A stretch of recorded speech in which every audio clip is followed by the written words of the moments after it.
everything. And with this, we turn towards, okay, going towards the live dashboard. And first off, renewing that. And it was really odd the other night. The live dashboard was just, after a while, not giving me feedback. And when I tried to refresh the page or reset it, then it just went into this. I know what's going on is YouTube's trying to enforce us, literally force us to use the new format, which I'm very reluctant to ever change to new formats, because they are always, as Selena knows, it's always frightening to someone like myself, a total tech tard. I'm always dragged into such ever change to new formats, because they are always, as Marcus Grix says, hey DD, and a shout out to Marcus Grix, who's with us, wonderful human being. And that reminds me to shout out to Brendan Zogit. Shit, I forgot to even ask if he was available tonight. You're streaming live right now? Yes, yeah. I do not see you for some reason. I'm using my other computer, but on my other computer I can't see the stream. Keep checking. And should be okay. If our man Marcus Grix can see us in Australia, then I guess we're doing okay.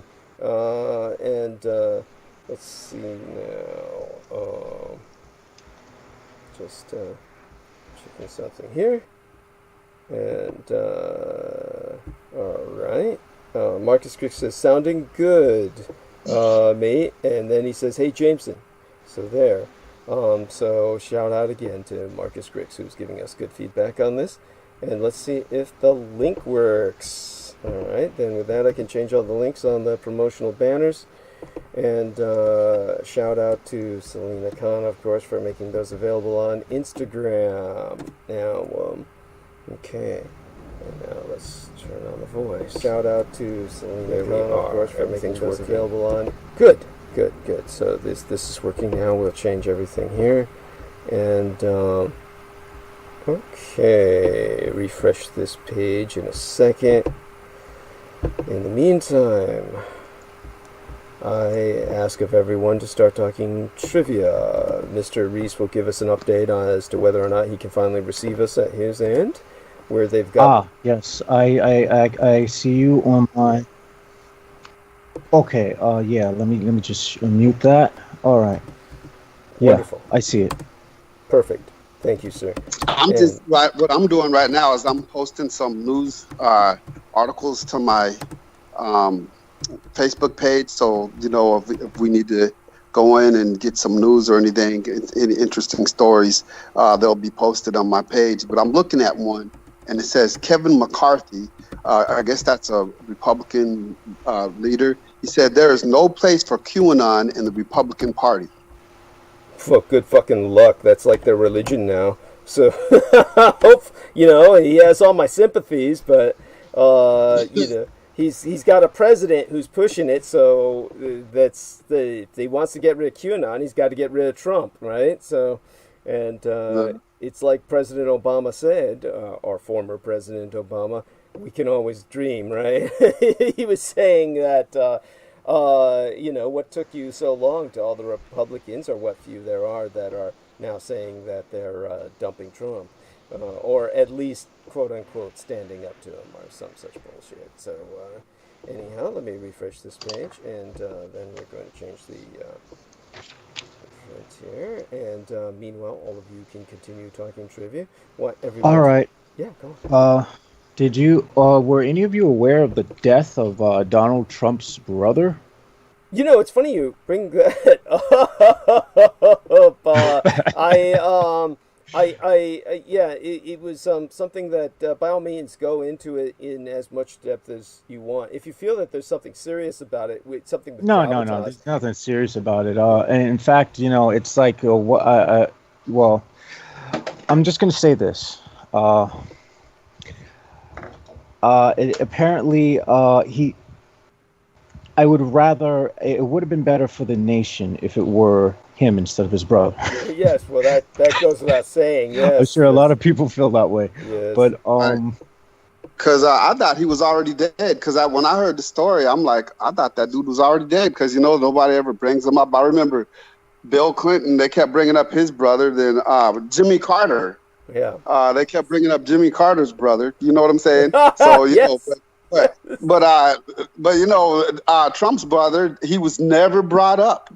I mean, except for when they said that Trump got money from his father and his brother got money from his father, and Trump made something of his and Trump's brother never did, But other than that, Trump's brother never came up. So, unlike Bill Clinton's brother and unlike Jimmy Carter's brother, so I just assumed he was already dead. It's funny you say that, because when it comes to the brother of Donald Trump, the reason they never bring him up, as opposed to the other brothers that you mentioned, is because, and this also happened, believe it or not, with Adolf Hitler.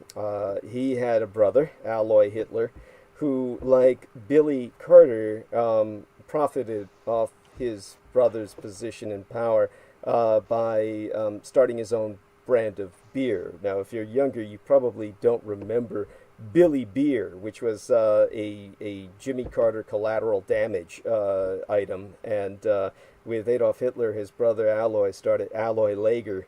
And his brother was somebody who at one point in his life had been arrested for shoplifting. And Hitler, of course, viewed him as an embarrassment, as he did many of his relations. And so when it came to that, it was one of those things that anticipated the Billy Carter phenomenon. So people were, it's amazing they analyzed, didn't overdwell on it, but they dwelt on it enough before the war. And then after that, Hitler just took all the attention because, of course, nobody was paying attention to Alloy anymore, which was just kind of like fun and games. But when it came to Donald Trump, the difference was that Donald Trump is such an idiot and he's such a clown that no matter what his brother did, his brother could have pulled his pants down and taken a crap on the street and nobody would have noticed. It's just compared to Donald Trump himself, there's nothing to notice with his brother. That's why you thought he was dead. Whereas with Jimmy Carter, Billy was outstanding because he was so distressingly abnormal compared to Jimmy. It was at the point where, Jimmy was saying things in public like, shut the fuck up, Billy, and stuff like that. The same that Hitler did towards his brother Aloy.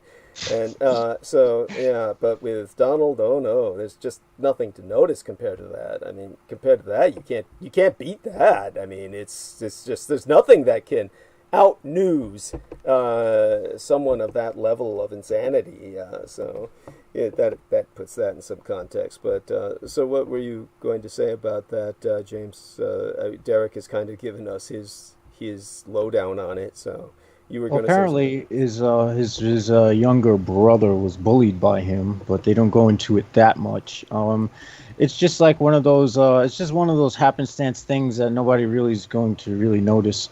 I mean, I just bring it up. I mean, I suppose I brought it up to kind of fill time. That's understandable, and to hear that he was bullied by his brother Trump, like, oh, what a shock, right? I mean, as far as we're concerned, Trump has abused his wives. He's likely had sex with his daughter. There's nothing this idiot will, cannot. There's nothing that's beyond this idiot. He's like literally. How would I say it? He's horrific.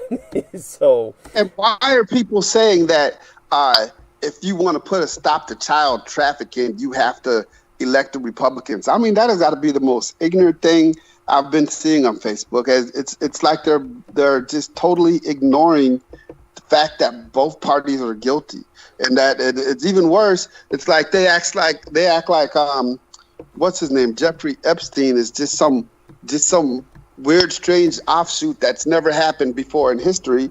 When I think it was either the last transmission or the one before that, me and Jameson were talking about there's like a endless stream of this happening from the 1800s all the way to the present. As soon as Jeffrey Epstein died, there's probably already a pimp that's taken his place. Yes, and well, what can I say? This is That's the Republican angle, and the Republican angle feeds off the lurid and the You know what? They're a bunch of self-righteous blowhards, and I don't even see how they don't see that about themselves. You know what I'm saying? yes. I just don't know. Everything you say, huh? Well, I think they see it. I think that the fact of the matter is that the public is so mind controlled that they know that they could get away with it. They could all like go into the street and just rape people, and they'll say, "Oh, the Democrats are the rapists," and everyone who follows them would be like, "Democrats are rapists," and they would ignore the fact that they're actually in the street doing it right there. You know, it's how deep into this hypnotic trance that people are pulled under. This is sort of like what goes on with stage magic, when all of a sudden you see something appear out of thin air. The thing didn't appear out of thin air, and the reason why you couldn't see the other mechanisms going on behind the scenes was because your consciousness was just not capable of being aware of it. So I mean, and it's kind of blatant to people who aren't pulled into that, you know, spell, that aren't placed under that spell. But those who are under the spell, that's it. Yeah. It's a spell. It's Yes. a spell. Well, I mean, it was Donald Trump himself who said he could blow a person's brains out on the middle of the Madison Avenue or whichever street he used in New York as his example, but that he could get away with it if he did so. And that was the only time he told the truth. He told the truth about that one. That's exactly what he could do. Yes. He could do that and get away with it. Yes. I agree with that statement. Yes. Yes, and so yes, but you yourself, I noticed, fell into the trap of saying both parties are guilty. Well, yes, I mean, I can't deny that. Of course, that's the honestly, when you take a look at the history of the Democratic Party, obviously the Democrats they were the Republicans' foil in the sense that they were the party of slavery originally, the Democrats, but you know, things have changed so radically in that department. Whatever corruption the Democrats manifest is, it's comparatively nil. It's null and void compared to the Republicans at this point. It's just we have to think about the larger strategic need of all humanity, basically. And so when it's, I would agree with that. Yeah, I would agree with that because you know, I'm really not a fan of Joe Biden per se, but oh, he's a fucking child molester. I mean, give me a break. There's footage of him where he's like all over this young girl that. Yeah, that's just fucking disgusting. You know, and the thing is, it's horrible when you have to choose a monster to get rid of another monster. Yes. There is no choice. There is no choice. It's what we call the illusion of choice, or, you know, tyranny versus tyranny. The question is, do I want to wind up dying in chains, or do I want to wind up dying because of sheer negligence, which the Democrats are notorious for? So, you know, it's just choose your evil. Yes. Right. So you know what? I think America should go without the president this next term and just remain single for a while we work on ourselves. Dead. Oh, A radical. That would be a nightmare in the works. If you think a country of people who have been hypnotically indoctrinated to accept authority all of a sudden are going to be able to survive without some kind of enforcement or rule of law, think again. We're the country of people who have more guns than all the militaries in the world put together. So you have a good idea of what would happen if we were to just have no governance for like a good year. Right. Oh yeah, I know. That was my comedy. His frustration. You were voicing your frustration. And so we're near the top of the hour, but 1 minute from now. Zoe Brendan has interesting. He's made as his Facebook icon an illustration I produced for Maria Gregorich. So I don't know if she gave that to him or whether he found that himself somehow. Oh, probably because he has the He has the password.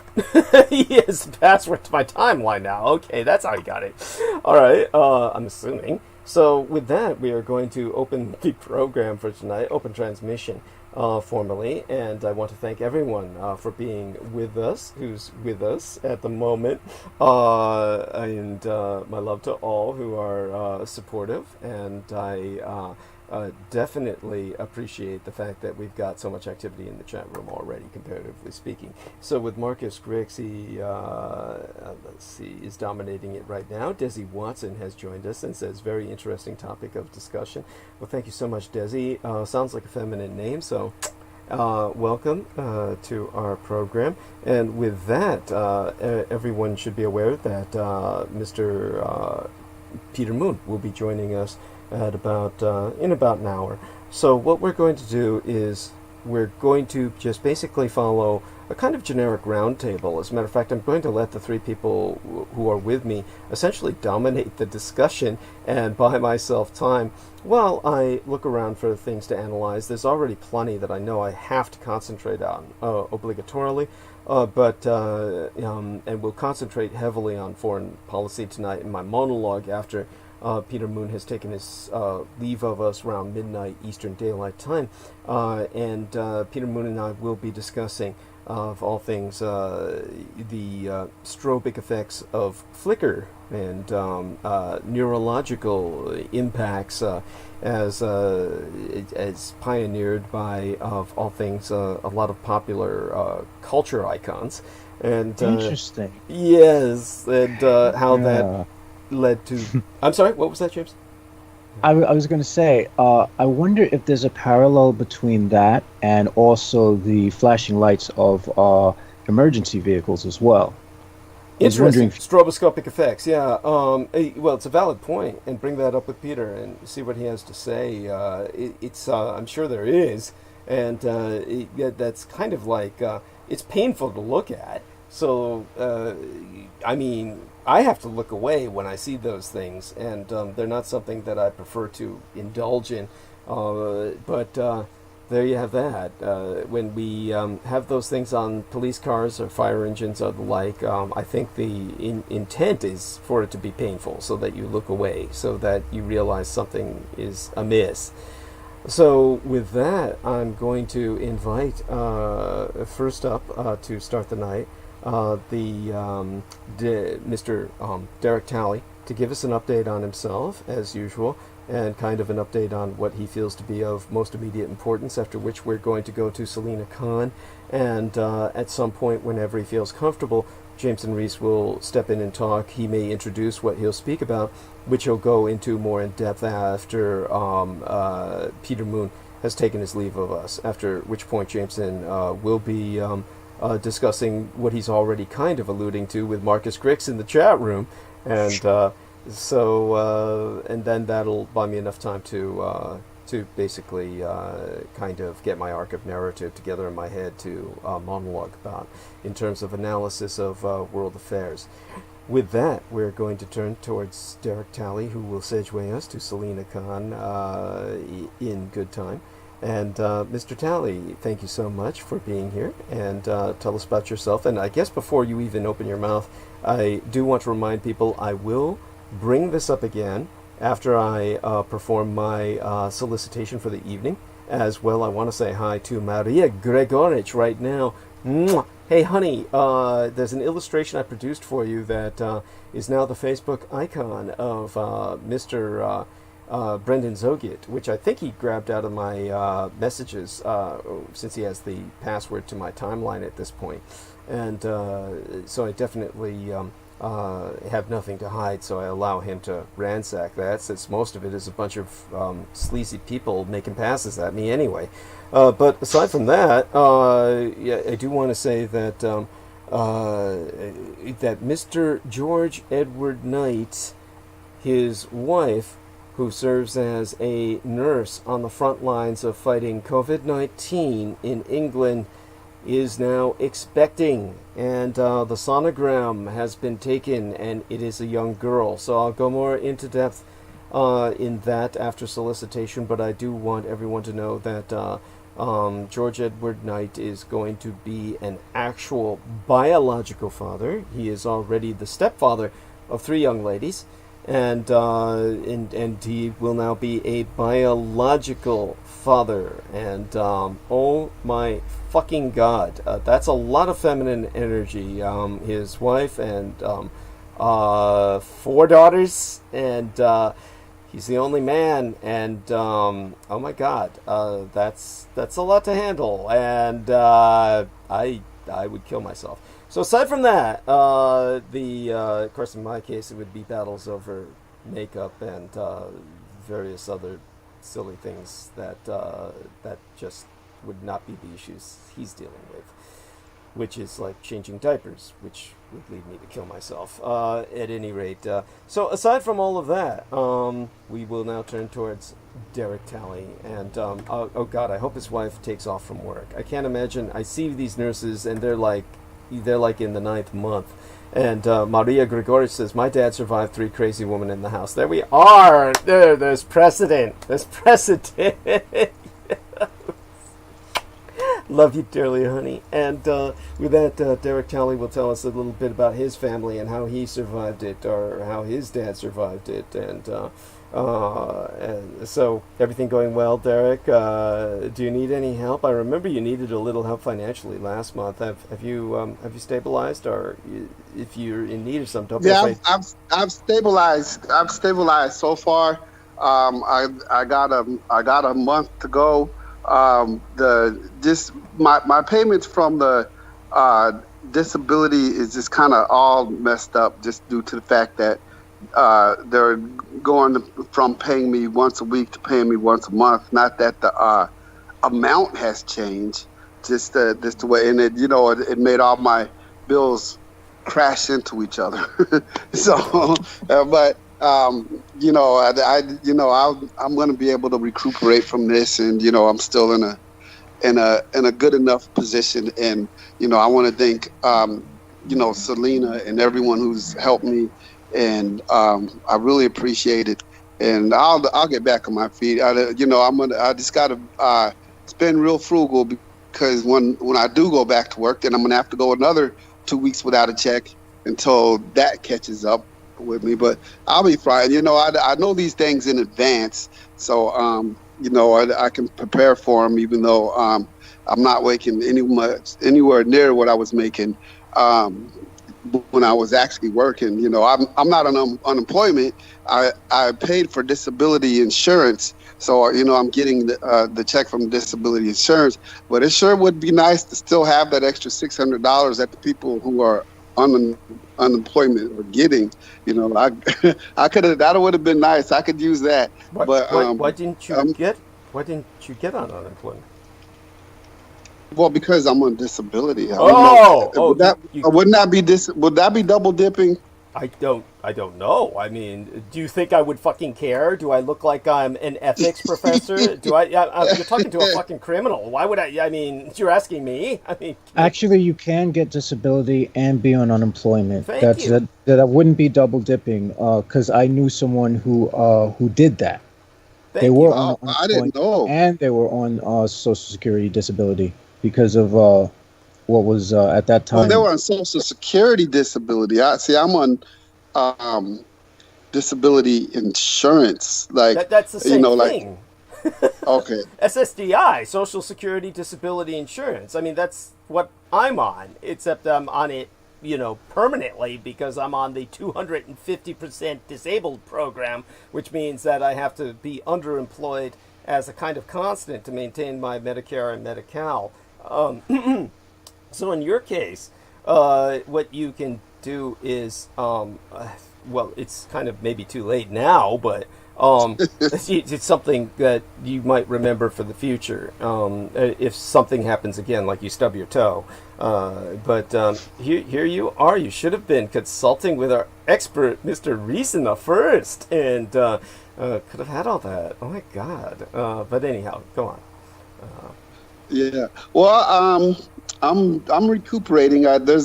For some reason, there seems to be just some kind of depression of knowing that I have to go back to work, and not feeling like I haven't gotten enough done, while I was off. because I'd say the first 5 months of me being on cancer treatment, I couldn't do nothing but just sit here.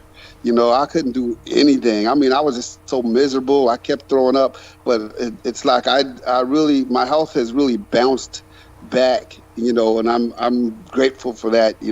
I could do walking, I could do my swimming and my working out in the pool again, and eating whole foods, even though my taste is something to be desired. But I've gotten, my health has bounced back, so I'm grateful for that. And so, with all your prayers and support, and everybody, just the support of the people, because to me, that's worth more than money. Just people wanting to know how I'm doing and telling me, giving me advice, and Brendan has helped me out a lot especially with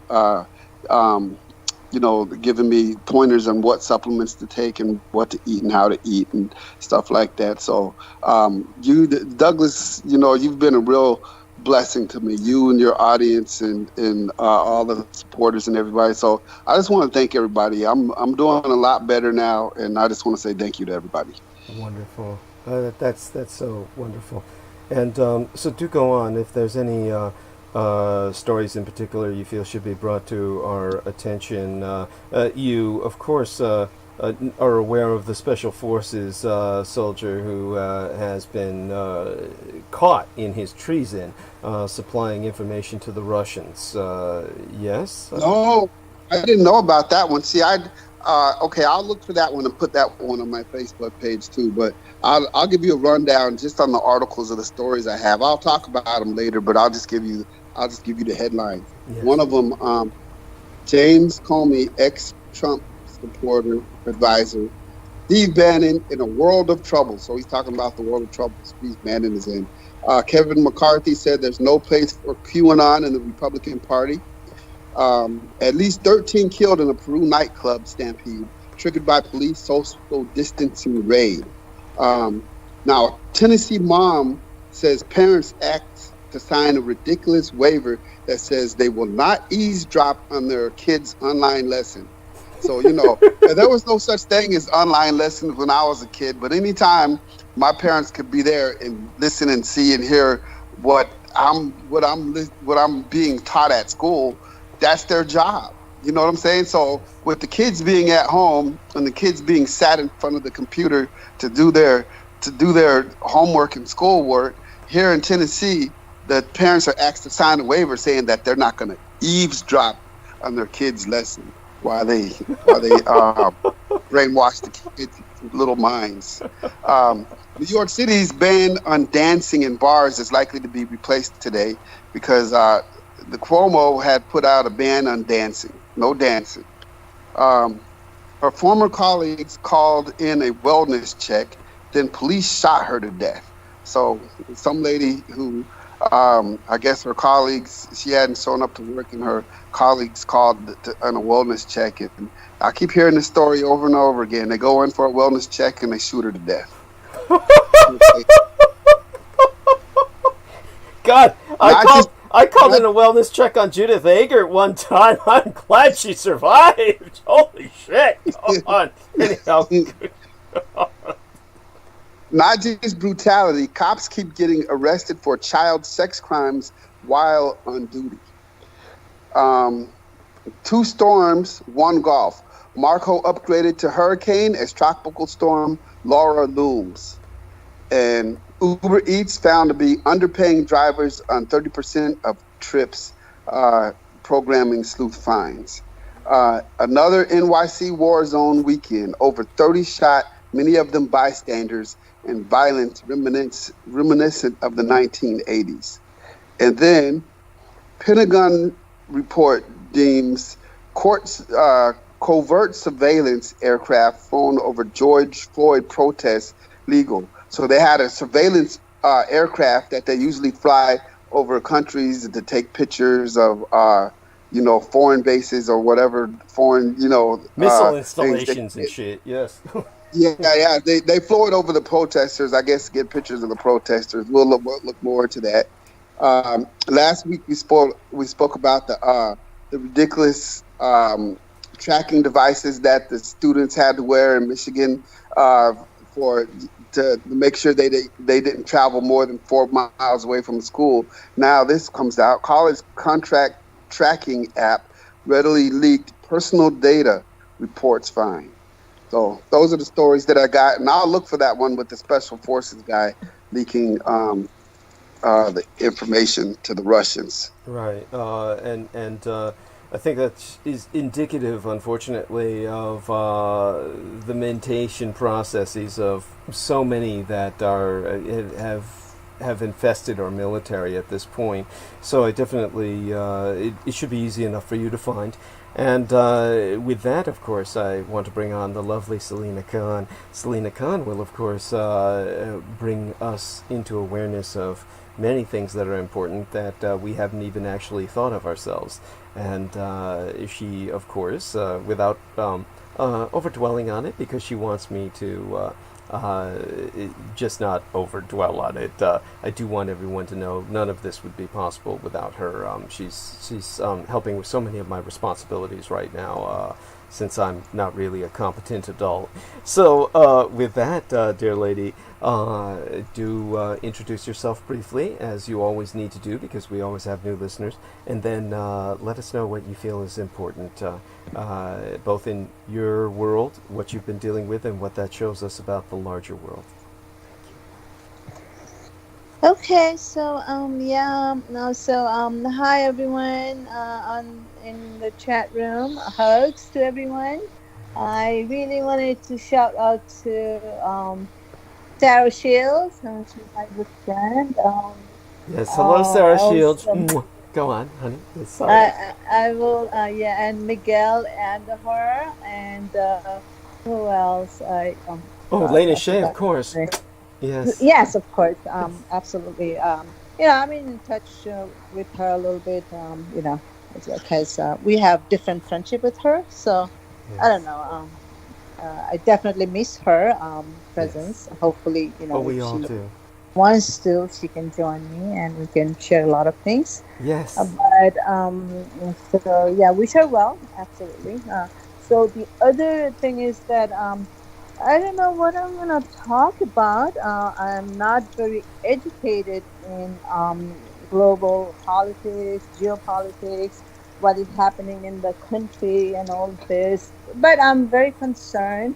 I wanted to share some funny incident today. So I go over to my listings, and I'm all having open house, and all this. So out of nowhere, I noticed I blocked the high driveway for the house, and then I'm parked, and I'm just waiting to get out and whatever.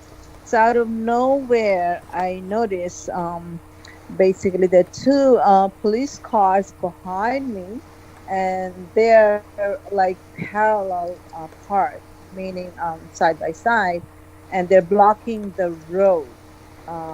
It's a two-way street. It's a major road, so I'm trying to see that, figure out like what did I do wrong.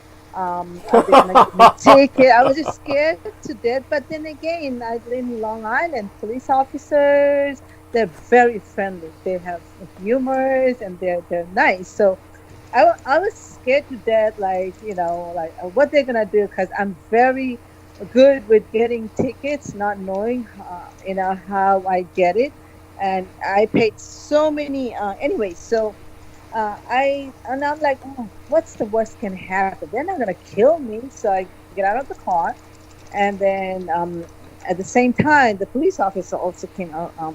He said, "Are you the homeowner?" I said, "No, I'm not. I'm just a listing agent, and it's my open house. I'm about to be done." Then he goes like, "Oh, if you don't know or not, you're not allowed to put a sign here for sale without the village permission." It's all kind of like, country club, this club, that club, like rich people's area. So they have all kinds of bullshit everywhere. They do country club, golf club, all this, clubbing and all this. So then I said, no problem, I'll do that. So he kind of like, I noticed that he's kind of friendly and smiley face and all this. I said, officer, what's going on in the city? Tell me, share something with you. He was like, oh, no, no, no. You have no idea how bad that is. Are you scared? You guys are afraid? I said, oh, absolutely. I said, oh my God, I never heard of such a thing. The police officers are scared. Oh, yeah, we are. They can kill us and all this thing. Like, oh, okay, all right. So, so anyway, so I said, by the way, this is my business card. So if you guys, I'll definitely take permission to put the sign in the yard and all this. However, here's my business card, and if you guys know anyone selling home and all this, or I'll give you a referral fee. He was like, don't worry about it. You don't have to give a referral fee and all this. We'll just recommend you, not a problem, and you don't have to give us any referral or anything. Then he was like, give me another business card. I'll give it to my friends and all this. I had no idea that I would have this conversation with them and all this. So that's why police officers are so comfortable. They just go to work, do nothing, hang out. They just, just spend time doing literally nothing and get paid. And so that's what they're hired for, to stop people like, homeowners or real estate agent, like, you cannot do this. And what that has to do with like safety of these people and all this thing. Just because, it's a rich neighborhood, so homeowners make rules and they pay so higher taxes. So they're like, we can do this, we can do that. Just make up their own rules and regulations, and then that's what they do. And then they hang out, most police officers, because there is nothing happening here. I haven't experienced any violence or anything, so that's what police officers do. However, in New York City, it would be a whole different ball game. I heard that it's pretty dangerous. What is the De Blasio, the mayor? He released some prisoners. I don't know what's the story about that. Maybe someone knows over here. Derek, are you aware of it? Like that was like 2-3 weeks ago or something. I don't know. So a lot of crime taking place. Those are petty crimes, looting, breakings, and all this with all this. So that is happening for sure. And then all the expensive part, like Fifth Avenue, your President Trump's home on, 57th Street and, Fifth Avenue and there, and all of those things. So basically all boarded up, all the street level stores for vandalizing and all this. So I haven't been there. I've been trying. I really wanted to. So I'm just trying to gather some friends. I just wanted to see after 4 or 5 months time, what is happening and how things are. So that's what I wanted to share. Mm-hmm. And Jameson Reeves, what is your understanding of what is happening in New York City, namely Manhattan? What is your understanding? Like, honestly, I don't know. What I do know is that the police are being equally as violent as the offenders, and I know I won't go out there. That's all I know. I haven't good enough. I have not heard anything on like New York 1 or anything about what's happening out there, but I know they stopped the people who were just camping outside of City Hall. They got rid of that. That much I do know, but that's all. Because I haven't been really following, anything. I've had a lot of things going on internally to deal with. Mm-hmm. Yeah. Well, thanks for sharing. So Douglas, what is happening?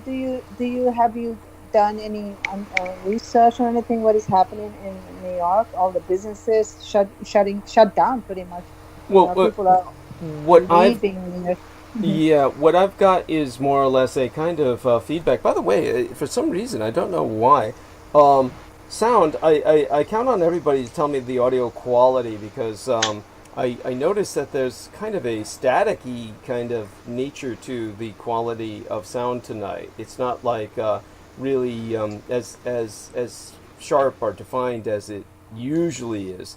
So it seems to be calming down now that I brought it up. So that's good. I have a fan. I had a fan Oh, running. okay, is that had what to that turn is? it off. Yeah, because it's just freaking like it's 90 degrees. It's like 85 degrees out there, and it's just sweltering down here. Okay, thank It's you. like it's like being my room is right now is like being in a cave in the bottom of the earth somewhere. Oh, I could imagine. Learn to enjoy it and pretend you're in a sauna. Pretend you're in a sauna. I remember that. Who was it that I was dealing with back in the day? He was in Texas, and he was that white kid who was kind of like. I was on with him a number of times, and he was like. He would like host from his garage. He would be out in the garage sweating because his family. It was some bizarre domestic situation. I don't know if anyone remembers that. People have been listening to him. I remember I did a few interviews with this guy, and then it all stopped with the Zoom interview when Daniel Arola would remember if he's with us tonight. He would remember that I can't remember the fucker's name anymore. When I stopped dealing with people, I actually succeed in purging them from my conscious mind. It wasn't that travesty guy, was it? Steve Travesty. No. Oh, God, no. That's funny. He worked with Revolution Radio. No. He was totally different.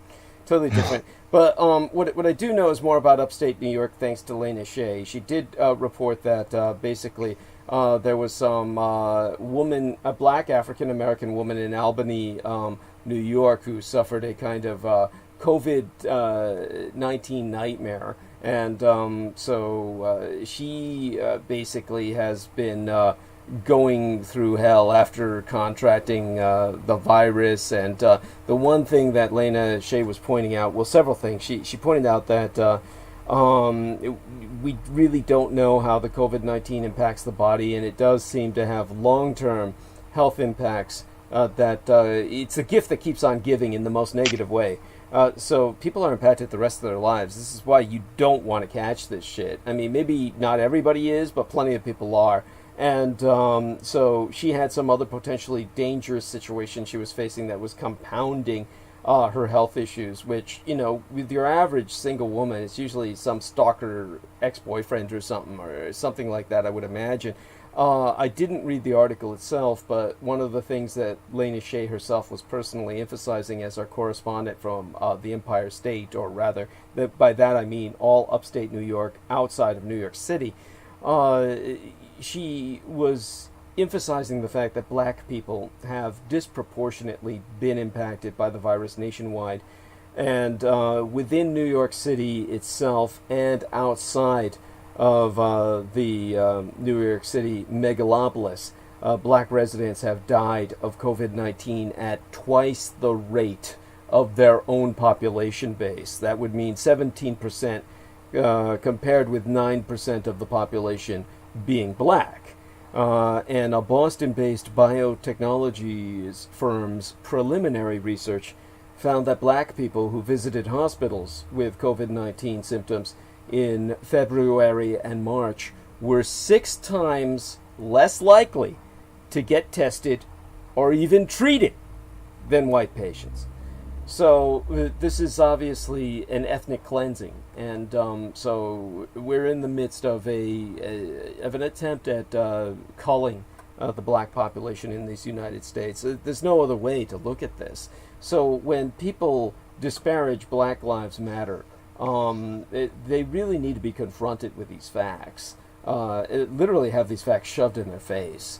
There's such a lack of awareness about how implicit bias and institutional racism is woven into the core of how all the services that the taxpayers pay for, practice and supposedly serve.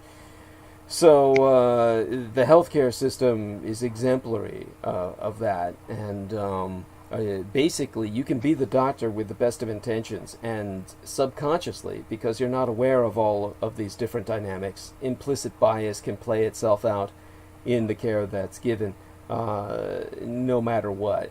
There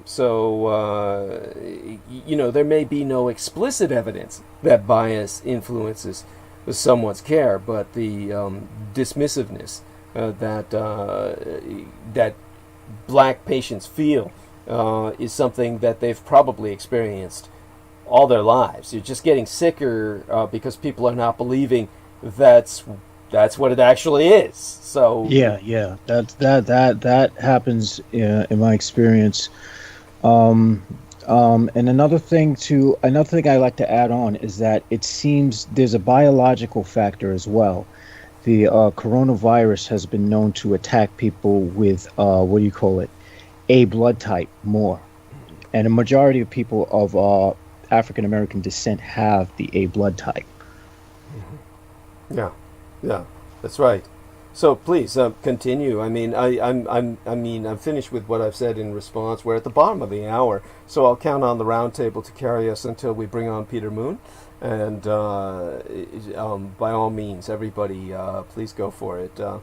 Do bring up what you all feel about this. Now, one of the things, of course, I'll be addressing when I do start my monologue will be, of course, the situation here in California, which is, as I've expressed in my transmission preceding this one, still under multiple states of emergency, though I'll go from that to, of course, the international situation. I may even touch upon something that was brought up by James Reese a few episodes ago, which is, again, the Israeli situation in terms of their peace deal with the United Arab Emirates, which does not bode well.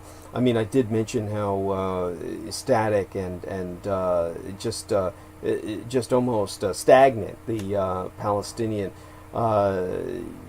diplomacy initiatives were, how they've kind of run out of any room for maneuver, but I forgot to reemphasize the fact that they have taken it upon themselves because of that to think outside of the box, and Communist China has taken on their cause.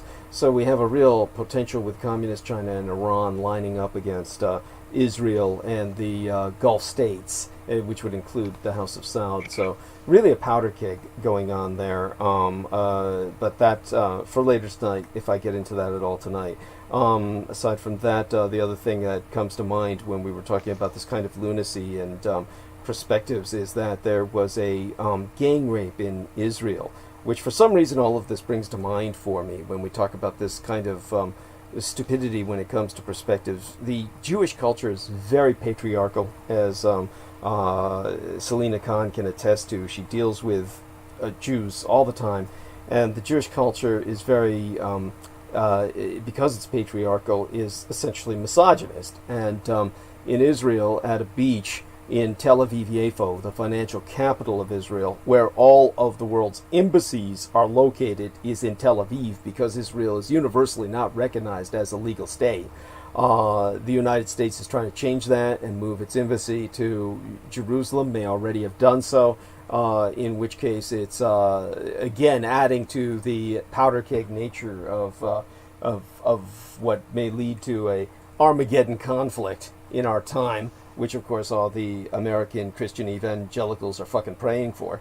But all of that aside, in Israel itself, in Tel Aviv, on the beaches, there was some woman's dressing room that had this painting on it of men peering inside the windows of the dressing room that was there apparently for years, that would encourage a kind of male attitude of what they called peeping Tomery. And the very beach was apparently famous for men trying to peer into the windows of this dressing room.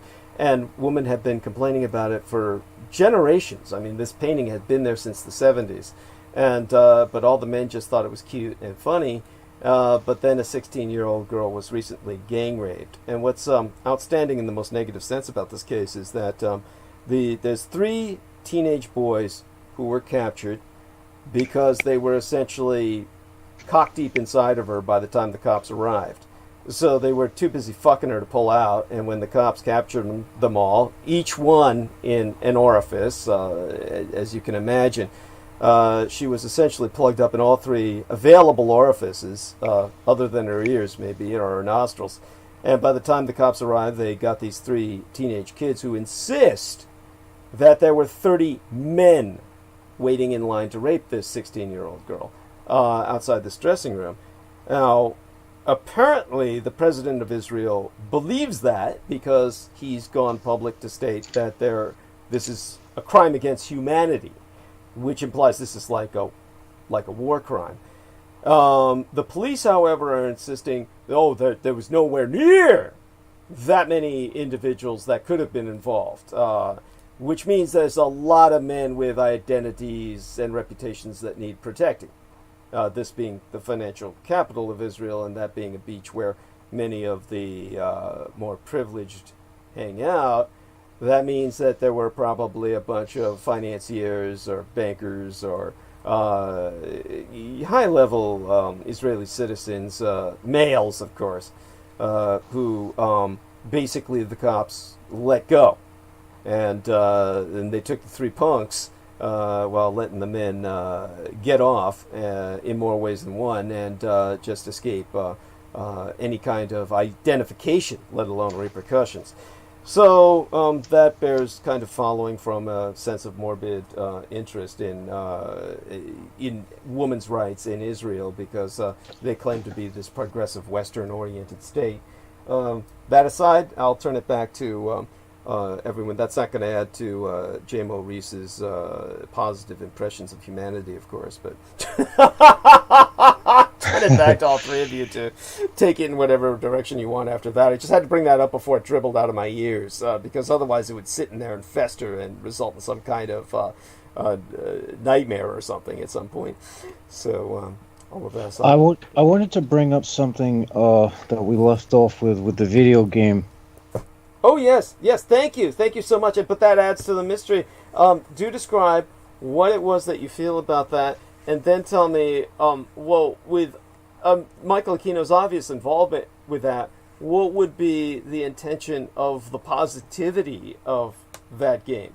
There's more to... All right, what I will say, and I'll probably save this for later, is that there's more to the connection between you and Michael Aquino than, I think to a degree, unconsciously, he was not aware that he was redeeming himself by exposing all the information he exposed to you. I think on an unconscious level, he knew you were going to expose it. And part of me thinks that was the point. Okay. Yes, other people have said that in the past. I'm not going to argue with it. It's a point, a perspective I've thought about. Yes, so go on. And I've considered the motive being that Michael Aquino was very well a powerful. He was a powerful magician. We're not going to beat around the bush with that. But with that power, with his intellectual, with him being as intellectually sharp as he was, a lot of people would have been intimidated by that. And I think a lot of the power structure that B would have wanted to rein him in and control him because they knew they couldn't destroy him. So I think his way of sort of giving them the shaft was exposing what would eventually expose them. Interesting. Yeah, because I think with that level of and I'm speaking. Part of me is speaking from my own experience, being an individual who has who is into the occult and has elicited a powerful response from other people that sort of isolates, and being into that practice and gathering a certain level of proficiency. People will naturally have a sort of intimidation to you, and you'll be alienated all the time. You'll be alone most of the time, and it will drive people to be uneasy. So I think to some degree, consciously, I think he wanted to wreck the fucking world, which is what he did. But I think unconsciously there was part of him that held a sort of vitriol towards the fact that the power structure, which sought to control him. Yes. And excuse me, I'm sorry. Just wanted to ask James Reese. I wanted to ask you this question. I don't know much about Aquino, so when you mentioned that he's so powerful, I'm just curious. Like, what is it why this man is so powerful. What is it that, like, who made him so powerful? Like, how did he become so powerful and did what he did and all this? So if you can say a few words on that. What I'll say is that he was an individual who probably already, to some degree, had a proclivity towards advancing, because not everyone is born with the same, proclivity in certain areas. There are some people who are born with an innate capacity to excel in certain places more than other people. And for him, I think the occult was it, because he had reached, if you read, his book on the Temple of Set, he had reached the grade of epistemists, which is the highest grade of magic.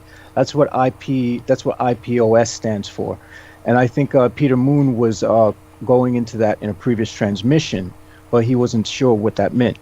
Epistemist is the highest grade of that a magician could reach in any lodge.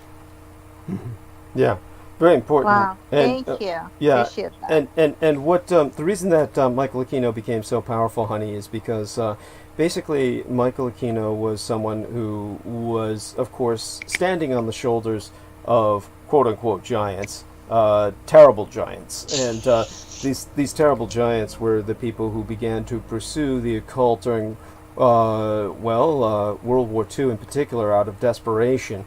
And what happened was that they became involved, say, for instance, when during World War II, which people can see in my first DVD ever produced, just based on that time that I became a public informant, was literally speaking in places like Denny's franchises. And if it weren't for a Jewish American princess, Cynthia Siegel, I would never have had that opportunity. And so we have to remember, of course, that I always try to present this, that it's not that there's good Jews or bad Jews, because that in itself is a racist statement. It's like saying there's good blacks and bad blacks. We can say there's good and bad people everywhere. It's just gradations of behavior that people have. Everybody's human, and different people have more of a predation kind of aspect, or they don't.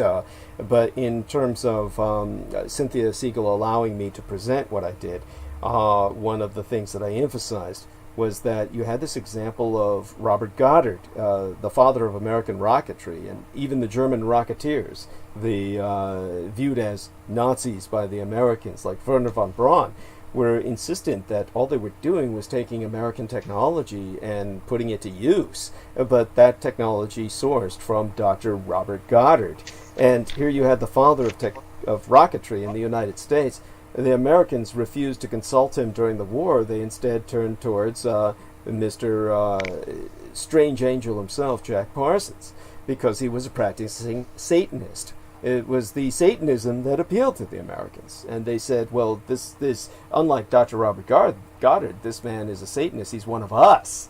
And because of that, this man was put in charge of America's defense program to their detriment. And it was only towards the end of the war, when Americans knew they were losing, that they turned back to Goddard for help, pathetically. And at that time he said there was nothing he could do. It was too late. The Americans had been confronted by the Japanese, forcing them to sue for peace at what would today be called Area 51, Tonopah Army Airfield. And so when you have the situation like that, it was ripe for Aquino to take over. With the loss of World War II and the Americans being involved in Vietnam, that was the time when many officers were getting fragged. The old school essentially was wiped out, the World War II veteran officer class, and young men like Michael Aquino took over, who were overwhelmingly Satanists. And at that point, America's army became a satanic army, and all of its armed forces so, in general. And because Michael Aquino was the first officially recognized satanic chaplain who wrote the chaplain's handbook for all armed services, he became essentially the highest spiritual advisor to all military branches of service. He was able to administer satanic rites on any military base, Air Force, Naval, Marine Corps, or Army. And for that reason, he had an ability no other military officer had, the ability to go between services as probably the only individual I knew of who could do that, and who had that level of power in every branch of military service. And so, having written the Chaplain's Handbook, he was the man who they turned to, the go-to guy for everything spiritual. And of course, he was the man who led all of the U.S. military, all branches of service, down the path towards perdition. His last service to these United States was during the Gulf War, when he called upon the anti-gods to present themselves behind the lines among the Iraqis and caused mass panic and mass surrender. These were men who had withstood a decade of trench warfare against the Iranians. These were veterans of combat in which millions of lives had been lost, but they panicked overnight during an American attack. Give me a break. We all know there were supernatural forces involved. It's what the prisoners of war sprackathon on.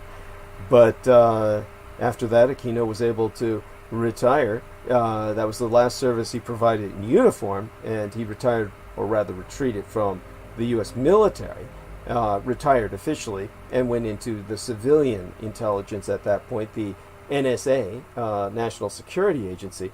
So you can imagine then this transition between military to civilian intelligence, where he progressed through the ranks to the bureaucratic equivalent of a general.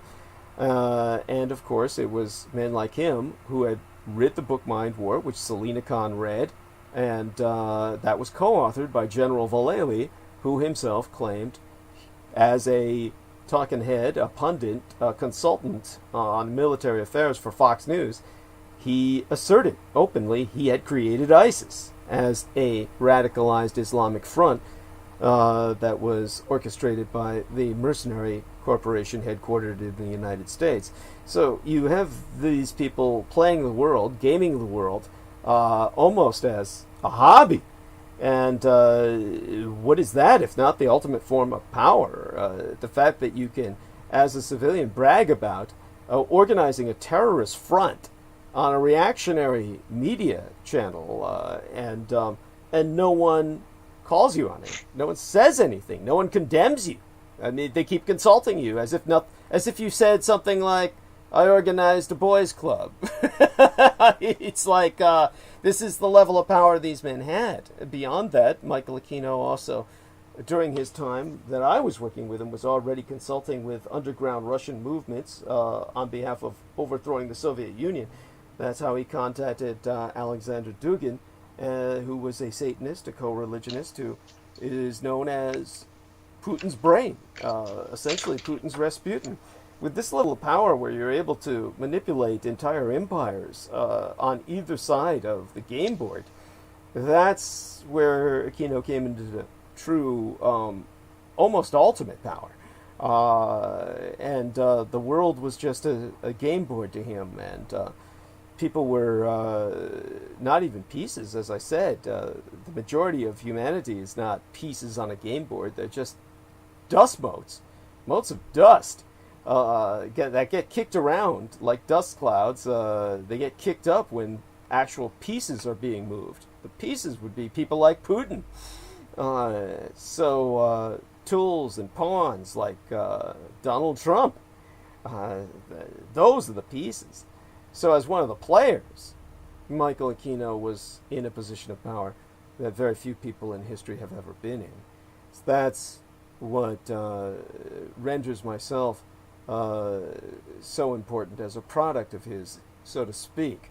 But you can see that with his death, his wife went into a panic. We know that because she went into an all-out attack that cost us everything, including, at least for the present, the company of Lena Shea. So with the all-out attack that she launched, it was because without Aquino being alive, she doesn't have the security buffer she did before. So obviously his power doesn't extend beyond death in that sense. Just as he was unable to protect his fellow rapist, the Baptist minister, Gary Willard Hambright. So now that he's dead, his wife may be subject to legal repercussions. We'll find out in the future. That's if anyone dares to pursue it who was a former victim of hers. But there we have that. We'll turn back, of course, to the round table, and that'll keep us occupied for the next 10 minutes to the top of the hour when I bring Peter on call. All right, so what I wanted to say about the game was this, and let me get to my notebook. Sure. All right. In the game, you have the first woman, the first human born in space. What this has in parallel to you is that you are the first human who successfully took to the nanoplasm. Yes. And so this is a direct parallel to Lumi. Now the what do you call it? The thing they create that is supposed to have all her memories and whatnot, that is directly your hologram. Yes. Or the Dietrich Artelect. Yes. Yes. And the way she's presented is she's presented in she's wearing a sort of dress that, the kind of dress she wears, makes her look wholesome and pure, right? Right. That is similar to the very experience you had when you had to cross-dress to avoid being sexually preyed upon in the tenderloins. Yes. Yes. So it's evident that the enemies that you're clearing are no different than these forces that you had to contend with and that you actively exposed. Thank you. During your tenure of working under Michael Aquino and when you were shredding papers, for the Department of Defense. Yes. So in a real sense, this is your story. I think the reason why that cue, the cue I think the cue was deliberately put there as a means of stating, who was the mastermind behind it. Yes. So this makes it all evident. This isn't by accident. And it's also evident that, there is something else that was even larger than Michael Aquino that poses a threat, which is, right there in the open. And it's becoming more open as, as people see it. We're hearing about police raping people, molesting kids and things like that, and getting away with it like almost every other day. So we know what hands are at play there. Yeah. And I would call that the complex that's associated with the base. Yes. Thank you. Yeah, and I think that so people understand when James Reese is talking about this, he's talking about the video game that Brendan Zogit had reminded us all existed, and that we're talking about the context of this and why the original box is stamped with the QAnon symbol, not just a Q and a question mark, but the stylized trademarked logo of the QAnon movement. That, of course, is the legacy, the online legacy of Michael Aquino. And I agree with everything that is being said by both Brendan Zogit and Jameson Reese. They're seeing the parallels are just so profound and just so pervasive throughout this video game that obviously this was kind of a kind of subconscious attempt at redemption or self-redemption on Michael Aquino's part. And that's what Jameson was putting into context, almost a strike back at the people who had isolated him in his position of power, because it's lonely at the top, and this is his way of striking back at his own institutional framework. Now, you can add to that, Jameson, please, by all means. Well, yeah, what happens is when someone reaches a certain level of proficiency, and you don't necessarily have to be at the top, you don't necessarily have to be someone of power, you just have to be seen by others as being or as possessing something that they don't. there's a tendency for humans in the herd to want to single that person out. And not only will they unconsciously single that person out, but they'll also start to do little things that suggest that they're, in a sense, being controlled and pitted against that person. You know, like, you might see someone who will say hi to you, and then the next day you'll see them and they'll laugh at you and snicker or say something that seems like inappropriate, and you won't be able to figure out where this is coming from. It's little things like that, and that's representative of a greater power structure that exists, trying to let you know we have you in check. You're not going to go as far as you think you can go with this. Mm-hmm. We're watching you. Yes. And so whether you're someone who does research on their own, or whether you're someone who practices the stuff for whatever reasons on their own, there will be forces that will pop up, and they will present themselves through people. I do not know whether they're affiliated with any human agency. I do not know whether these are spirits themselves. Because the realm of, the real realm of this earth, which we are, which the veil covers and conceals from us, is far more complex than anything, even I could convey. Yes. Yes. Thank you. And aside from that, I hope that answers some of Selena's questions altogether. Is all of that coherent, Selena? Is that a coherent narrative? No, it's interesting because I don't know, like I said, and I was just very curious about Aquino because he's so powerful, and then his contributions and all this, like what was he doing, in this planet, and all this, he's the most powerful man in the army. Was he ever involved with pedophilia? Oh yes. But you remember,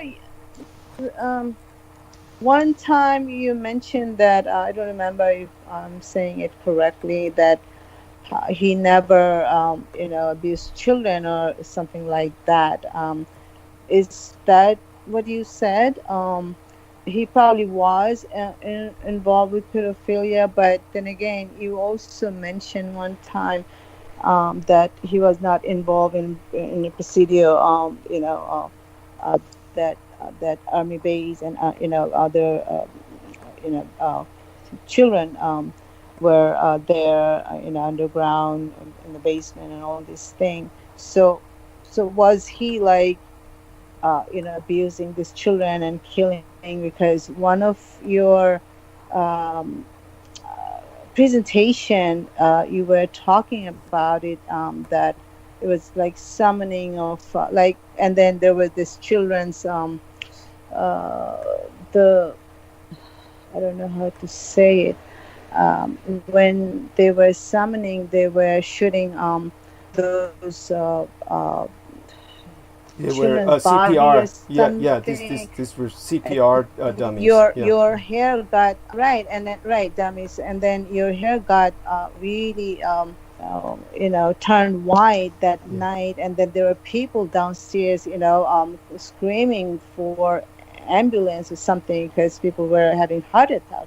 What was happening upstairs, in the summoning room and all this. So I was kind of like curious about that. I quite didn't understand that what was really happening, although you explained it very nicely. But so what was he doing besides like being powerful? He had influence over people, leaders, and all these things. Was he the reason for? I'm bringing up everything here, but maybe unrelated. Was he also the reason for breaking of Soviet Union back in whenever 1990s? That was one of the objectives of the U.S.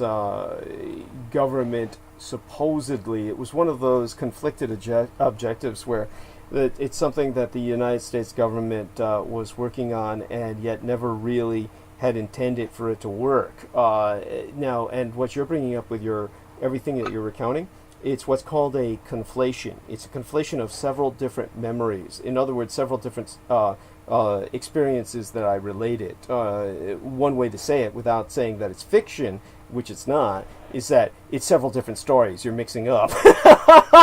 Oh my God! Yeah. But I will clarify all that. I'll clarify all that gladly, and I'll do that while Peter Moon is on with us.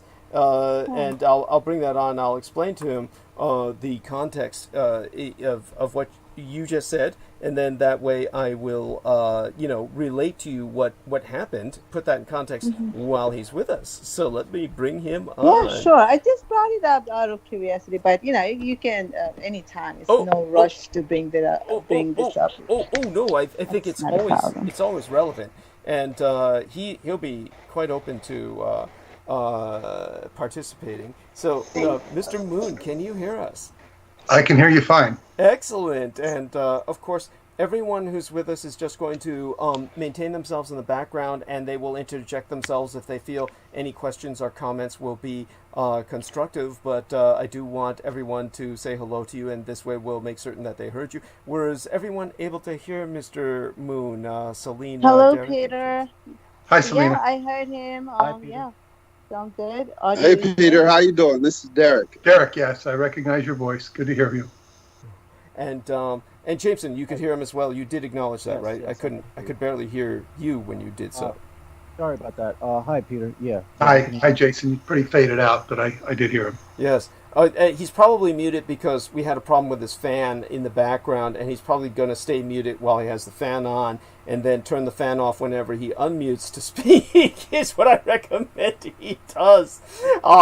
And I don't know about the situation with Brendan, but it's almost certainly involving work. He's been so dedicated to work lately simply because he needs the money, and so he would much rather be with us, I assure you. So let me regain my ability to talk what I can, and what I'm going to explain to everyone is that, first off, let's introduce Peter Moon for what he is, and Peter Moon is, of course, an individual who has published a score of books, well over 2 dozen at this point, maybe a quarter of 100 books. And he is, of course, because he's involved now in writing a trilogy of books involving several major subjects that I've dealt with in my life. This is something that renders him, in a sense, my official biographer, or the closest thing to it. He is, of course, the investigative editorial author and Project Montauk Maestro, whom you can find out more about at the TimeTravelEducationCenter.com. Of course, you can pay your respects to him personally at Facebook.com/Peter.Moon.566. But more importantly than any of that is the fact that he is the master of Sky Books. So when you want to get any of the books that he's ever authored, he maintains all of them in print. The place to go to, or the go-to place, is skybooksusa.com. With that, of course, I see that Dennis Marshall is with us, so a shout out to Dennis Marshall. And of course, Sarah Shields says hello. Maria Gregorich says hello as well, dear lady. And what we're going to do now is have Peter Moon address with myself something that's been gaining steam in terms of interest since we brought it up on our latest transmission, which is the Dream Machine, or basically a flicker device. And I'm going to try and put as much background to that as I can, and Peter Moon will do that as well. And all of this involves Michael Aquino, ultimately, and not surprisingly, in ways that Peter Moon probably already knows. But I'm not familiar. He knew anything about the Dream Machine, and I'm very surprised and interested to learn about the Aquino connection to the Dream Machine. Sure. Okay, that's wonderful. And if one can use the term wonderful when speaking of Michael Aquino. Well, now, we brought up this video game last time, which Jameson Reese has just been articulating his own observation of the parallels to add depth to what Brendan Zogit had brought up before. We're not going to repeat that. Of course, I'll timestamp it for you so you can listen to it at your own leisure later, Mr. Moon. And what we'll do instead is kind of, I'm going to contextualize everything while we're gifted with your presence as briefly as I can, in terms of a question that Selena Khan had brought up that conflated several of my experiences. And she was asking, first off, how it was that Michael Aquino got to be so powerful, and I've contextualized that, bearing in mind, of course, that both you and I, Peter and I, have done our best to also try and emphasize to people that we don't want to overpower somebody. We don't want to overpower somebody's place in history, and so we do our best to try and tone down what people might attribute to him that is just not there. The first thing I want to clarify has to do with, aside from the fact that several stories were mixed together by our dear Selena Khan, which is understandable. There's so many of them, I don't expect everybody to remember them in chronological order. We also, she brought up the fact that I seem to perhaps contradict myself to some listeners, though many people who have listened probably didn't get that as contradictory if they heard everything in context and retained it, which is difficult in itself. But basically, one of the things she was asking about was Aquino's participation in child molestation and actual abuse. So I do want to emphasize something so that people understand this and get it straight. I have always been able, while Aquino was alive, and remember that while he's dead, we are still dealing with his estate. And estates are powerful entities, or they can be. They're like egregores in their own right. But you can just ask anybody like Gary Gygax, the designer of Dungeons and Dragons, the role-playing game, who was just adding game statistics to various entities that he derived from Michael Moorcock's novels, H.P. Lovecraft's writings, the writings of J.R.R. Tolkien, and various other fantasy authors, and wound up being sued by multiple estates to the point where he had to remove everything that he did from various publications, which is what makes the original Dungeons and Dragons publications kind of like collector's items. All of this is kind of like what we might potentially face from Aquino's estate, and yet we know that basically we've got it handled because I handled everything while he was alive. His state's not going to be any more aggressive or powerful than he was in life. But while he was alive, I was able to, quote-unquote, get away with saying everything I did about him because I made it a point not to directly accuse him of child molestation or predation, but rather point out everything in context as circumstantial evidence so that people could draw their own conclusions. Now that he's dead, I can put it this way, that definitively, as I said before, according to many witnesses, Michael Aquino was indeed personally involved in the rape, the murder of children. Oh God, right now on that note, Zoe Brendan has just writ myself in his message box that he's at work in the, he's a vegetarian, mind you, so this is truly a horrible experience for him. He is at work in the butcher shop as a vegetarian cleaning a bone saw of throbbing gristle, appropriately enough, poor bastard. Oh my fucking God. Well, our prayers go out to him. And, so, he's the one who actually made the observation when Peter Moon said, Aquino died pretty fucking young, comparatively speaking. It was our man Brendan Zogit who mentioned, again, this is the vegan in him, eating roast fried babies on spits isn't obviously good for you. He wound up with the intestinal cancer, and then he wound up dying early. Yeah, it must be that heavy intake of eating all those flambéed babies and shit. And if, according to many eyewitnesses, such as David Schroeder, who wrote an entire book on this that people can avail themselves of with forewarning, it's essentially what you would consider somewhat similar to Clive Barker's pseudo-erotic or homoerotic pseudo-porn. Basically like homosexual porn of a violent bent. It's like every other word is bleeding anus and spiked dildo and everything you can imagine. David Schroeder insists, and I see no reason to doubt him, that he was the favorite victim of Michael Aquino in terms of being essentially a butt boy for many years. And David Schroeder hates me because he feels I took that attention away from him, which, go fucking figure. You would think he would be grateful if that were the case, but I was never, of course, subjected to the abuses that he was subjected to, and therefore can't understand where he's coming from. So David Schroeder wrote that he was personally witness to Michael Aquino in the tunnels under the Presidio military base, putting babies on spits and roasting them over open flames and taking big bites out of their flesh, big bleeding chunks, and this sort of thing. Now, I can tell you children were maintained under the Presidio military base in those tunnels, and this is why they blew them shut, sealed them with explosives, and cemented them over.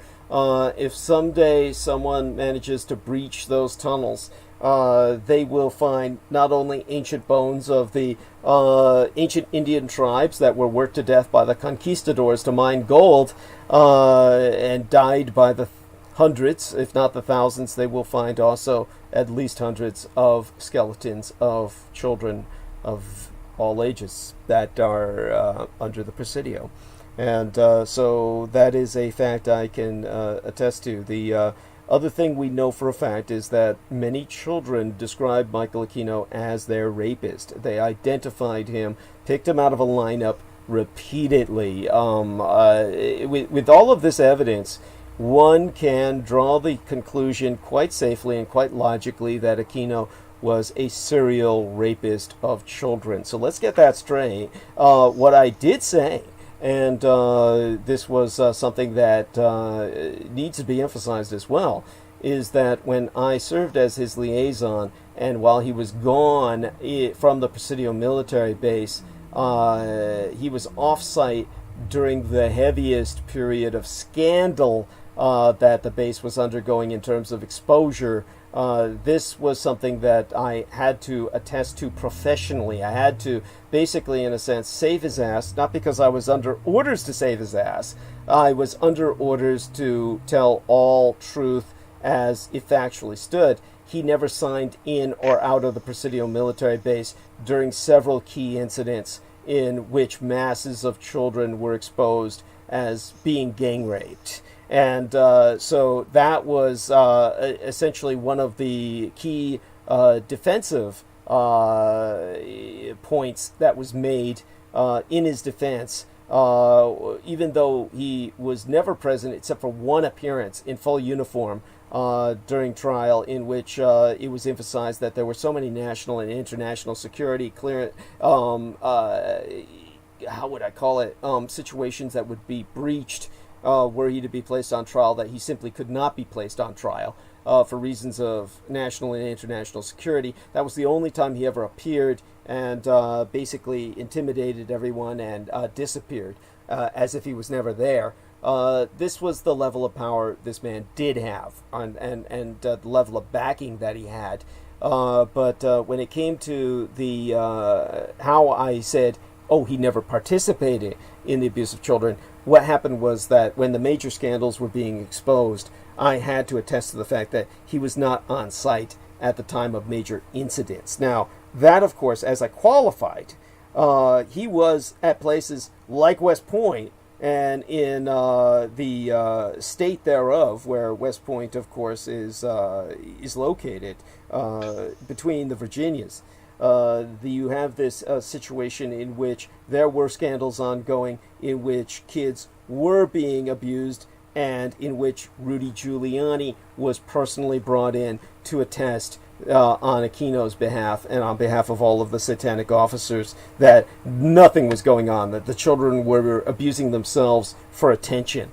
That was something I've emphasized repeatedly. So he was being covered at that end by Rudy Giuliani. On my end, I had to say that there was nothing on the books that showed he had signed in or out of the base. But everyone attested in whispers and off record that he had come in and off the base repeatedly through the tunnels, that he was coming in through the tunnels and gaining access without signing in with the military police at the gate, so to speak. So all of that is... And he obviously wasn't seen on the proper part of the base, or the surface part of the base. Oh, he was seen. He was seen. It's just that he wasn't officially there. That was the point I also made. So in other words, people saw him on the base during that time period. Yes, but he was never signed in. He was never signed in. That was the point I was... So you had to testify that he wasn't signed in. Did you see him on the base during that time period? I did not personally see him, but the people who did see him were, almost all of them underage. That was part of the problem. That was the major problem. This is why they denied all testimony of children for access into California trials for the foreseeable future. It was what made in California they made it a law that no testimony from children would ever be accepted. That testimony from children would not be considered acceptable in court after the major scandals involving Aquino, what went down at the schools where they did the archaeological sounding later on, which proved that there were tunnels underneath the various schools where the kids said that they were being abused. Let me see if I can remember the name of that school in which that was done. Archaeological. This was the kind of evidence that I was sending to Nicole Frolick that she refused to put on the interview screen and refused to even promote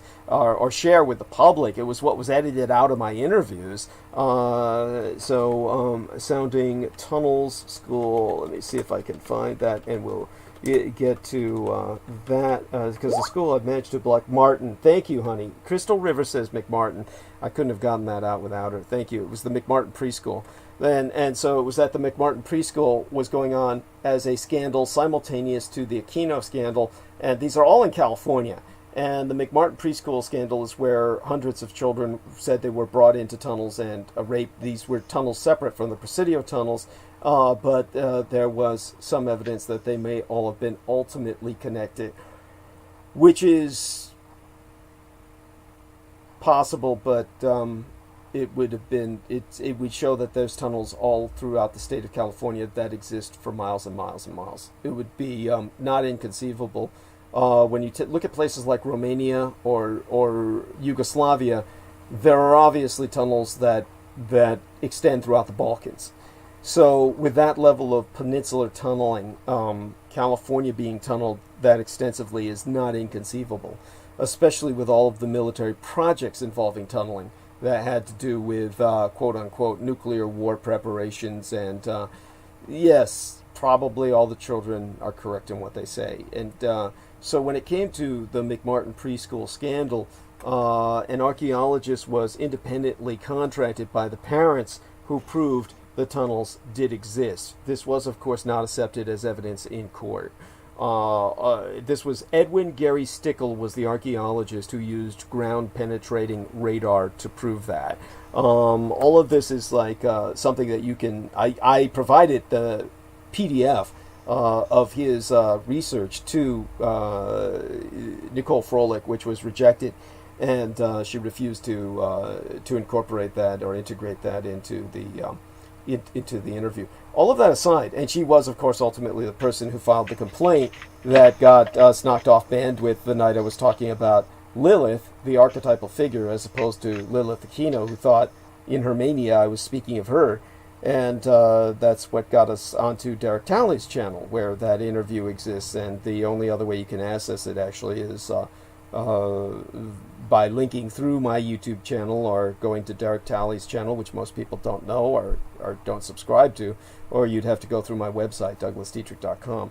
So all of that aside, for the moment, the other aspect is the conflated experiences that Our Lady Selena Khan was bringing up, and that is she's conflating the experience of the Night of the Broken Circle with the night of the summoning of the Angel of Death.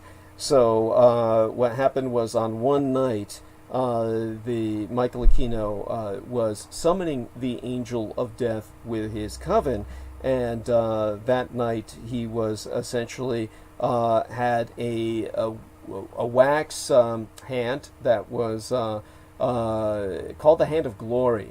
So rather, it's not so much a wax configuration as traditionally an actual dead man's hand that is waxed, so it can be used as candelabra. A candelabra would mean a candle holder with multiple heads. The Hand of Glory would be a dead man's hand, a cadaver's hand that is waxed, so that the flesh is actually burnable, and that's not normally the case with human flesh. It's not that burnable, because flammable, because the majority of the human body, dead or alive, is water. So when you wax it and add enough flammable materials to it, that changes the constituency, and then you add a wick into each finger and the thumb, and then you have a kind of macabre candelabra that is known as the Hand of Glory. So there was, however, in this case, what was probably all wax, a wax model of the target's hand in question, and they were proving to the military they could assassinate people remotely and without the use of Cho, and the military was always searching for alternatives to any kind of lethal technology. And in this case, the summoning of the Angel of Death was done by taking a hand that had the exact imprints of the target's fingerprints, which are easy enough to get. People leave fingerprints everywhere. You wouldn't. Not only that, people who are in the military or intelligence or police, or well, we all leave our fingerprints everywhere when we get a driver's license. So the fingerprints are the easiest thing in the world to get, but this wax hand had the exact mold of the individual target's fingerprints in question. And that was being used by Michael Aquino and his coven of 12. So we have 13 officers altogether for this particular ritual. He had hundreds, thousands that were involved with Satanism. They pervade the military, but mostly in the officer class. But in this case, 12 of them were gathered with Aquino to conduct the ritual. And that's described in my DVD, Satan's Crusaders, in which I talk about the ritual was ongoing while I was working that night on the incinerator, where I mostly worked at night so that it wouldn't overheat the building in the daytime, which would make the building untenable for the rest of the staff.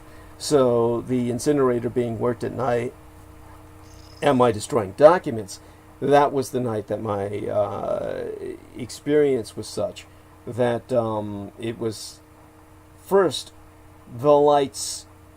Well, I knew where they were all positioned for the ritual, and Michael Aquino was at the head of the table, his presence creating the table's head in and of itself, and the men were spaced enough away from him where I could position the sound of their voices in relation to the sound of his voice, his singular voice, as opposed to their voices in unison, his leading the ritual, their following with the chorus. And at the time that the ritual went down and the summoning was taking place, the Angel of Death's entry into the room or into the building was evidenced by the change of the environment. And as I describe in the DVD, everything went black. And when people ask me about, do you mean the lights flickered, the lights went out, and I have to emphasize, no, I mean the room went black. Literally, the first thing I noticed was that the flame of the incinerator was no longer hot, that none of the heat that would normally cause the sweat and the entire facility to be untenable for the occupation of most staff, which everybody in the coven was tolerant of because, as Aquino said, it mimicked the atmosphere of hell itself, and therefore was conducive to the entry of the angel of death, and therefore they preferred the incinerators working and the overheating of the facility, the postal library. That was when everything went down, that fire stopped emitting heat, and then it stopped emitting light, and that's when I knew that death was there. When you've got a full operational incinerator and there's no heat or light emitting from the flames while it's burning full blast, enough to burn a human body should it fall within the incinerator itself, you know things have changed. I pulled out my flashlight and it didn't penetrate the darkness. That's when you know things are bad. So when I maneuvered my way by touch and familiarity with the terrain to the front room where the ritual was ongoing, I knew none of the men had changed places. But what had happened in terms of audio phenomena was that all 12 men who were following the Aquino lead were speaking in one singular voice, and Aquino, in his position at the head of the table, was speaking with the voice of 12 men.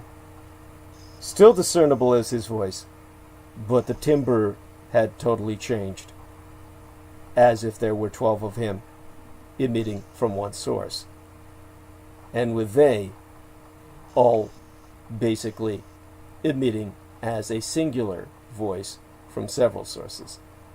And that's when the phone rang, which they maintained the line at the ready for that very reason, and they were told that their target had succumbed. And the target, of course, had a monitor, somebody stationed to maintain watch over his home. We're talking about people who were observing illegally, surveying his home. Somebody posted on watch, and they said an ambulance had been called to carry him to the hospital, and it was obvious he was dead. By being taken into the ambulance, he would be marked as DOA, or dead on arrival, once arriving at the hospital. He was dead into the ambulance, actually.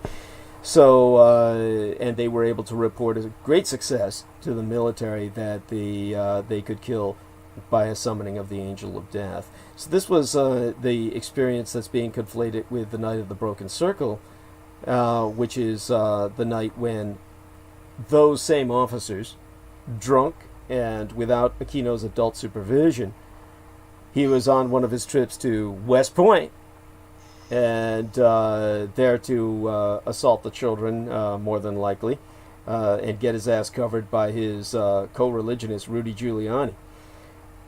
That was a situational time when they decided it would be a great idea to summon the Peacock Angel, Lucifer himself. And Maluk Tausch was summoned in a ritual in which they would essentially abuse the Most High in terms of his standing amongst the hierarchy of fell angels. And they would do so to prove their own power.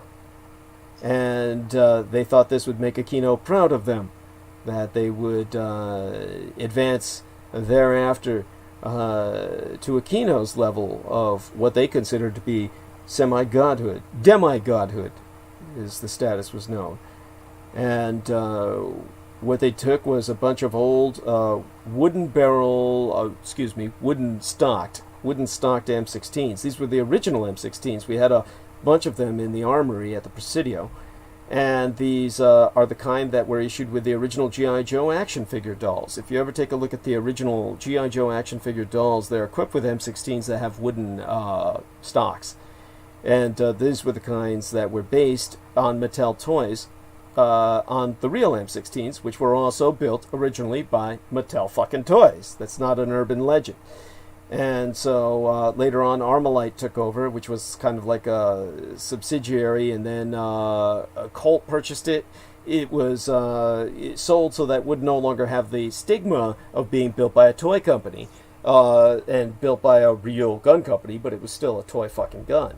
And that was made so that it wouldn't have any rifle kick, which of course would destroy the shoulders, dislocate the shoulder bones, or even break the shoulders of underfed, malnourished third world troops like you would find in Vietnam. So with the Republic of Vietnam troops, they didn't want to give them the M1 Garand assault rifle, which was the most successful rifle of World War II.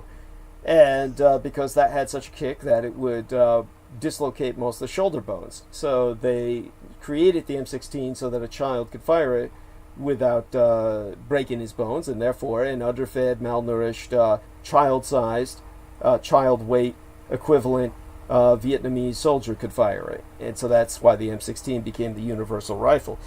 So the original ones had wooden stocks, and they took those stocks and they carved the pentagram into the stocks, inverted, of course, the sigil of Baphomet, some other sigils, and then, of course, they needed a blooding, and each one of them cut themselves and created a blood circle in the playground that was adjacent to the main post library, and on the basketball court, which was concretized, they created the blood circle, and then took their own blood and also applied it onto the buttstocks, into the sigils, creating a bond, and then conducted the ritual that would summon Maluk Taush.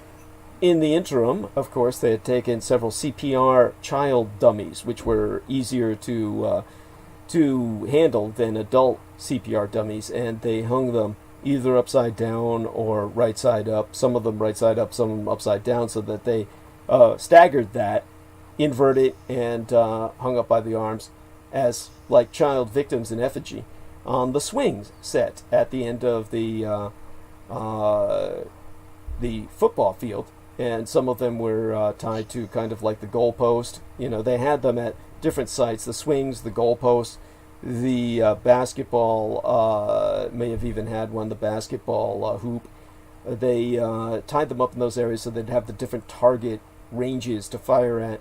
And then in the middle of the night, no moon, it was a moonless night, and with very little light, they were able to hit all of the targets using their newfound potency, their power that they had called upon. That was the night my hair turned bleach white. That was the night we were all possessed. That was the night in which my world ended. So that was because their circle was not complete. They had not really fully encircled and therefore ensorcelled the entity that they had summoned. That's an occult version of Chernobyl, basically an occult meltdown.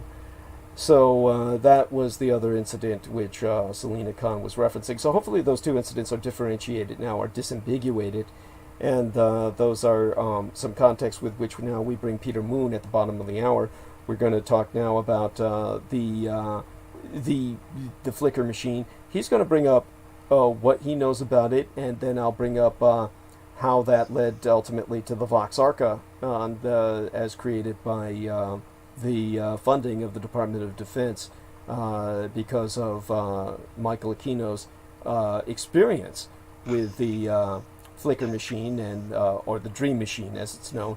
But we'll start with Peter Moon, and of course he'll add whatever comes to his mind concerning what I've just related as to as well as what how he ran across the Dream Machine first, and I'll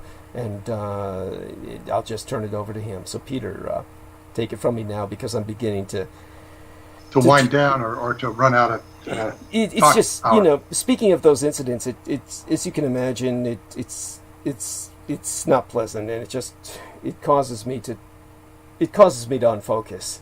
Understood, and understandably so. I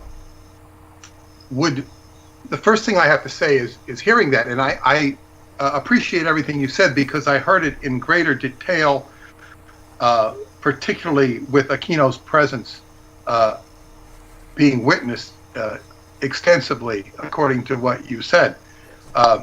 It was pretty extensive, and it's not surprising.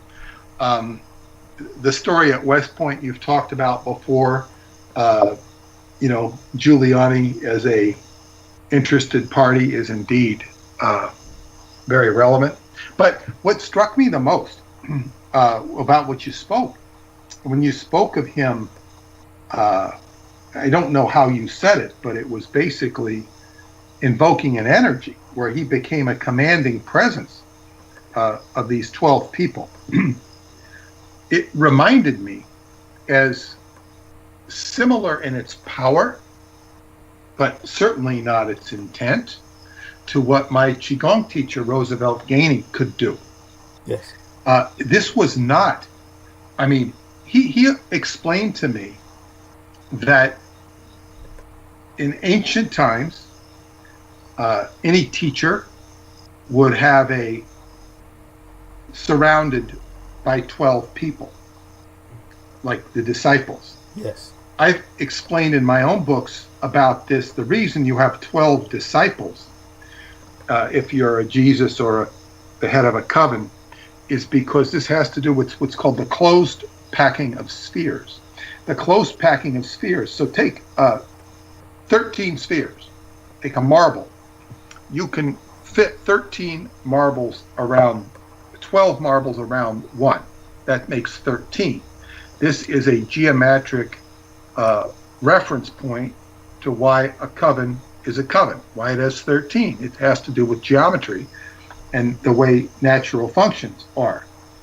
All of Qigong is based upon geometry, breathing into the geometry of the body, creating the geometry of the body and extending it outwards. I one time saw my teacher giving a demonstration of, I think he called it the void. The void. Well, we were in a church. It's a very nice church we used to do on Wednesday mornings in Brooklyn. And we were in a room. It was, nice wood furnishings and everything. It was a very beautiful room. Mm-hmm. Tasteful for a church. And we're in there, and I, we must have had no more than 15 people in there, probably a little less. And we'd be in a circle, and I don't know what he was demonstrating the void, and it was like it's hard to explain. It was almost like an earthquake, but there was no shaking of the earth. But you kind of felt that he could have shaken the whole room down if he wanted to. I saw him exert it was almost like a silent power, and I'm not sure that anybody noticed it but me. I really never talked to anybody about it. But he was notorious for doing one demonstration that only one student would see, or doing a class that was entirely dedicated to one person, and the others who would attend the class would benefit. He did that once for me, and it was very obvious. But yeah, it's like, wow. This guy could generate power, but he never did this to attract attention or to do weird or wicked things. So all I'm trying to impress the point here is there is a positive side of this power. And certainly it has everything to do with intent. And what was going on here was gleefully, and I say that in quotes, diabolical. Right. However, that's the impression that I got from all of that. And it is, of course, very reversible. And not something we have to be spellbound to. Of course, it should be recognized as trauma, which is exactly what it is. Now, with regards to the dream machine, and it's very interesting. I've educated myself by happenstance on the dream machine. The narrative started last time I was on, which would have been Wednesday, and I was talking about this Moroccan lamp I had brought into, I had purchased from Morocco, and had put up in my overhead light fixture in my living room, and it gives this flickering through all these copper holes, and it's quite fantastic. When you have all the lights off, it puts lights all over, and it reminded me of the Dream Machine. Now, the Dream Machine is a device which was actually invented in collaboration between Brian Geisen and Ian Somerville. Yes. And it was basically, it's like a cylinder with a certain pattern of holes cut in the cylinder. And the cylinder would be put on a turntable. There would be a light bulb inside, and as the turntable would, and of course the light bulb would have to be suspended so it's not spinning around from above, and this would turn around and spin on the phonograph, so the light is going, these patterns are hitting your eyelids. Your eyes are closed, and it's designed to induce an alpha state, to bring your brain to a being stimulated, ultimately to visualize and to process and see information it might not ordinarily see, inducing a REM, rapid eye movement like state in the brain. I got involved with the Dream Machine. It was introduced to me by Joe Matheny, who the idea of it. He introduced me to the work of Brian Geisen, right, and who basically brought forth the cut-up method, which is taking words, sentences, letters, and mixing them up and regurgitating them randomly through putting them in a hat or whatever, right, and reading what they now say. This was Geisen was an artist, surrealist artist, and the forerunner of surrealism was called Dada, D-A-D-A, Dada art, that generated in the post-World War I environment where people were disillusioned with reality because of the war. So the art began to convey juxtapositions of different things that might not fit together, such as a Civil War soldier in World War I, or an artist on a ballerina on the battlefield, things like this, whatever they were, stuff that you would see in surrealism. Surrealism was a later day, more, I guess you might say, more refined system of Dada art. But so Geisen, who was an artist first and foremost, was taking this into a written, he was doing it with words. And his motto was rub out the word. And when he said rub out the word, so if you could take a sentence and say it 10 different ways, or how many permutations the sentence would produce, or a bunch, like 10 words, and say it all the different ways, you're going to get different meanings out of that sentence, and you're going to get a whole concept. And it's, now, William Burroughs, who was a writer, first and foremost. Burroughs is a very interesting character, and I understand him better after this experience of the other night. Mm-hmm. Now, Burroughs, it's very important that Burroughs met Brian Geisen. Well, let me say that Burroughs took this cut-up method and did it further. He began to do words, cut-ups of words and newspapers, and then he would see, he would have to have, like, he was like communicating with other consciousness. You could call it an AI in a way, you could call it an entity, but he was generating communication with the outside world. He was inducing what Aleister Crowley would refer to as phenomena, external phenomena. Now, which is something you seek in the pursuit of magic. You want phenomena. Rather than just the day in and day out of linear reality, you're communicating with more, all of reality.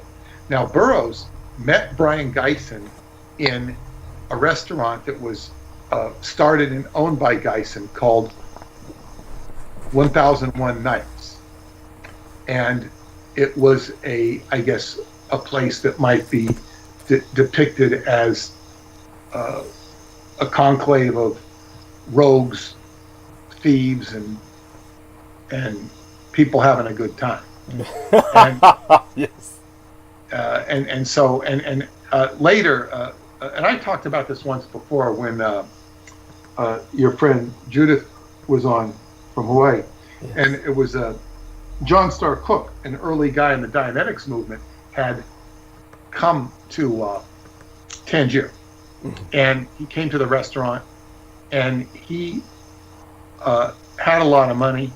He funded the restaurant as it began to go broke and kept it alive.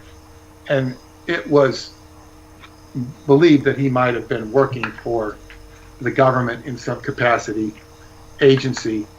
But I really also opined that somebody like him, the agencies worked more for somebody like John Starr Cook.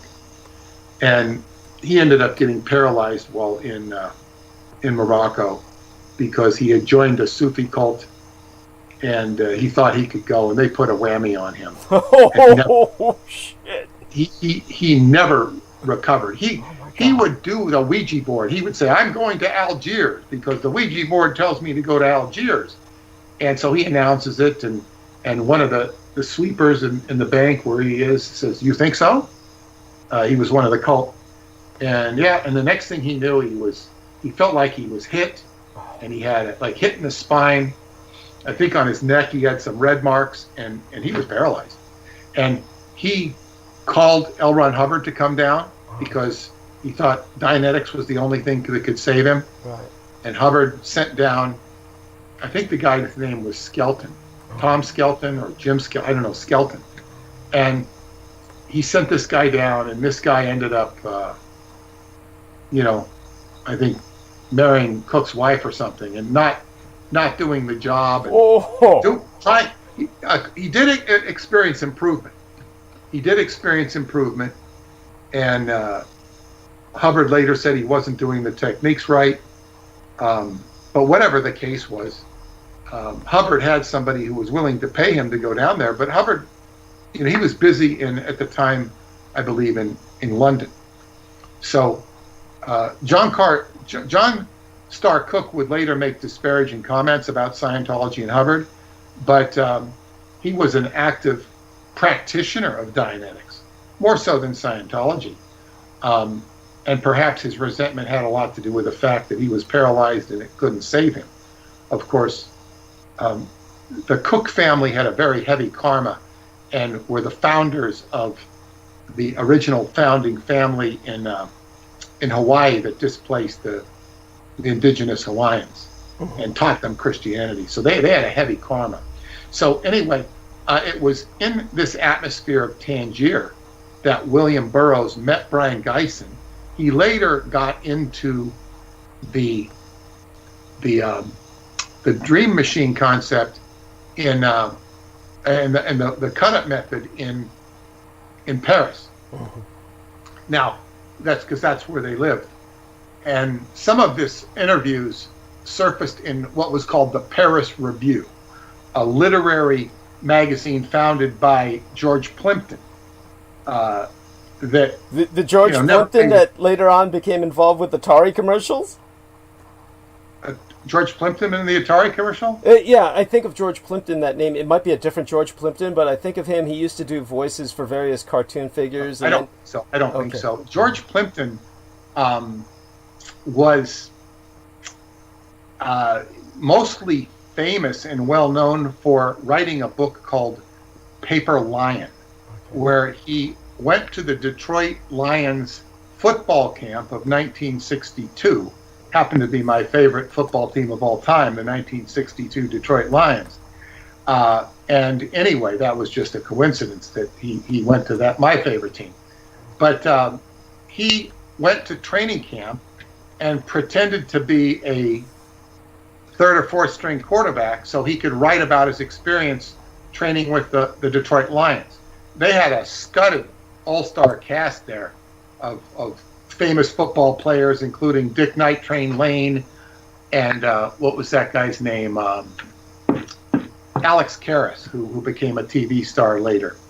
And so he he wrote about his adventures with the Detroit Lions. That's what he's mostly famous for. They made a movie about it, but he was a friend of the Kennedys, and I think he began his Paper Lion book skating with the Kennedys. He's skating with Robert Kennedy, he was closest to. He was a graduate at Harvard, and I assume he went to school with RFK, and he was a literary something or other. He'd go in the boxing ring with Archie Moore and write about that. He once got himself.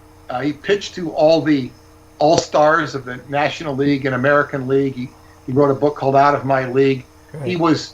He never was a real athlete, but he tried to vicariously be one. Right. Right.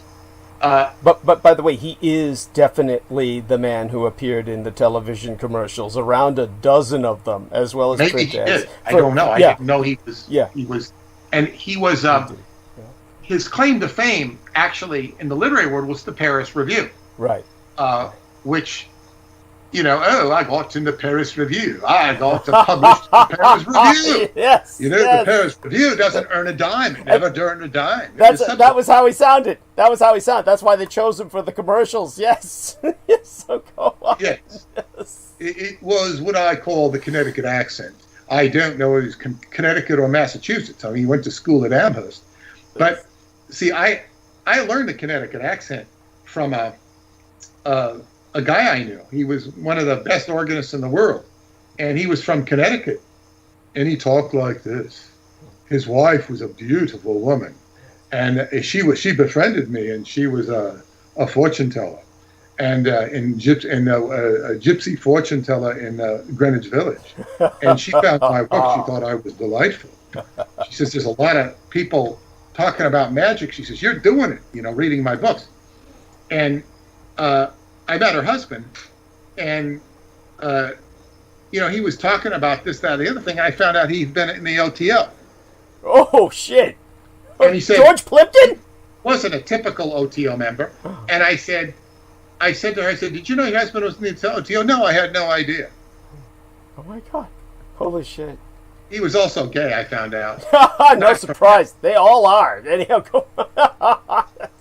But anyway, not all OTO people are gay, but I guess a high percentage of them are. And anyway, or ready to swing. But he like a monkey on a trapeze, he's ready to swing. Yes. So anyway, this guy, I learned the Connecticut accent, and he said to me, he told me some interesting things. But anyway, I said, what is this accent? And I said, I go to Yale, and I perform at Yale. And I said, oh, Yale. I said, you know anything about Skull and Bones? He goes, no, what's that? And I told him what Skull and Bones is. And the next time I saw him, he says, oh, I stopped that job at Yale. He says, when you told me about that, I couldn't go anymore. It's $300 an hour, but I couldn't go. He was a sensitive Pisces. And anyway, so I learned about this Connecticut accent. And I would imitate the Connecticut accent delightfully. And I had talked about the occult corridor with Brandon Young and all that goes from New Salem or West Salem, New York, which is on the border near Connecticut, runs all the way up to Salem, Massachusetts, and right through Connecticut, with a little armpit of Rhode Island off to the side, and Providence, where Lovecraft was from. Right. And so anyway, I learned this, and it was very interesting because my daughter's former boyfriend, who I spent a lot of time with, was from Connecticut. And he, and I started doing this Connecticut accent on him, because he didn't have one. And he came from a well-to-do family and whatnot. And he goes, oh, God, I always wondered about that. He knew exactly what I was talking about, the Connecticut accent. It was just something that him and his father didn't do, or they could have. I mean, they could have been pretentious and put on the Connecticut accent. But George Plimpton had a Connecticut accent. And he was, he used to spend, according to a friend of mine out in the Hamptons, she would see him all the time drunk. He hung out in the Hamptons out by Montauk, and he was, what did she call him, a lush. He was always just shit-faced drunk.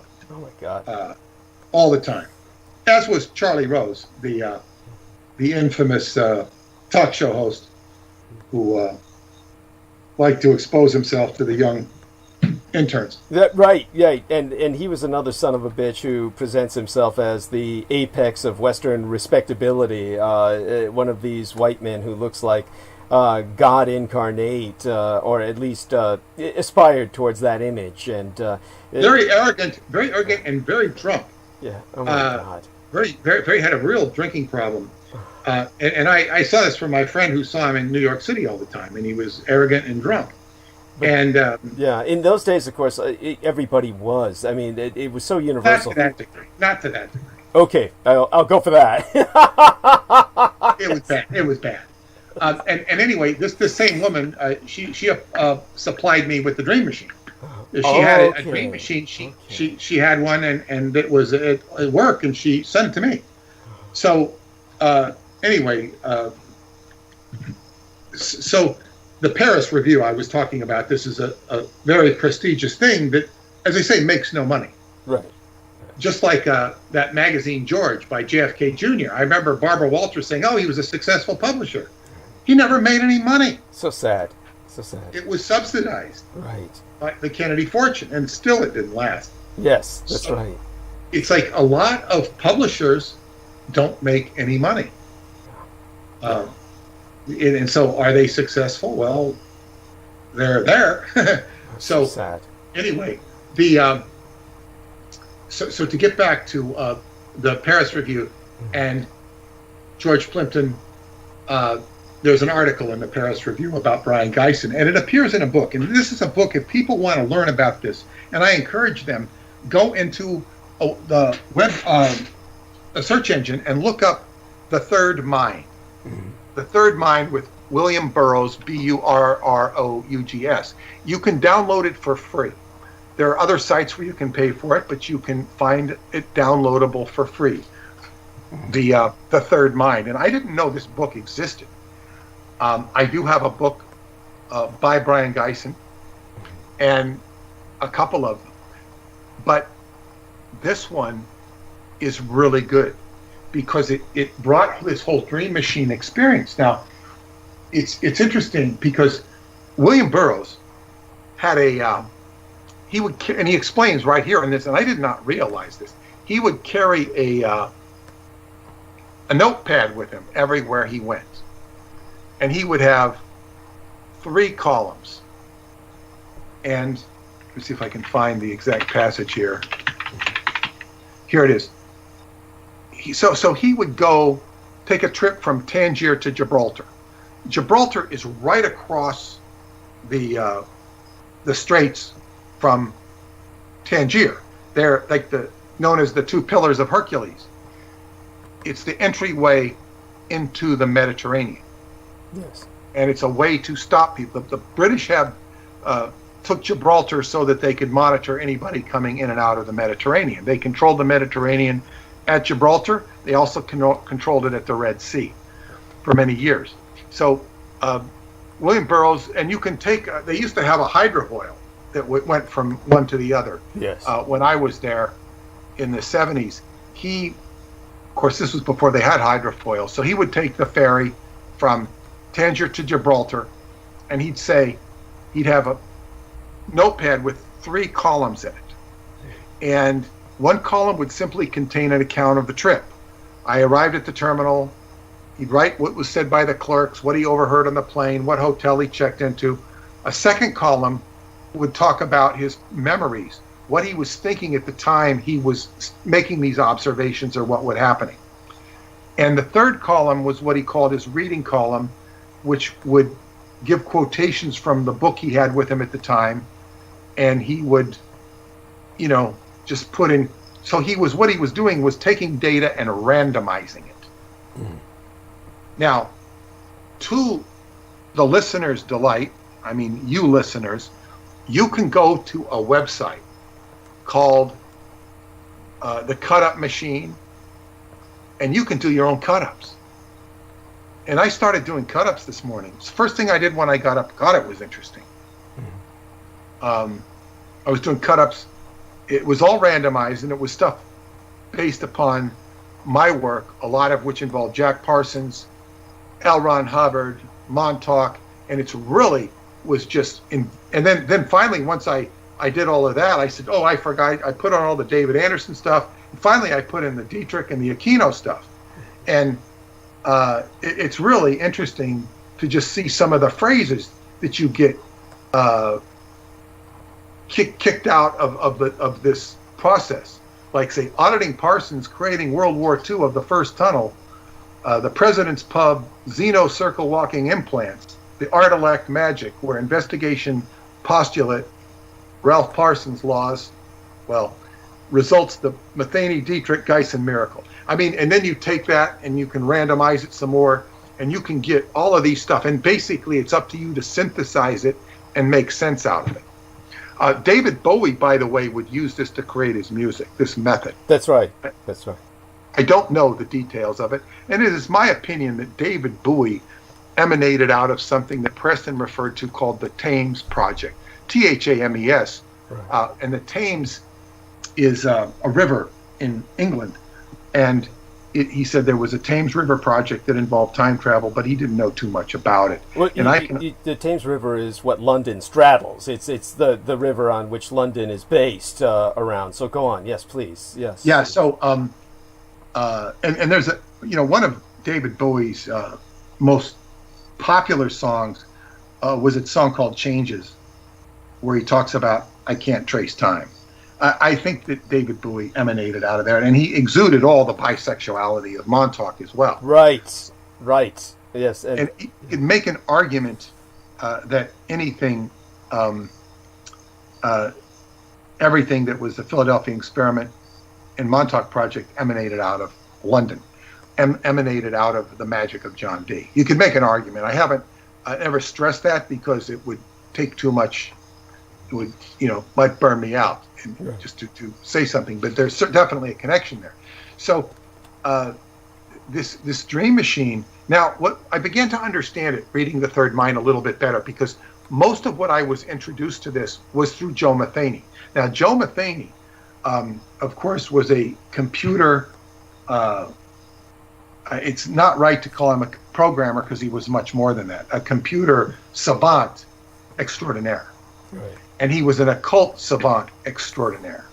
And his study of magic led him to becoming interested in computers, interested in John Dee, Enochian magic. And, he ended even learning, what's that script from Egypt? What's that word? Hieroglyphics?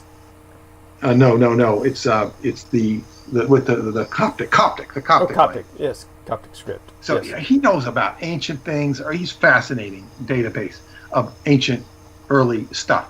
So anyway, what basically he did was he generated a computer. He put this onto early, I think he started with a Commodore 64, and he would put it into a computer and then re-scramble it. And he kept using, he learned databases, and he's basically self-taught with computing.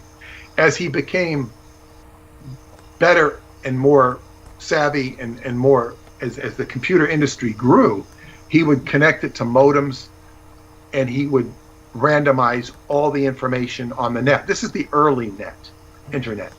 And he would then he would end up working at Adobe, where he would end up wearing a lab coat and put on these glasses and so that he could interface with the techies well. They wouldn't find him anything other than one of them. Right. Where this is a guy who likes football, boxing, and was a bona fide, I guess you'd say, bar brawler in his day from Chicago. Grew up in the very rough section of Chicago, and gangs and stuff.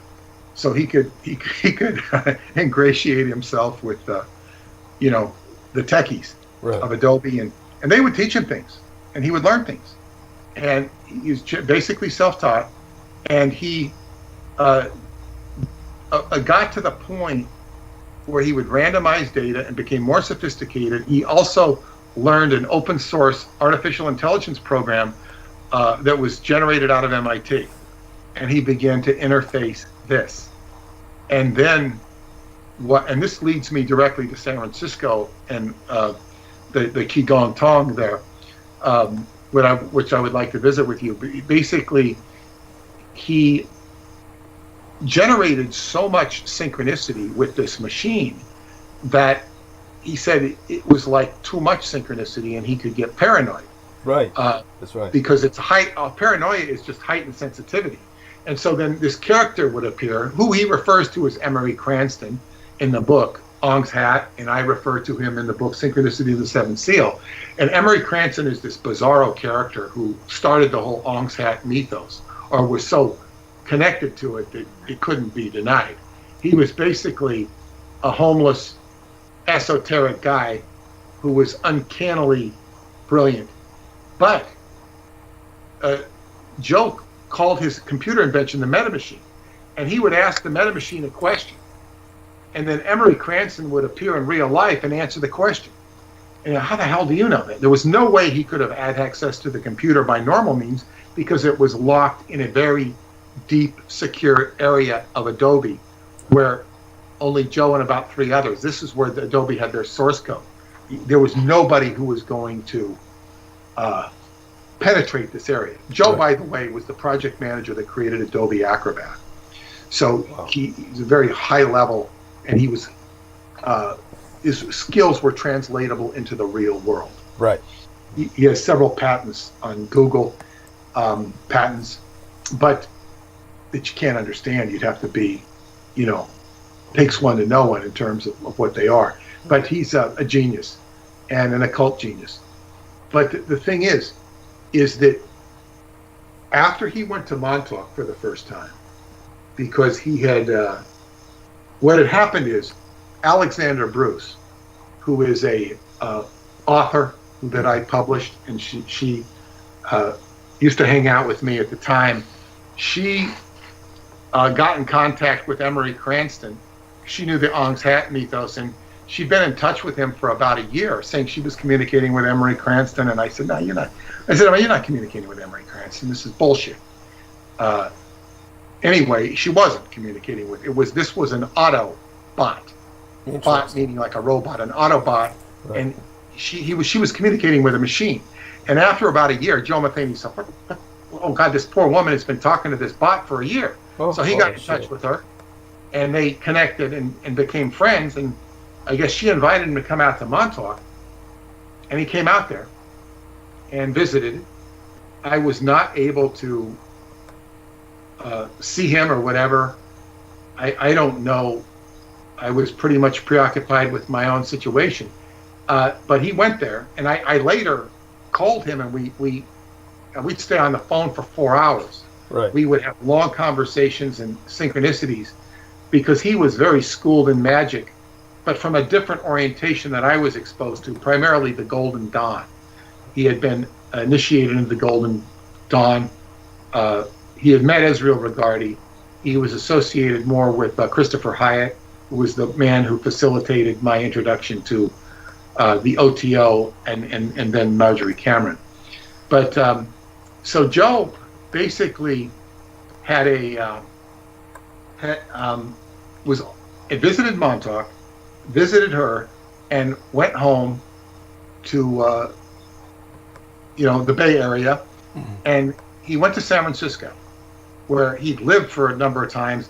But he went to San Francisco. He liked to go to this place in Chinatown.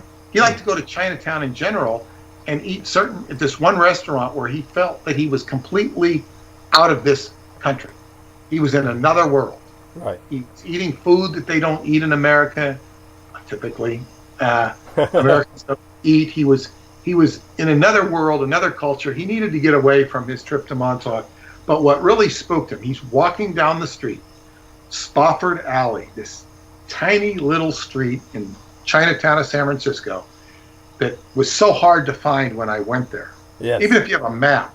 Well, yes. So anyway, he went there, and he's walking down Spofford Alley. It's cobblestone, and you can't drive 2 cars down it. 1 car is all you can go. And lurking beneath this arch of this building, it's the Chinese American Freemasonic Hall. It's a red building, and there's Emery Cranston. this guy who would appear and answer questions from the meta machine.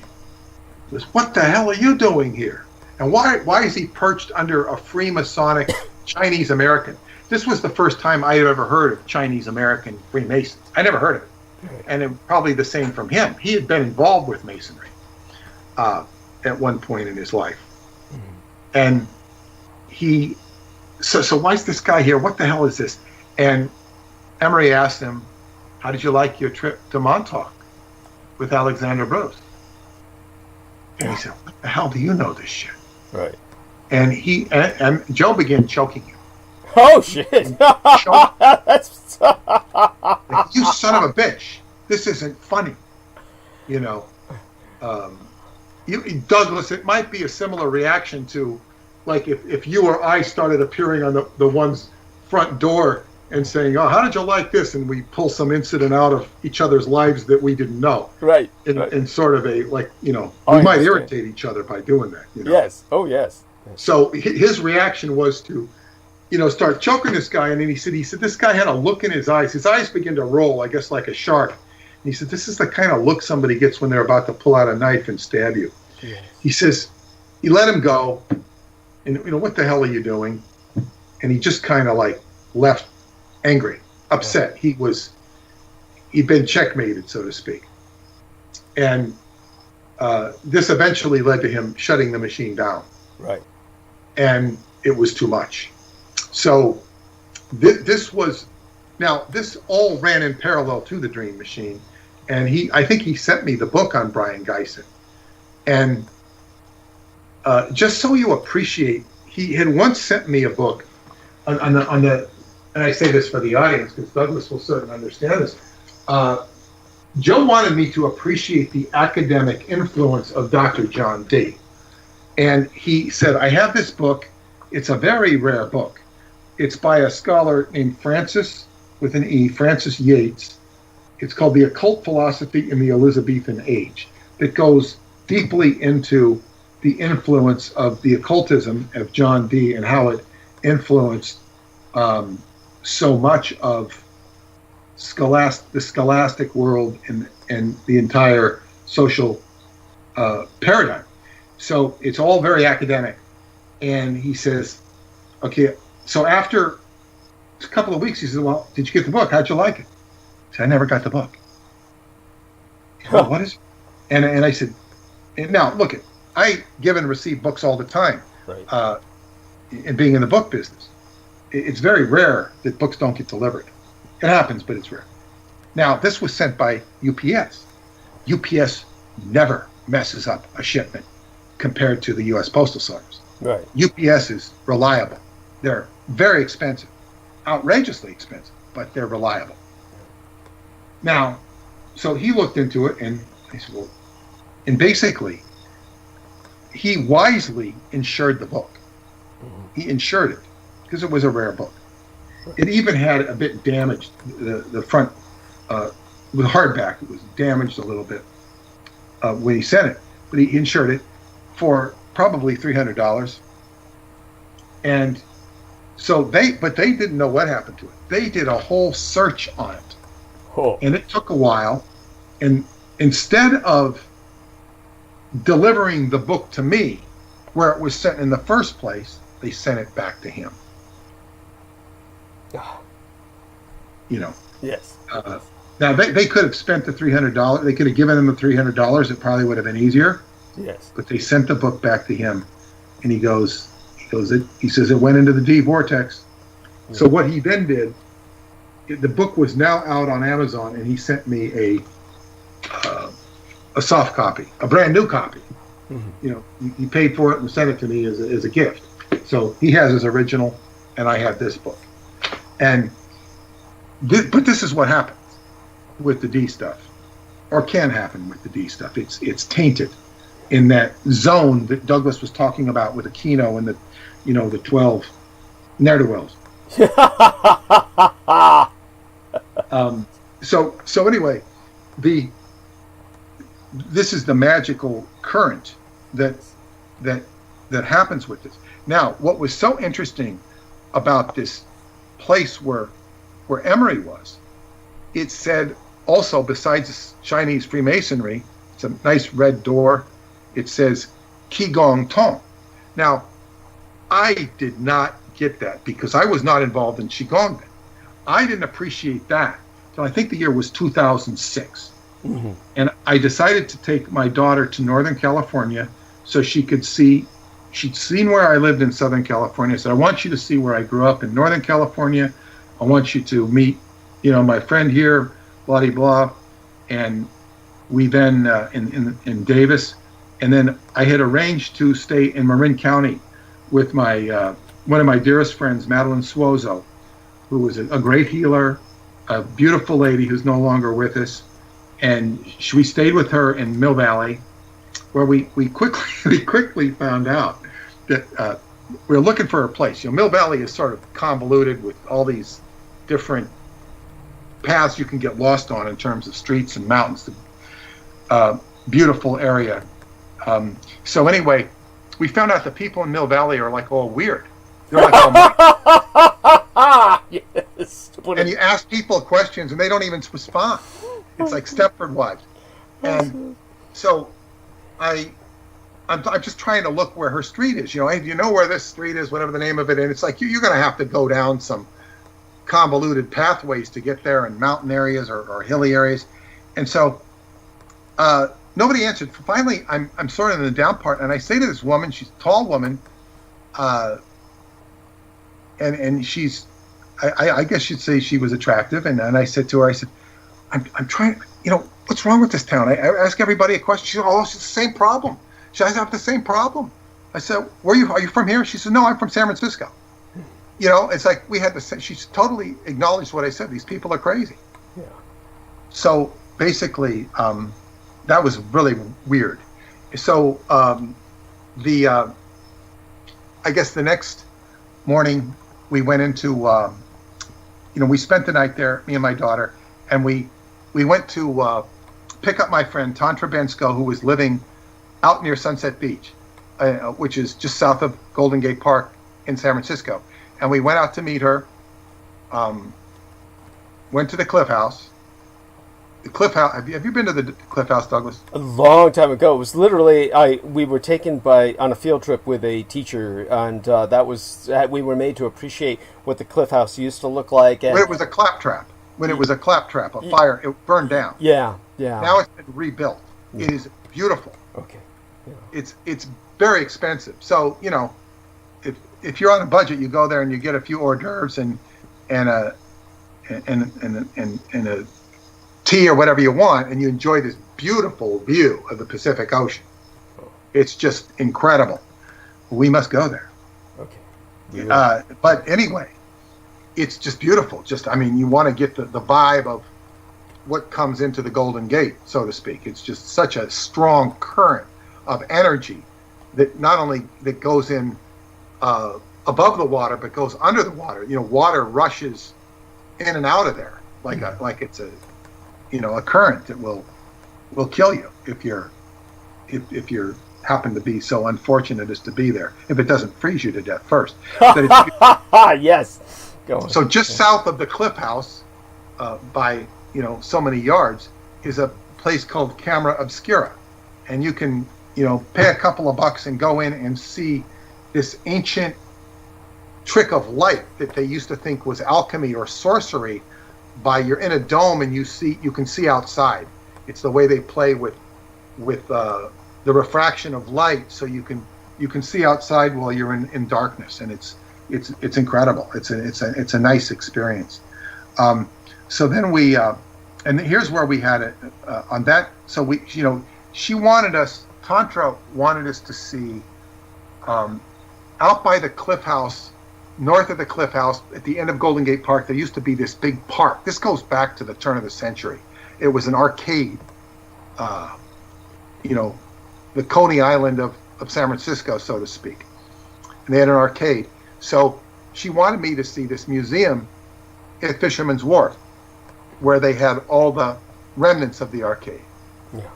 So we then made our way to Fisherman's Wharf and went to the arcade, where you could, instead of putting in a penny to see this thing you put in a quarter. So there were games you can play, and Madeline loved playing games, and my daughter was young, and we're just in there seeing all these old-fashioned toys, basically arcade games, which they're antiques, they were vintage, but you could play them. And so Tantra's over there looking in this viewfinder, and she somehow, I said, "What is that?" I go and look, and I freaked out. I'm looking in the viewfinder. I said, "I know that place. That's in my dream. I saw that in my dream." Mm-hmm. It's a dream, and it was the Palace of Fine Arts. I said, "What the hell is this?" She said, "That's the Palace of Fine Arts." Now, the Palace of Fine Arts, you can see in the movie with Sean Connery. Right. What's the name of that movie? The Rock? The Rock, yes. And he ends up getting circled by the police, meeting his daughter at the Palace of Fine Arts.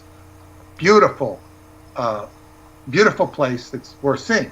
So I was being summoned to San Francisco in my dreams, connected to the Seventh Seal. It was a whole dream sequence. I still remember it. And I was being led to that building, and there was an Aquino connection into it, and it was, but that palace. So Tantra is a very interdimensional woman. She went with me on my first trip to Romania, but that would probably be a year or two later, and I think I've only seen her in person like 3 times. But they're super momentous times. Anyway, she is a gateway, a portal to different realities in her own way. So she kind of like gated this thing, and so then we ended up going to the Palace of Fine Arts, and unfortunately the museum there was closed, which I was really looking into getting in. And then we made our way to Spofford Alley. This is what I wanted to see. I said, I want to go to Chinatown and see Spofford Alley. So I'm looking for it. I can't find it. Finally, I see this map. Somebody might have directed me to. It's a map in Chinatown that's like, it looks like a sewer plate, except it's a map. It's very, what's the word, carved, or the metal is, it's in metal, and it tells you where all the streets are. Oh, okay, yes. Yeah. And I said, "Oh, that's where Spofford Alley. There's where it is." So we found it, and we went there, and there's a door, and it walks upwards, and you go up there, and I remember me and Tantra went up. My daughter and Madeline got scared. They ran down the street. They didn't want to go up there, because we were being a little intrusive. Right. We walk up there, and we get there's the first floor, and there's all these Chinese people in there. And what's the game they play? What's the game? Well, they're playing some game like, yeah, like, it looks like bingo, and they're playing. Yeah, mahjong. Yeah. And I'm going like, I'm trying to get their attention. They don't answer the door. It's like, I got the idea that they didn't really want me to be there. They didn't really want to speak English. Right. And they could have, but they didn't want to. Finally, by persistence, somebody comes. I think somebody came to the door. I don't know. I remember leaving the book Ong's Hat the Beginning, which has a comic book version of Joe's adventure at that Qigong Tong, and I left it there. Oh. I left it there. Wow. And when I guess I got down when we finished our trip. And this was then we went out to dinner, and then we saw something really weird. We looked down when we went at the park, and it was this big orange banner. It was orange with this big black 23. And of course, 23 is the number that William Burroughs made famous with Synchronicity on his trips to Tangier and Gibraltar. 23 Synchronicity, which I've written about elsewhere. And it says, Matheny 23. What the hell is this? Joe Matheny, what the fuck? What is this? Well, it didn't take me too long to figure out that was a banner for who was then the catcher of the San Francisco Giants, Mike Matheny. Mm-hmm. Number 20. He wore number 23. But it was a very odd synchronicity, and how these things gate in. So when I got down the next morning when we left San Francisco and went down to Hearst Castle, I called Joe Matheny and told him about my experience at the Spofford Alley, and he said that he laughed. He says, "Yeah, I left the Ong's Hat CD there. I left it there." So I did the same thing you did, and of course you don't hear back from these people, Right. and you don't expect to hear back from these people. But then when I returned, then at some point, when I got involved with Qigong, I then had written down Qigong Tong, but I didn't understand what it meant. And then I had it on a note with a phone number of Tantra's son, and I saw it. I said, when I got involved with Qigong, I said, Qigong is Qigong. Oh my God, that's a Qigong center, a center of Qigong. What? This is too bizarre. So when I went back on the trip that I met you, Douglas, with my friend Doug, my other friend named Doug, who I went to high school with, we went back to that, and it was that. And I heard some guy giving a tour, and he said, "This is where Sun Yat-sen used to be." I was learning history of the place. Sun Yat-sen was, of course, the head of China. Yes. And when he was outside the United States, this was his operating basis in the United States. So for a short time, it was the headquarters of his version of China. That's right. Just so people understand this, Sun Yat-sen was propagandized during World War II as the George Washington of China. In other words, he was the father of modern Chinese republicanism, and that is, of course, what replaced the imperial system, the dynastic system that had been in place for thousands of years. And so as a republic, which is now manifest on Taiwan, the Republic was running China from out of this building in San Francisco. This is what, during a period of time where Sun Yat-sen was essentially in exile. So this is what Peter Moon is referencing, so that people have a better grasp of the importance, the enormity of what he's saying. So go on. So what this told me that this was a far more important place than I could have conceived of. And that was a revelation. So, we hung out there, and people were coming out, and because it's at least 3 stories high, and you walk up the stairs, and I asked some lady about this, and she says, "You go to FBI. FBI have key." So That's right. Yes. And then, but there were people coming out, so there, they say they were very friendly. Everybody on that street was very friendly, and they, you can't expect them to be too accommodating. Right. But and then we came back again, and there was a funeral there. There was a funeral not in front of that building, but on the street, and we went back 3 times. And at one point, I don't know if it was on that street. I think it was. They were doing some kung fu with the wooden swords. It was, fun to hang out there, and I think we ate there. Ate across from the building and just kind of staked it out, not being obnoxious. And we went around and visited.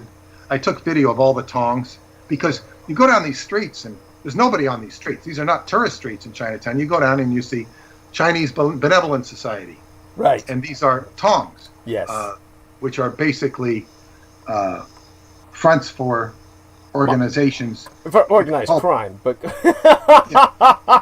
and because the Chinese had the police were not backing up, and that's a whole other story. Yeah. So anyway, I gave my friend Doug a very interesting tour of Chinatown that you don't get to see if you're walking on that gentleman who was giving the People's Tour. Yes. So anyway, it was and in fact. One time, my daughter had a Chinese boyfriend whose mother or grandmother, I think, wrote a famous book called Unbound Feet. Yes. And when I told him about those adventures, he says, "Nobody bothered you. That's good." Yeah. Like he expected that they whatever should have bothered me. No, nobody bothered me. I was treated so nice in Chinatown. It was beautiful. So, but by the way, the title "Unbound Feet" references the fact that Chinese woman used to bind their feet, and that was to make smaller feet for cosmetic reasons. This was not something that was innocuous. We're talking about severe deformity that would leave them unable to walk as they got older, and they would basically turn the feet into stumps, and this was considered aesthetic in ancient China. Well, what, wasn't it more to control the woman so she couldn't run away? There was that too. I mean, that was part of it. A severe, extreme version of what high heels suffice for in the Western world.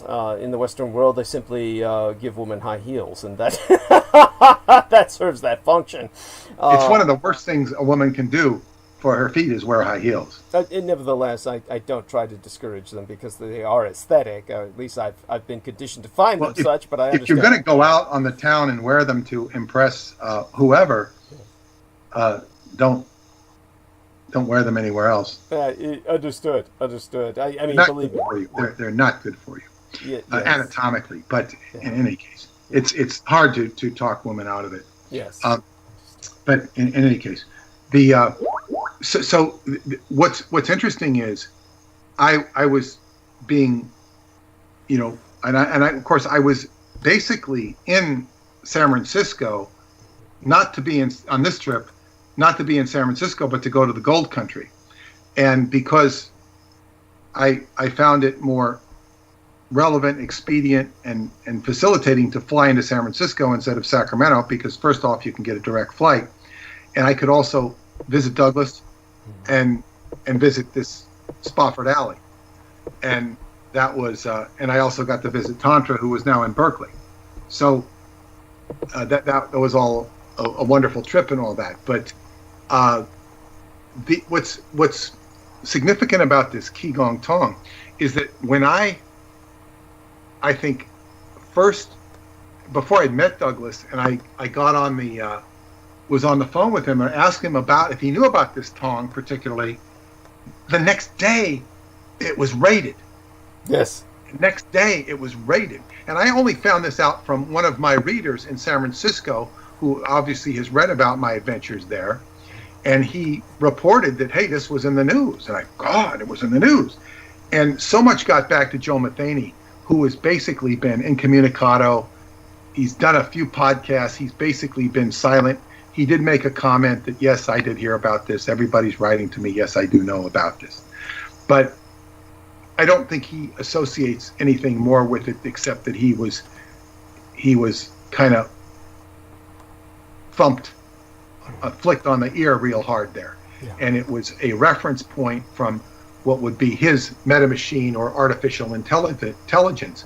And only now am I beginning to fathom that this correlates with the Artilect in some fashion or another, because it showed up right after I talked to you, probably for the second time, and calling in on Revolution Radio or whatever it was. And then it takes on more, and then I really, what is this Qigong Tong? Now, the reason it was broken into, because there was a man named Shrimp Boy, right? I think, right. Choi. Yes. And Shrimp Boy Choi was the high Taoist priest of this Tong, yes. But the Taoist temple within the building. Yes. It's on the top floor, I believe, and they showed it on. I saw it on YouTube. Yeah. He's like the Taoist priest. So he's and of course he got in all sorts of trouble. He was went to court. He was finally found. And most of the charges against him, I think, were charges that I think might have taken place in New York. I know he escaped to New York for a while, but he was put in prison. So he's a prisoner now.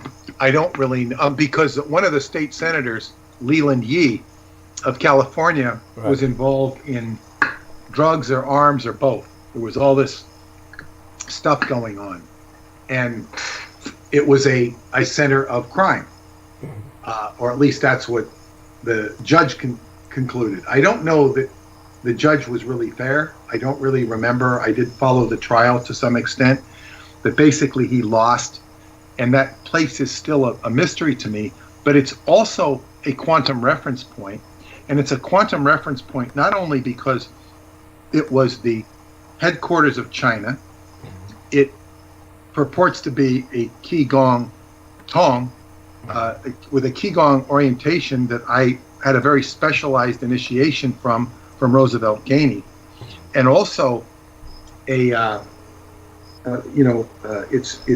this weird quantum aspect from Joe Matheny getting thumped by Emery Cranston through this AI metamachine.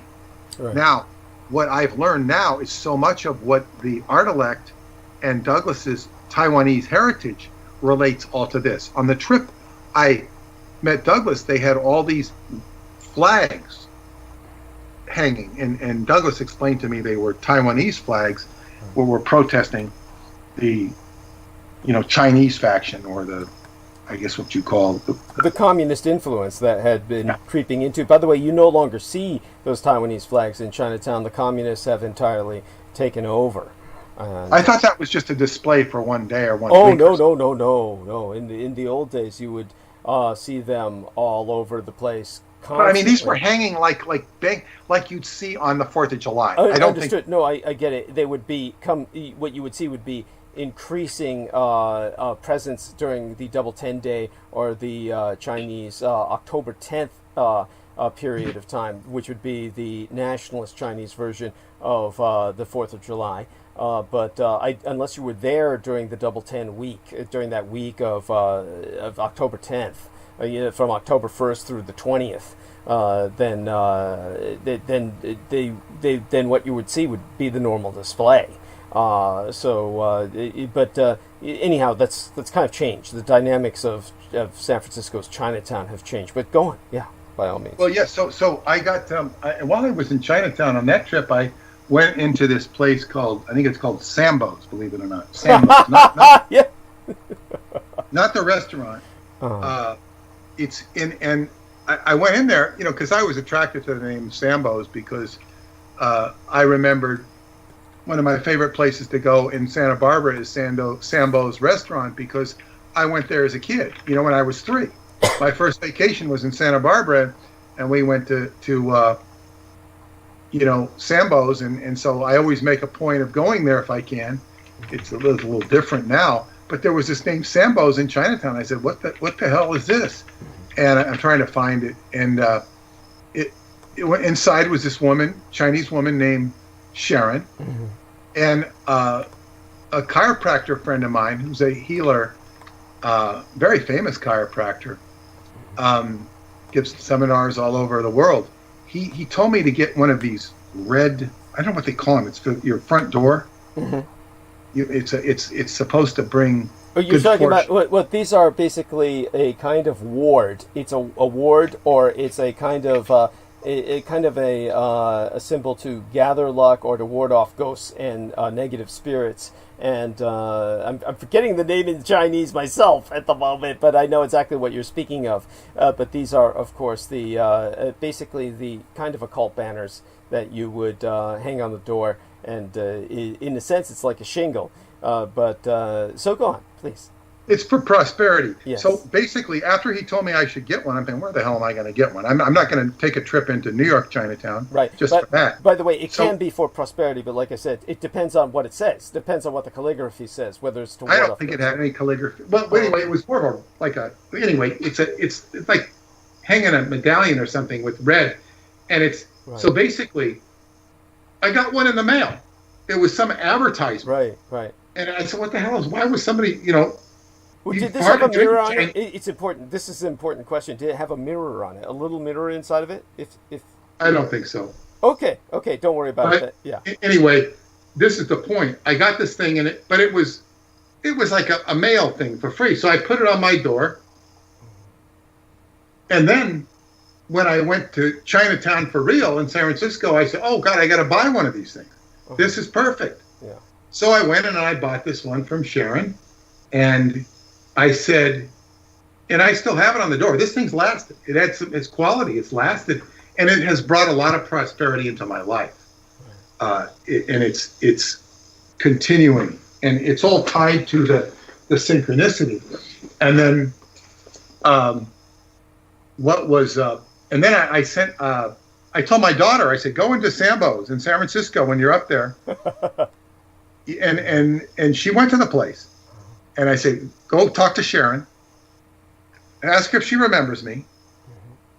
I might have even, I don't know if I had books to give her, but I told her who I was, and she remembered. She didn't remember my name, but she remembered my face. Of course. And she says, oh yeah, I remember the face, and so yeah, she I put my daughter up to asking her to remember me if she remembered me, and she got whatever she got there. But in the back they had Buddhist stuff, Taoist stuff, and maybe something else. Confucian, I don't know. And I said, what this is a temple. It's got Buddha, it's got Tao.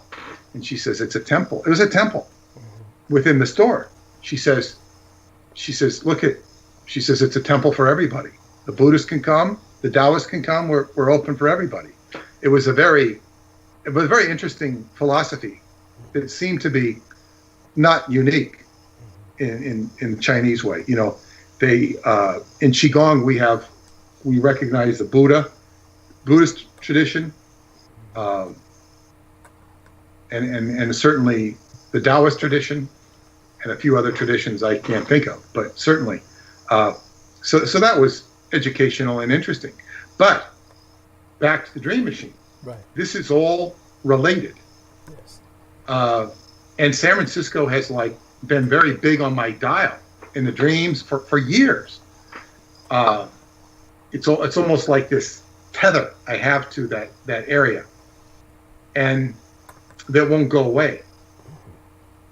So basically, when I saw this lamp last week or 4 days ago, and I said, wow, this is triggering. Now, I had a woman over here today who is a old friend, a dear friend, and there's been incredible synchronicities between the two of us going back to 1993, at least.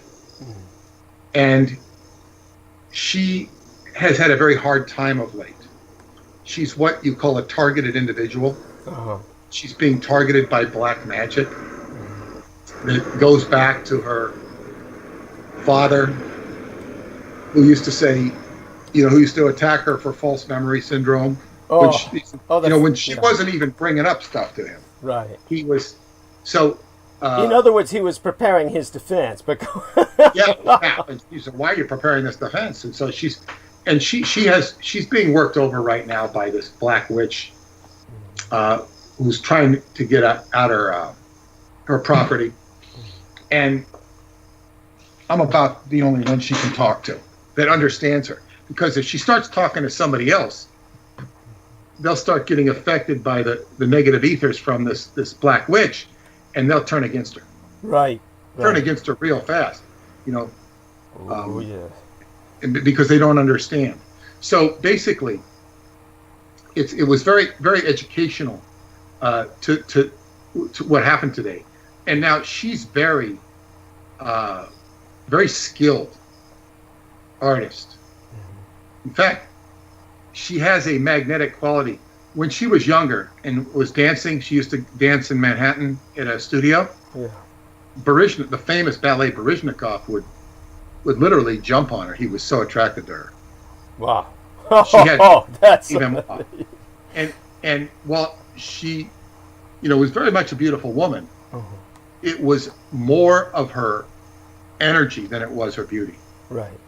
It was, and I've known another woman like this, who was less beautiful than her, and she would attract celebrities, and they'd just be like, like very weird behavior that was completely inappropriate. Right. It would be attracted to that. So she had that sort of sexual charisma, I suppose you could call it. Right. But as I say, she's fallen on some very challenging times, and she's a great asset to me because she's a consummate artist, and she can help me with my decor, and she needed some help with some stuff today, and I whatever was bothering her, she immediately just shut off and started looking at all this Moroccan stuff and was going, hey, because she loved the artistry of it. And she, wow. And then I began to tell her, I began to see the synchronicity. See, she's got the outside world. about this witch. Yeah. So she had this witch that was like putting all this whammy on her. So what you need to do, I think, is you need to take this woman's name and you need to write it in black ink on white paper. Write her name. And if you don't know her name, write her name as best as you can, the witch name so-and-so, so-and-so. Identify her. Put the paper in white paper, black ink on white paper. Now wrap it up in a black thread. Wrap it up so you can't see any of the white paper. And that's a job. This is called binding someone. Right. And you never want to do this lightly, because this is an extreme psychic harassment that she's suffering. Right. Extreme. I said, now, what you do now is you now put it in water and freeze it. And you do this to stop somebody who's doing evil intent on you. Yes. So next time I talked to her, I said, how did it go? She says, well, my refrigerator broke down and all the ice melted. Oh, God. That's how strong Yes. the magic being perpetrated against her was. Yes. Yes. How strong. So she'll have weird things, her car's being bugged. This is something, you know. The police came to her house yesterday wanting to know, they heard a report that she was threatened suicide. And she hadn't threatened suicide. The tenant in her house had typed to somebody on the internet, if you give me any work, I'm going to kill myself. It was a flippant comment. Right. So somebody somehow reported this off the internet, and the police came to her wanting to know if she was going to kill herself. Right. Right. So it's like she's a targeted individual, Yeah. psychically. Yes. So, but then what happened is, I was showing her, I started to refer her to the Dream Machine to learn this cut up stuff, because you cut through the shit.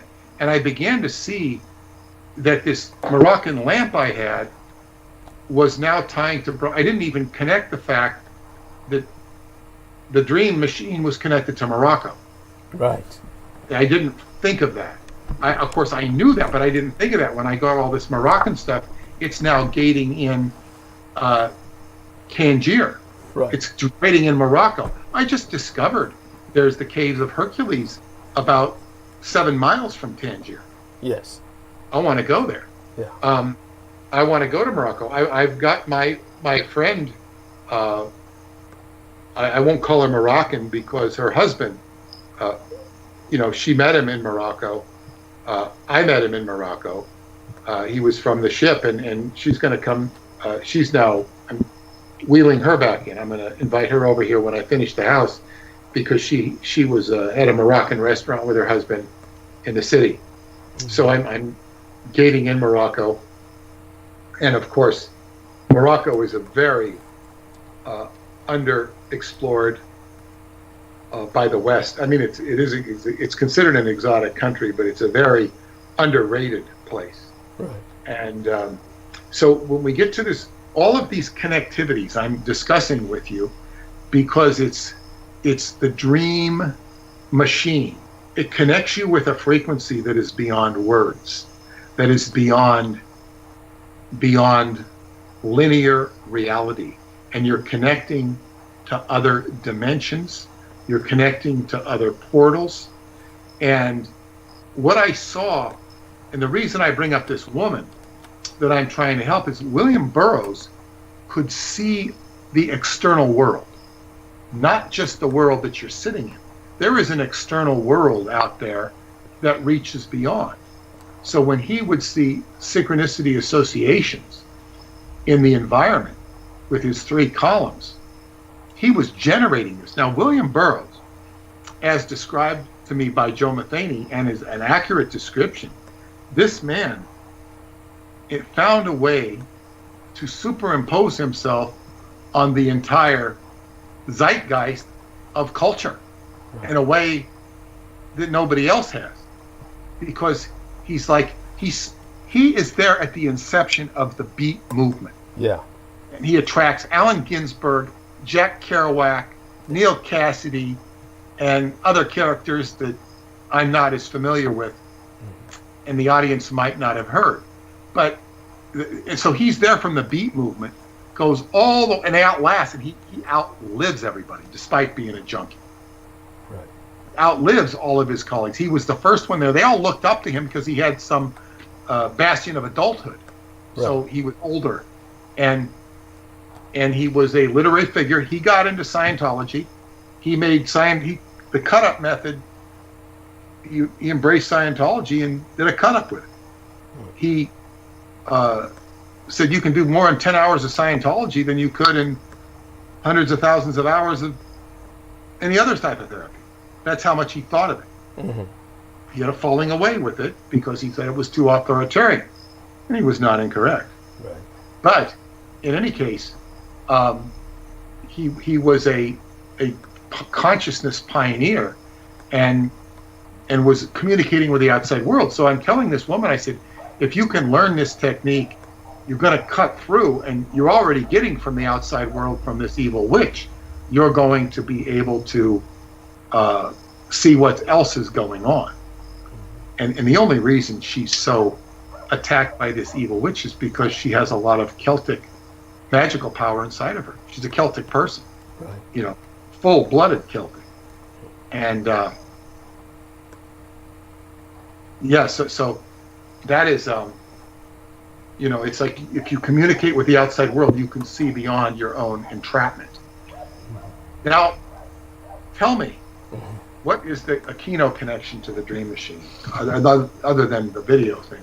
Oh, well, when you say other than the video thing, what do you mean by that? I've just... Brian Geisen Dream Machine.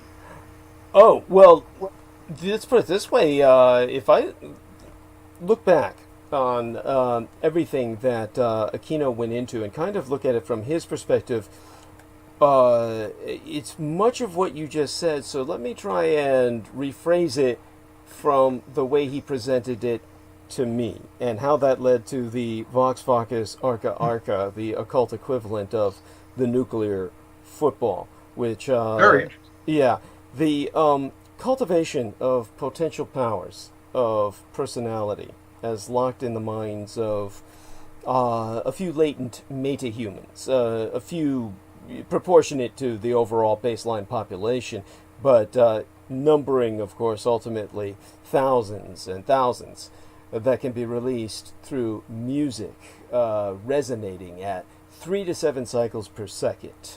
Now, those are asserted by the disciplines of the Temple of Seth, and this school of thought, which was derivative of Michael Aquino's works with the United States Army's psychological warfare and psychotronics departments, was well within the context of the HPM, as they called it, which was the acronym for the Human Potential Movement, which of course is not an organization, but comprises all of the different organizations that ultimately were classified within that category, that range of developing thought.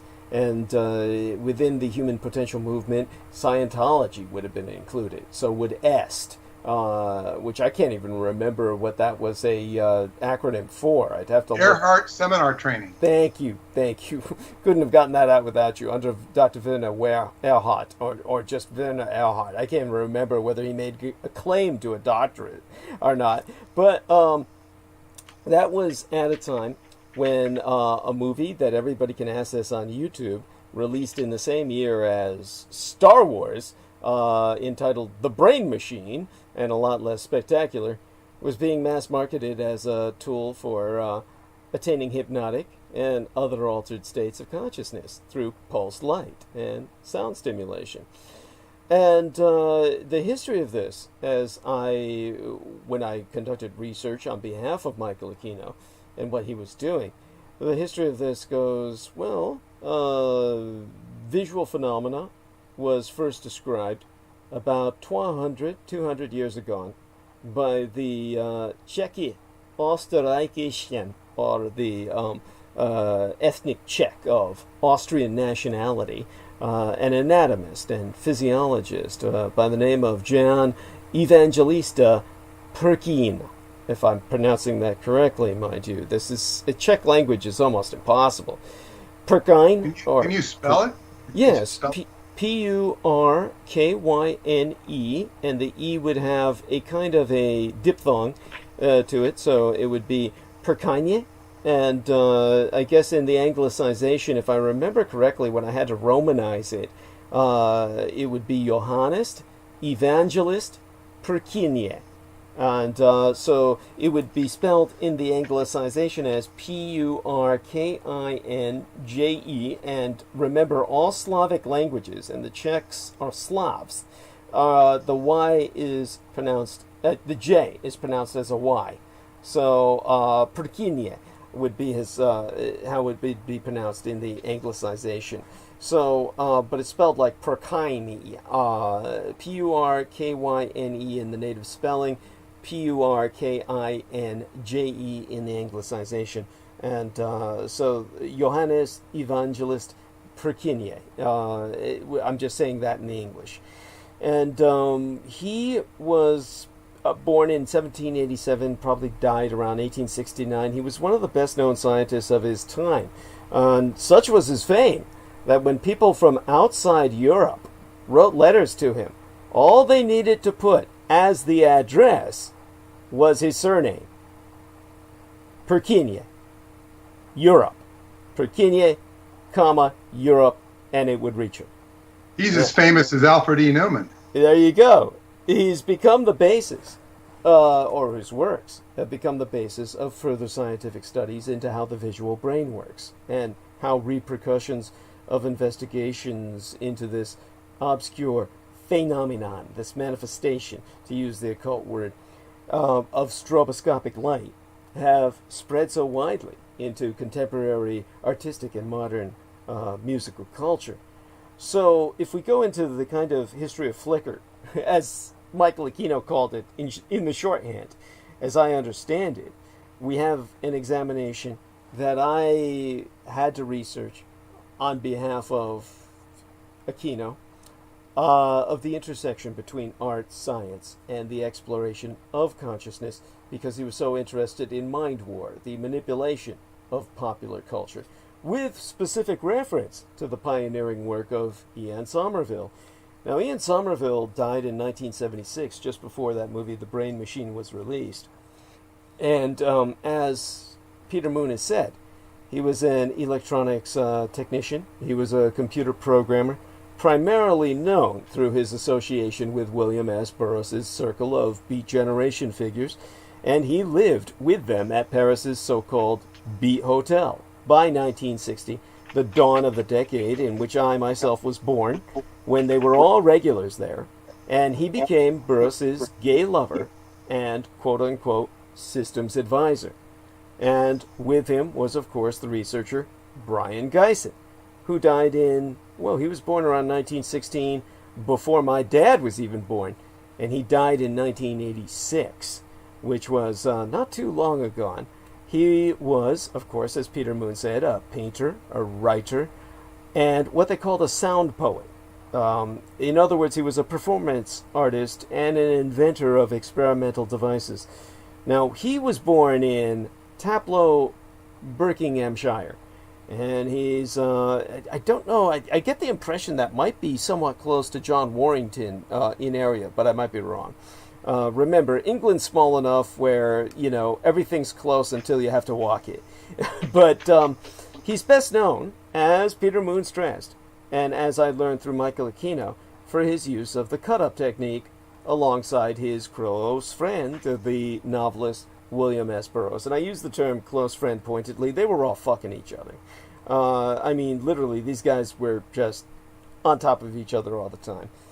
Now, I need to apologize for what I said in my last transmission when I brought up Genesis Porridge. Now, I brought him up as Aquino kept referring to various suicides that were attributed to overuse of the dream machine, the flicker effect. And one of the men I brought up was Genesis Porridge. Okay, he did not commit suicide, so I apologize for misinformation there. I have never been a musicologist. I'm deaf in my right ear, and I can barely hear out of the other. I'm effectively atonal. So there's very little about music that I can appreciate. I'm stuck with bubblegum pop culture, really. And Wagner and all the rest of that goes just right over me, right through me, sadly. But Genesis Porridge, he had this weird-ass name, of course, which you can tell nobody normal has a name like that. And Genesis was spelled the way you would expect it. Porridge was spelled P-O. This was an uppercase P and O, like in P-O, and then the rest of the surname in the lowercase was R-I-D-G-E. So it was pronounced Porridge. Porridge was really how you'd pronounce it, but everybody just called him Genesis Porridge. And correctly, you would use the agendered pronoun. You would use G, because he was one of the original transsexuals, transgendered individuals. Did not identify as either a man or a woman. Did have children. Basically Genesis Porridge was in my mind because G was essentially indirectly accused as being kind of like indirectly a murderer of some of the people who committed suicide because of Genesis Porridge's very aggressive promotion onto them personally of the Flickr machine. And that was something that Aquino was bringing up, was how you can get away with murder. This was another instrument by which to do that. So just to kind of put this into some context, Genesis Porridge herself, to use the agendered pronoun, was an artist, a musician, a singer-songwriter with the groups that went under the name Psychic TV. That was the name of one of the music groups G was involved with, and the other one, Throbbing Gristle. Now, in many ways, Genesis Porridge was carrying in the tradition of the experimentation of 60s psychedelia. G died an old man or woman, depending, well, she didn't identify as either, so you'd say an old person. And she died like in her 80s or something, which is rather outstanding, 70s probably, rather outstanding for someone in the rock industry. That's kind of like a rock and roll version of Methuselah. Now, the original band G was affiliated with, Throbbing Gristle, was especially considered one of the innovators of industrial music and other electronic genres. And the group had evolved from a performance art collective known as Coum Transmissions. Now, Coum was spelled all in the uppercase, C-O-U-M. And they had gained much notoriety in Britain because they were influenced by the Dada artistic movement. Now, by the way, in the old days, the Dadaists were just this side, in terms of official understanding or perception. The Dadaists were just this side of terrorists. And Jameson Reese says he's looking up Genesis Porridge, or Dadaism as we speak, and he says Genesis comes up a lot in chaos magic lore, as does William Burroughs, who seems to have influenced Phil Hines and Peter Carroll, among others, who brought the current to the West via books. Yes, thank you. And so that is one of the reasons, of course, Michael Aquino was involved with them. And so in terms of the Dadaistic terrorist movement, as it was known by the official security culture, Coum, again, all uppercase C-O-U-M, they were openly confrontational and subversive, challenging aspects of conventional British society to the point where their art was received with interest by some and with hostility by others in the British establishment, with Porridge, yourself, and your group being labeled as, quote-unquote, wreckers of civilization in British Parliament. Now, I have in my possession, I can't retrieve it, people have offered me thousands of dollars for this. Apparently it's a collector's item. I don't know where it is. It's in Beaver's basement somewhere, hopefully not moldering. But I have a poster for Cume Transmissions, final art exhibit, that I was given by Michael Aquino. Now, that multimedia art show featured the band members posing for pornographic magazines.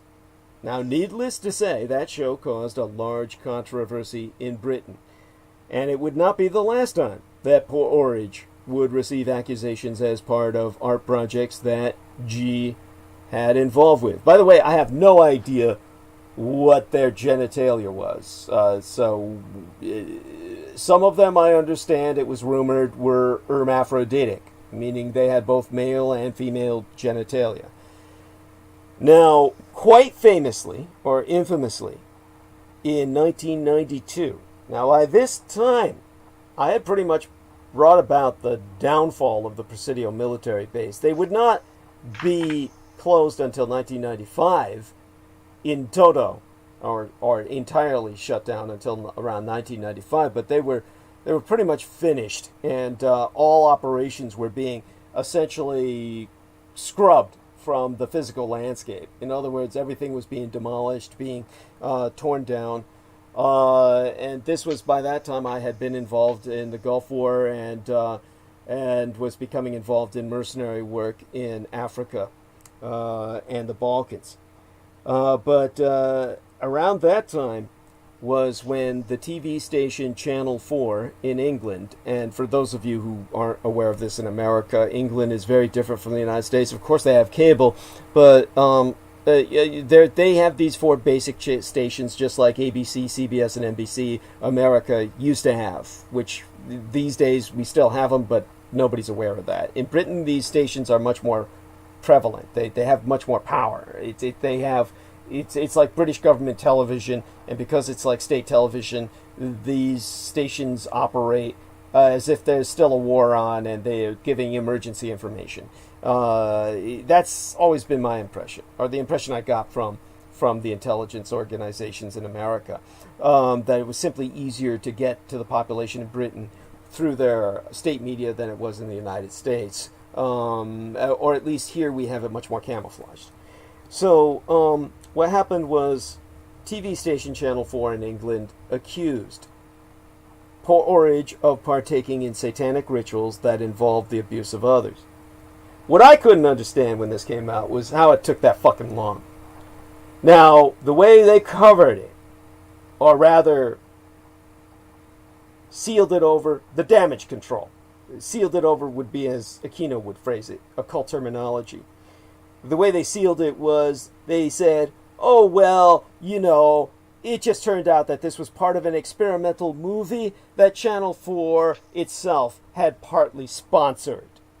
Well, what happened was that Channel 4 sponsorship had been abused by Poor Orage, in which he was able to conduct satanic ritual and child rape on their dime and have the British taxpayer pay for it.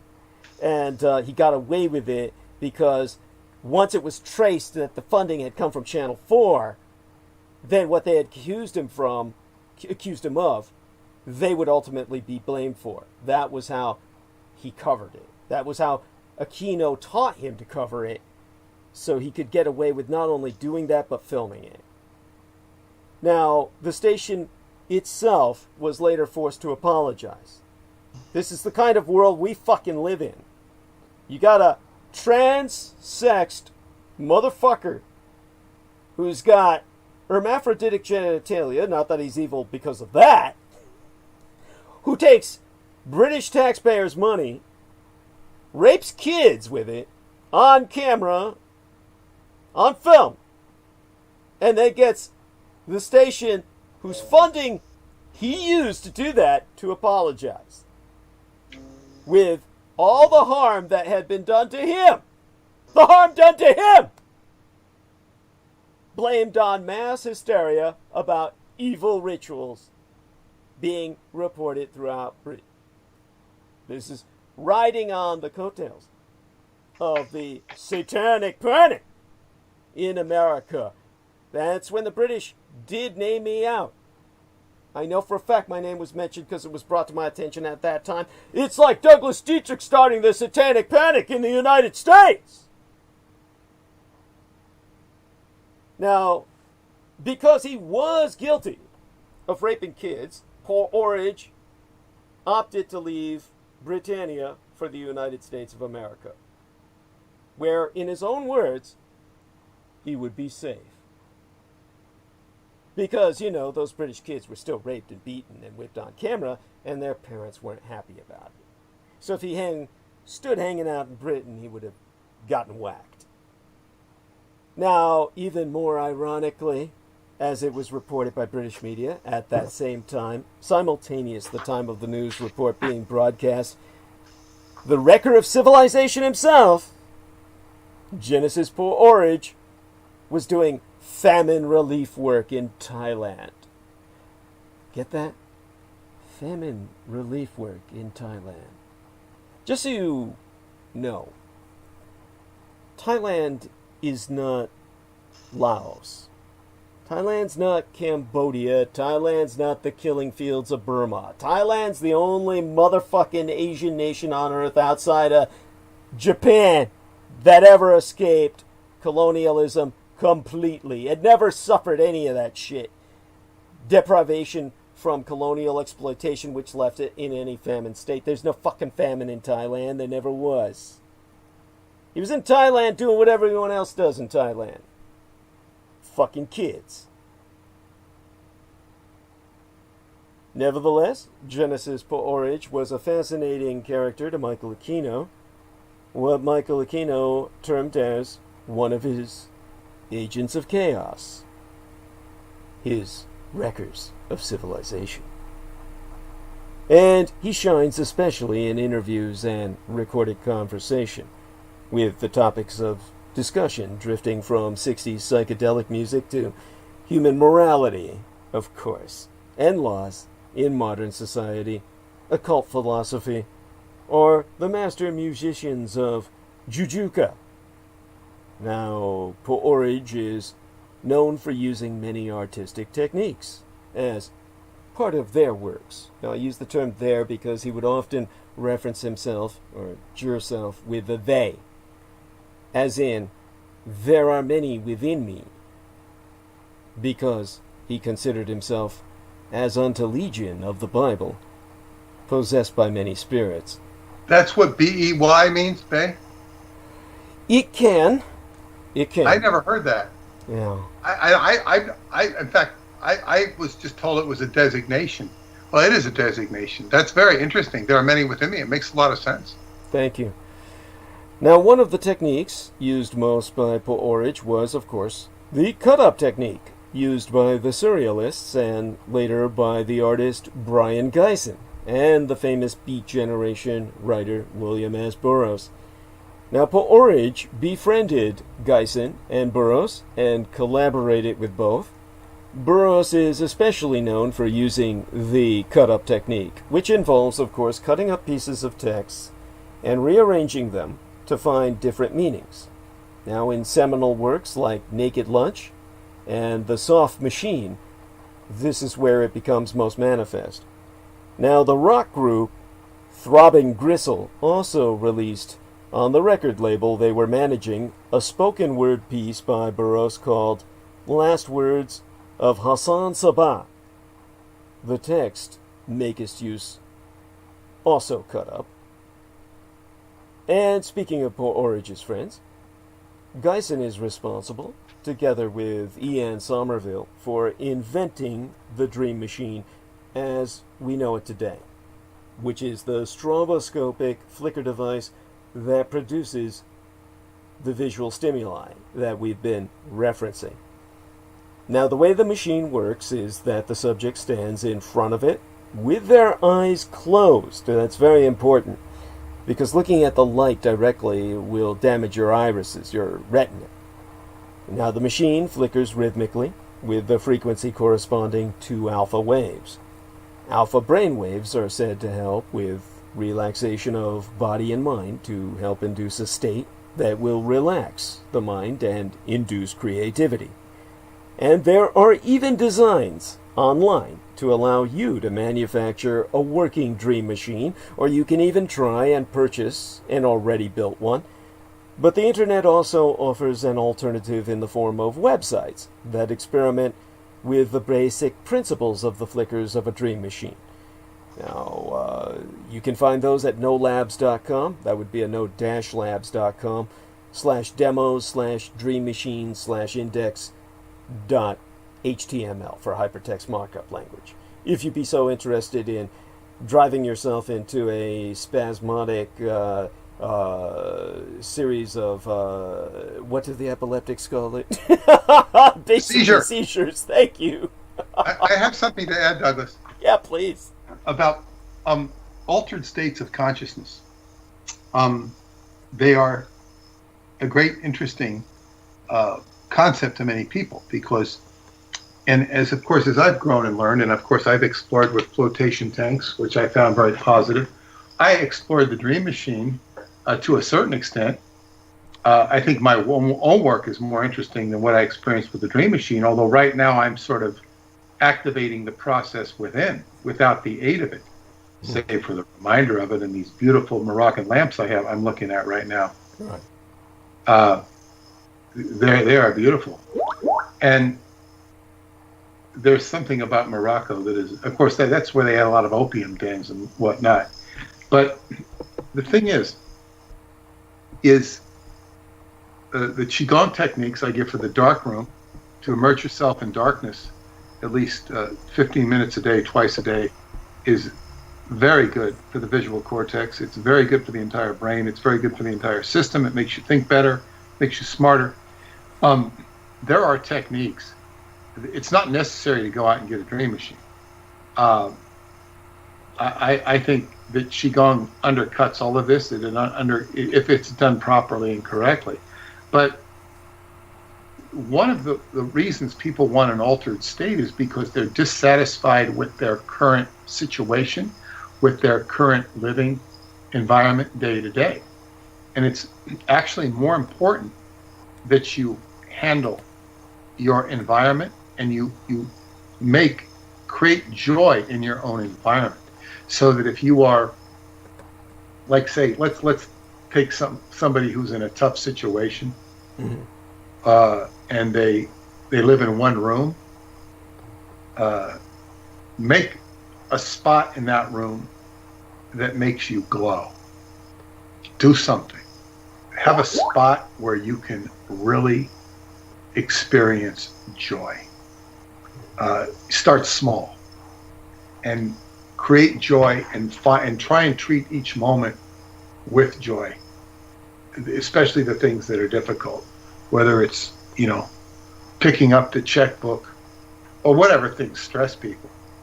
There's a certain, instead of, saying, oh, I've got to pay the mortgage, say, oh, I've got, 30 days of joy to spend in the house because I paid the mortgage or something. The thought process is very important.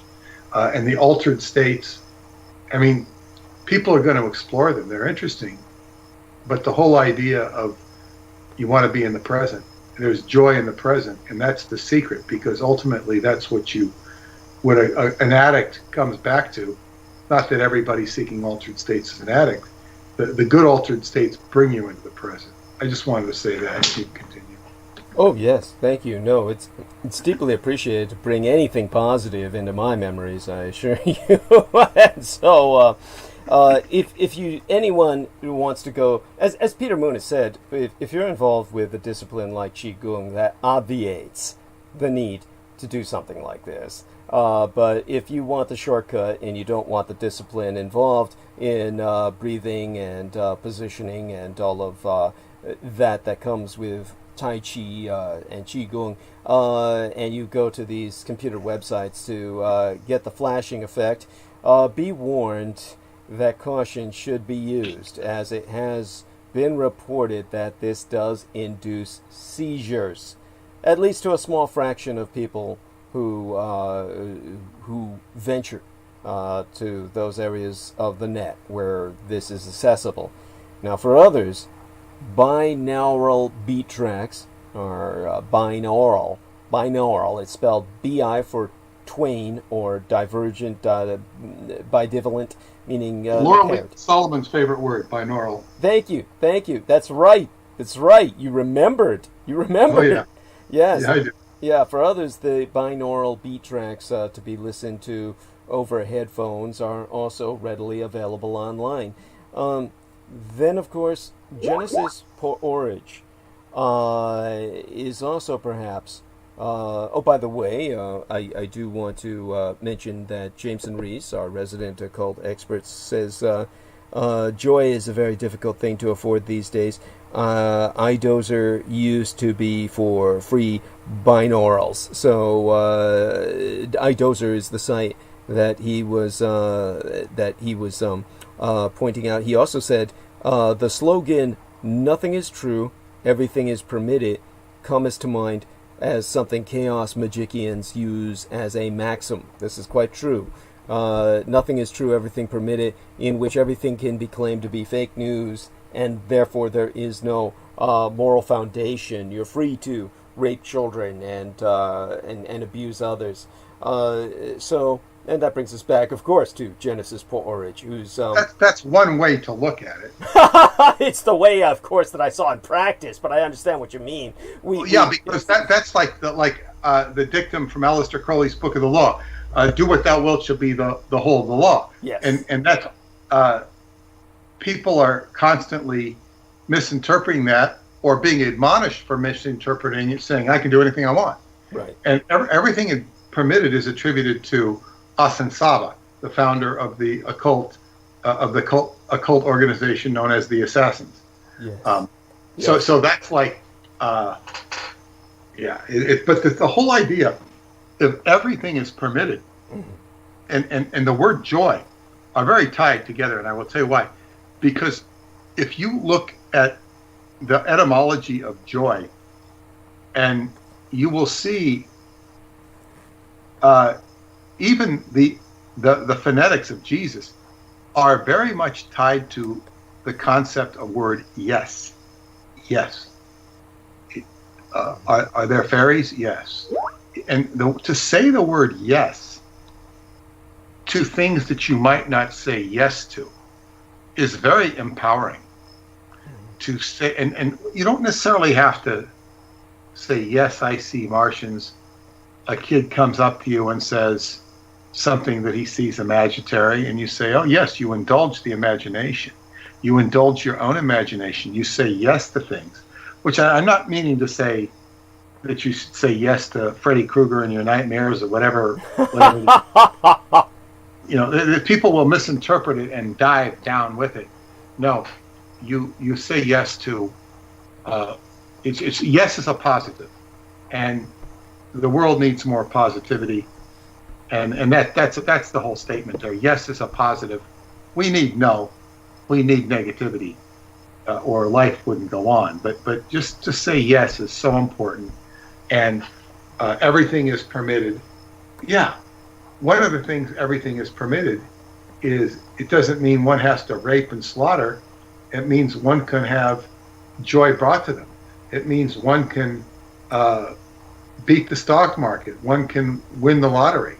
It doesn't. It's like, what are you gonna it's like the attitude of, oh, I can rape every woman on the block, instead of saying I can have a joyous relationship with every woman on the block. Yes. It doesn't necessarily have to be sexual, or if you want to have multiple wives on multiple timelines, whatever it is. It's like you can take the negativity and you make it positive. And when people go through the filter is dangerous. And it's very important that I mention, Joe Matheny told me that the main problem with the metamachine itself was the filter. That's almost self-incriminating on his part. The filter, his filter, But he was honest. In other words, it doesn't matter if it's him or somebody else. Who is the filter? Who's filtering this? Because when you do the cut-up method and you compose a song like David Bowie would do, there's a certain, and even William Burroughs says it, there's a certain point where you pick the words, you're picking out of infinity and you're picking a narrative. Mm-hmm. And in fact, Douglas, working with your stuff is somewhat similar, and it's been very challenging to assimilate this 12 pages or whatever it is of that tape you sent me, of that transcript. But where it's finally starting to piece together, as I try and create the narrative, I'm going into the linear description of how things happen at the end of the war. And the linear part is actually salvaging my ease of narration, because it tells a story in a linear format. It's like that's the whole idea when you're writing. At least if you want to make sense, you're building a narrative to talk to people. Right. And the data is, but except what they're doing is taking raw data and making it even more raw. Right. Right. But carry on. Yes. No, I definitely appreciate what you're saying. I'm sorry, you were going to say something else as well? That was it. Okay. And by the way, our lovely Crystal River joins us in the chat. She's contacted me via Skype, and she says, Beyonce, in other words, beyond, to be. As Peter Moon is saying, she's summing it up in a single phrase that can help render it as kind of catchy, so people can kind of get an upbeat attitude about this. Upbeat as opposed to beat, as opposed to beat up. Yeah. Yes. Yes. That's right. Now, remember what our friend Peter Moon has just said about Hassan Saba and the assassins. That's why I brought up the group Throbbing Gristle, released on the record label they were managing, a spoken word piece by William Burroughs called Last Words of Hassan Saba, which made use of the cut-up technique.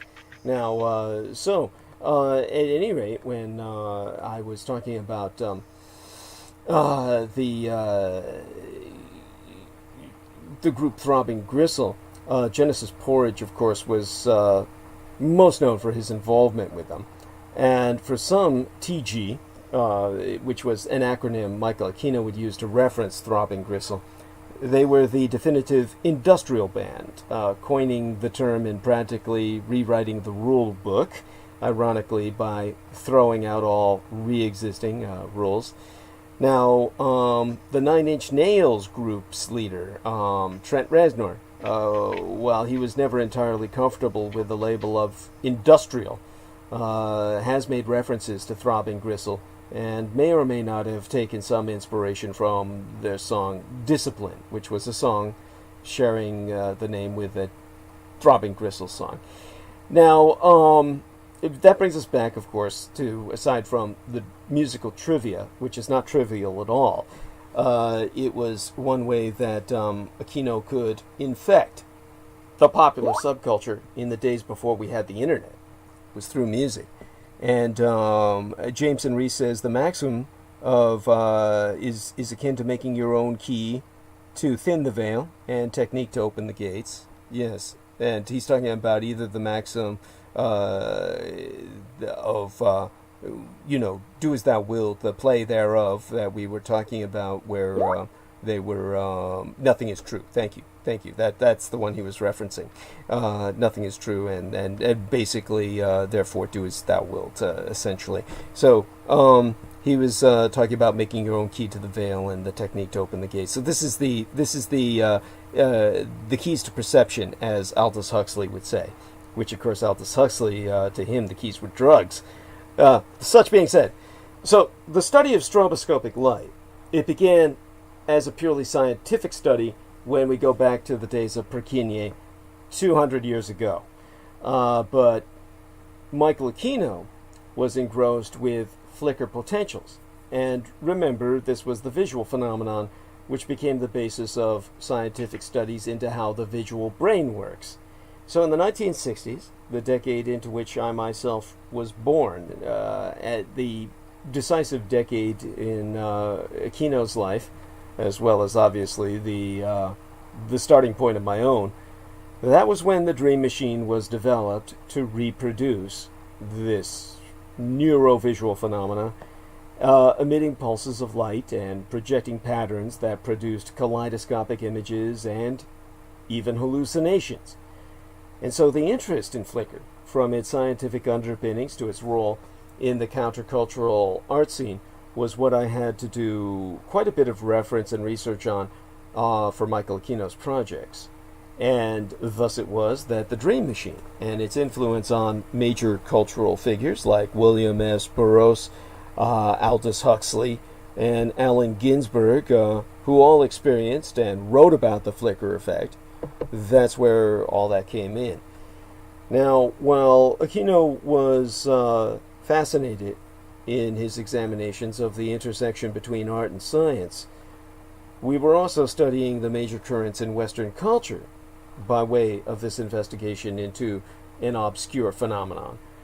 Not only was flicker central to the artistic explorations of the aforementioned celebrities, but we also found intersections with the lives and deaths of people as various as Brian Jones, Kurt Cobain, Keith Haring, Ned Rorem, Paul McCartney, Derek Jarman, Paul Bowles, and David Bowie. Now, when the 16-year-old Brian Geisen hopped a train from Edmonton, the capital city of the Canadian province of Alberta, which everyone calls Deadmonton, which gives you a hint of just how bland his beginnings were. Back in 1932, it was with every intention of leaving bourgeois burgs forever, the better to becomest a traveler, a poet, a painter, and an all-around student of ecstasy. And in every one of these goals he succeeded. And by 1958, that sky-eyed hipster had become a key member of that small group of avant-garde writers, inclusive William Burroughs, Gregory Corso, and Allen Ginsberg, all living and working in the peerlessly arty Beat Hotel in Paris. And their mission was to refute the sterile, flaccid world of American post-war values by pursuing amped-up, holy consciousness to escape into better worlds by any means necessary. And drugs were good, but then, mindful of Burroughs' own dictum that anything can be done chemically can be done in other ways, that's when Geisen became interested in the possibilities of a machine that could stimulate higher consciousness through flickering light.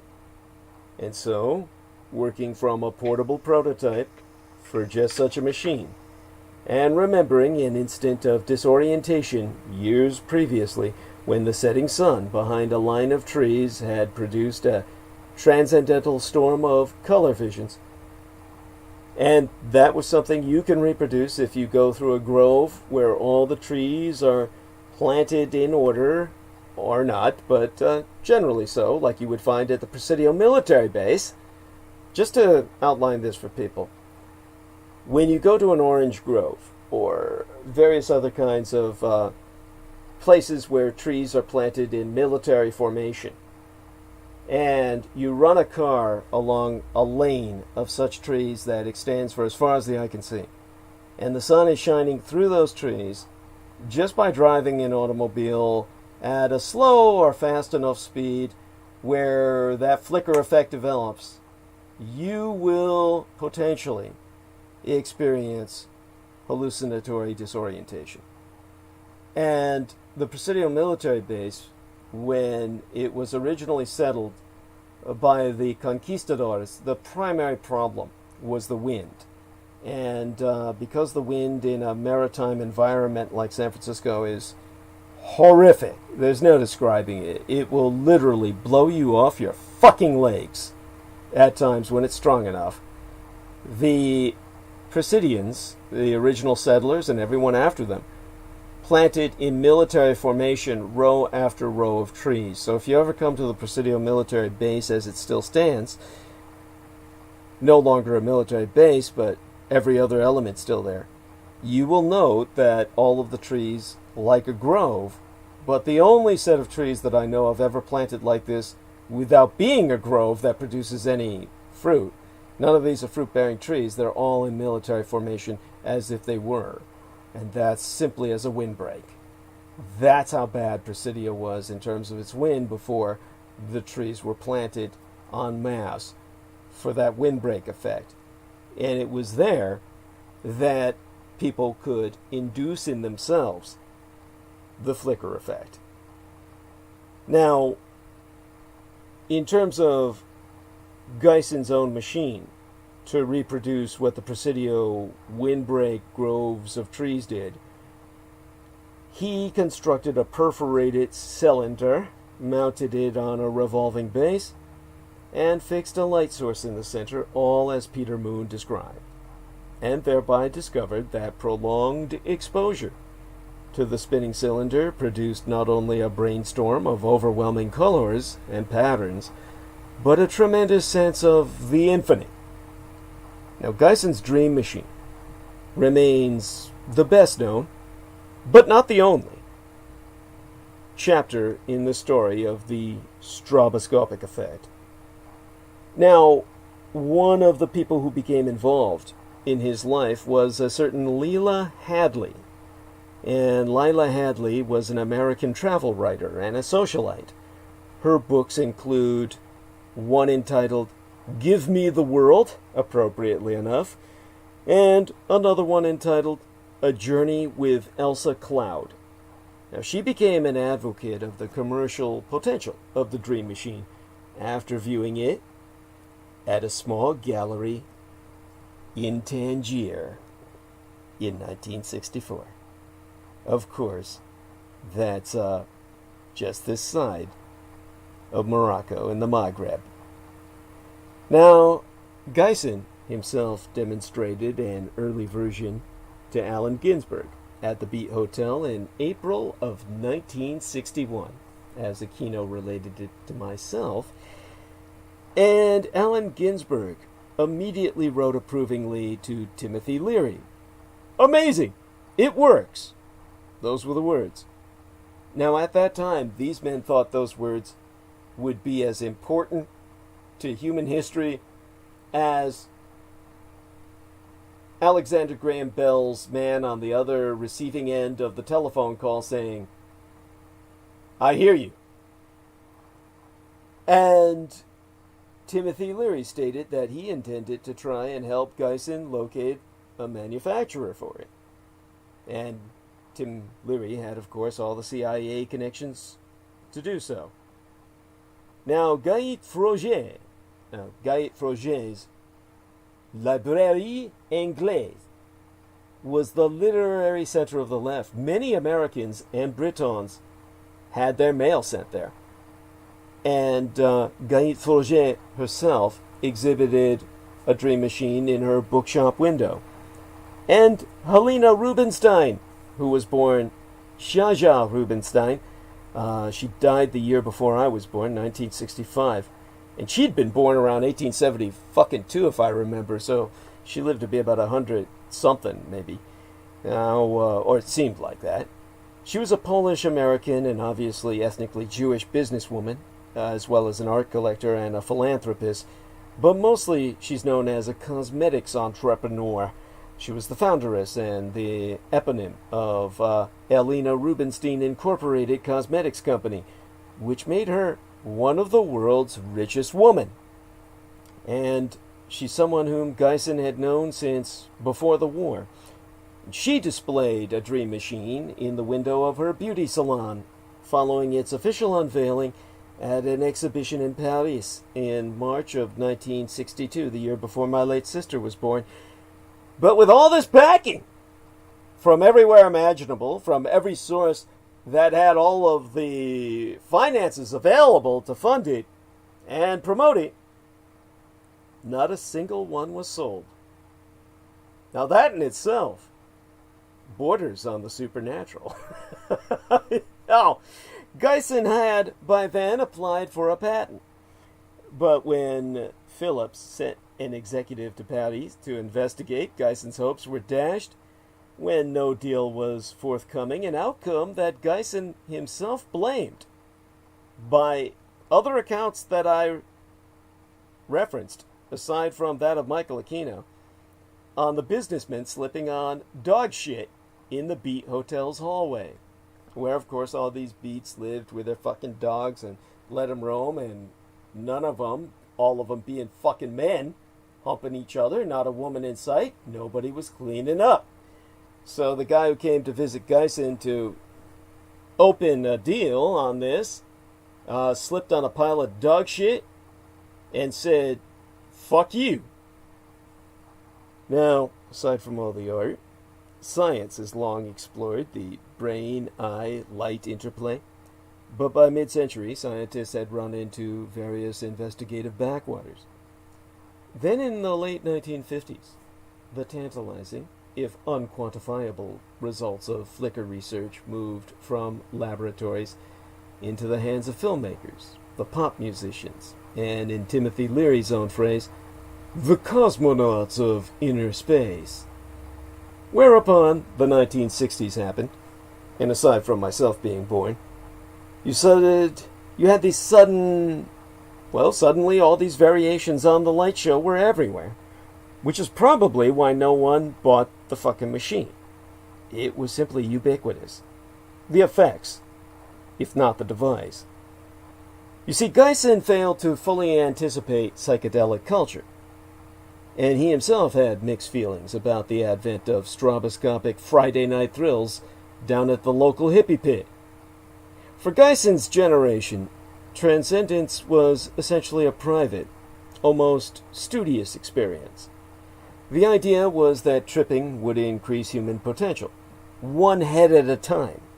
Well, with most of them, they were burying their head between their legs in each other's butt cheeks, but the head between their shoulders is what they were referencing, one would hope.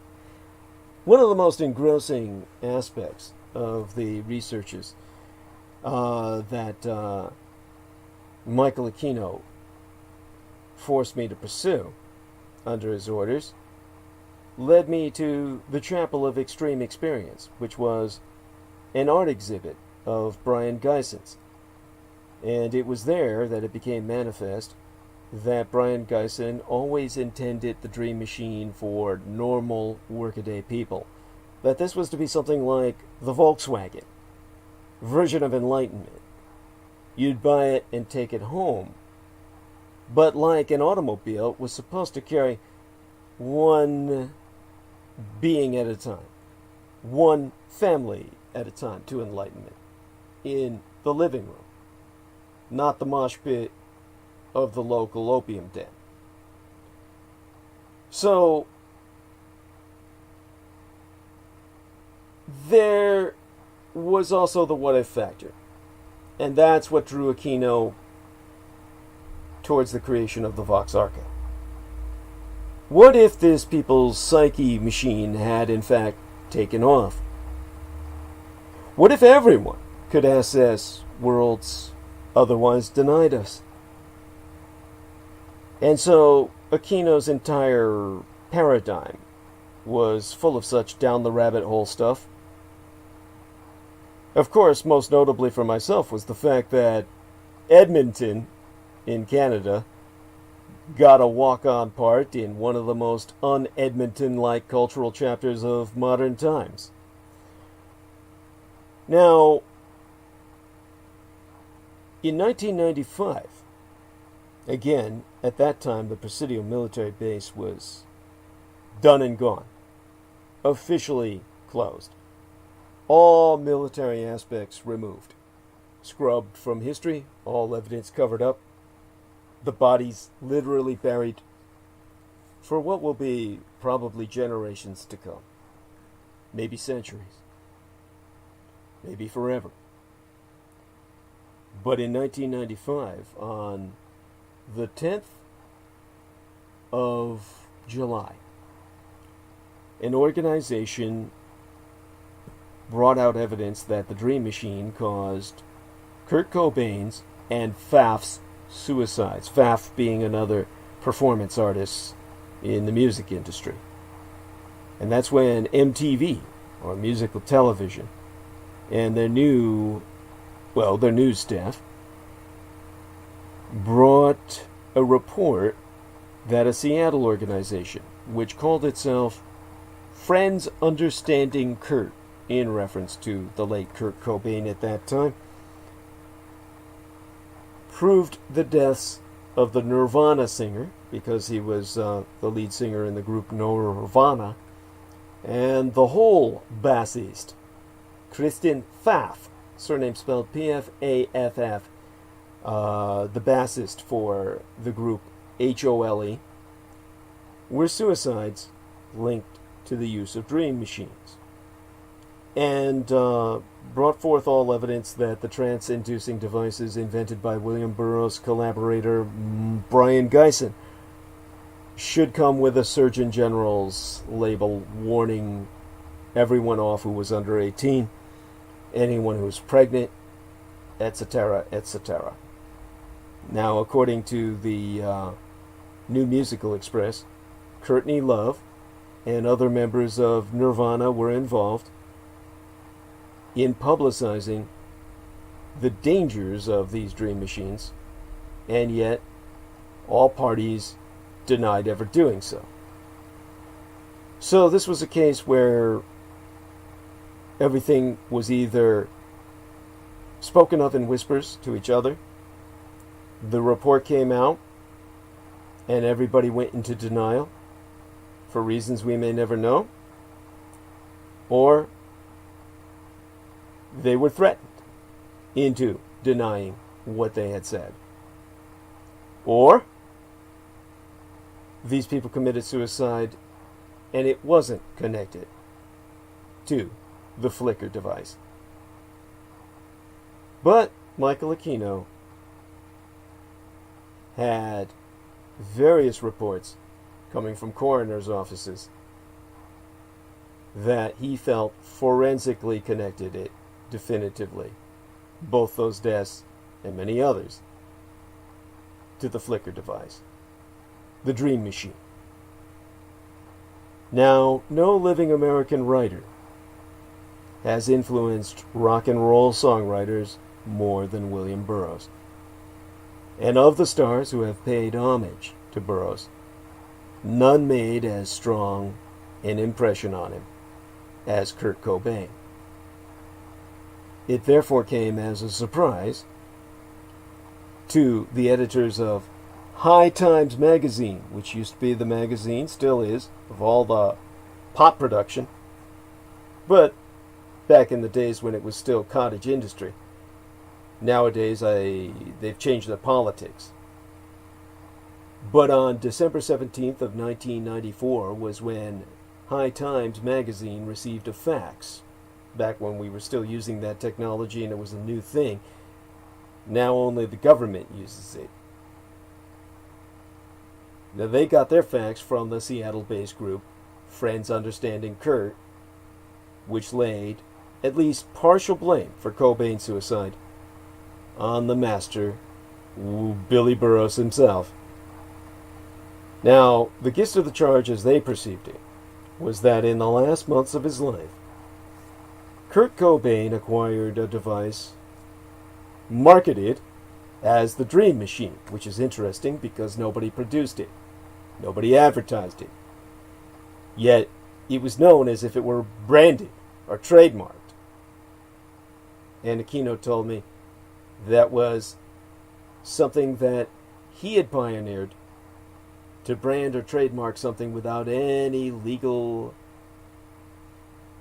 actions that made it on the books. You could submarket, as he said, an item so that it would be in the black market, so to speak. Something people would pass on to each other, like a chain letter. And this particular dream machine that Kurt Cobain had been gifted had been personally created, actually put together by hand by Burroughs' friend and collaborator Brian Geisen, and popularized by Burroughs himself. And so the group Friends Understanding Kurt, based out of Seattle, wrote that the Dream Machine is a dangerous, trance-inducing contraption and that there has been a string of suicides associated with the machine since the 1960s. And furthermore, they attested it was, in fact, the catalyst in Kurt's unbelievably tragic, untimely death. And to quote his thing, "To this day, Courtney ponders whether the Dream Machine is really responsible for Kurt's death. If Kurt had not come into contact with its manufacturer, he would be with us today." Now again, what this guy got was simply consistent of a cardboard cylinder with holes in it attached to a record player turntable, in the middle of which sits a 100-watt light bulb. And when the machine is turned on, the cylinder spins at 78 rounds per minute, and subjects sit in front of the cylinder and close their eyes, and the light reflects through the holes in the spinning cylinder on the eyelids. The resulting flashes of light may, if the subject be susceptible, create a mild sensation akin to the effect of the simplest light show. Now, aided by the inhalation of good pot and the sound of hot rock, the device might create at best a mild dreamlike sensation in most, or at worst, unless you're prone to epileptic seizures, an even milder headache. And altogether, it be naught more than an adaptation of flicker technology, first seen with strobe lights and now packaged as brain machines, as promoted by the film released in 1977 that I had aforementioned. Now, Burroughs himself once said about the Dream Machine, well, to read from one of his own lines brought to my attention by Michael Aquino, "Subjects report dazzling lights and unearthly brilliance and color. Elaborate geometric constructions of incredible intricacy build up from multidimensional mosaic into living fireballs, like the mandalas of Eastern mysticism, or resolve momentarily into apparently individual images and powerfully dramatic scenes like brightly colored dreams." Now, following up the same facts, SOMA, which is an acronym for South of Market, it's all uppercase, SOMA. It's the San Francisco Journal of Left Coast Culture. They found that Steve Newman, a representative of Friends Understanding Kurt, who claimed Cobain had used the Dream Machine for up to 72 hours at a time, was one of the men who had the same kind of forensic evidence presented to him that Aquino did. Now, Newman said the core of FUCK, or FUK, which was an acronym for an artistic movement or something, I don't even remember, but it essentially was also the acronym for the Friends Understanding Kurt, so they were often confused. FUK, or Friends Understanding Kurt, the FUK, was himself. He was the core, and Courtney Love, or rather Courtney Love's attorney, Celeste Mitchell, and other friends of Cobain's, as well as various peripheral members, apparently were contacting him. And he said that Courtney Love herself played a more low-key role. Now, High Times magazine's efforts to contact the FUK were unsuccessful, and interview requests were made through Love's record company, Geffen, and the publicity agency, PMK, about that subject, and they just went unanswered. Now, an attempt to acquire photographs taken during Cobain's visit to Burroughs' home in Lawrence, Kansas, in 1993, as Peter Moon had mentioned, he finally wound up there towards the end of his existence.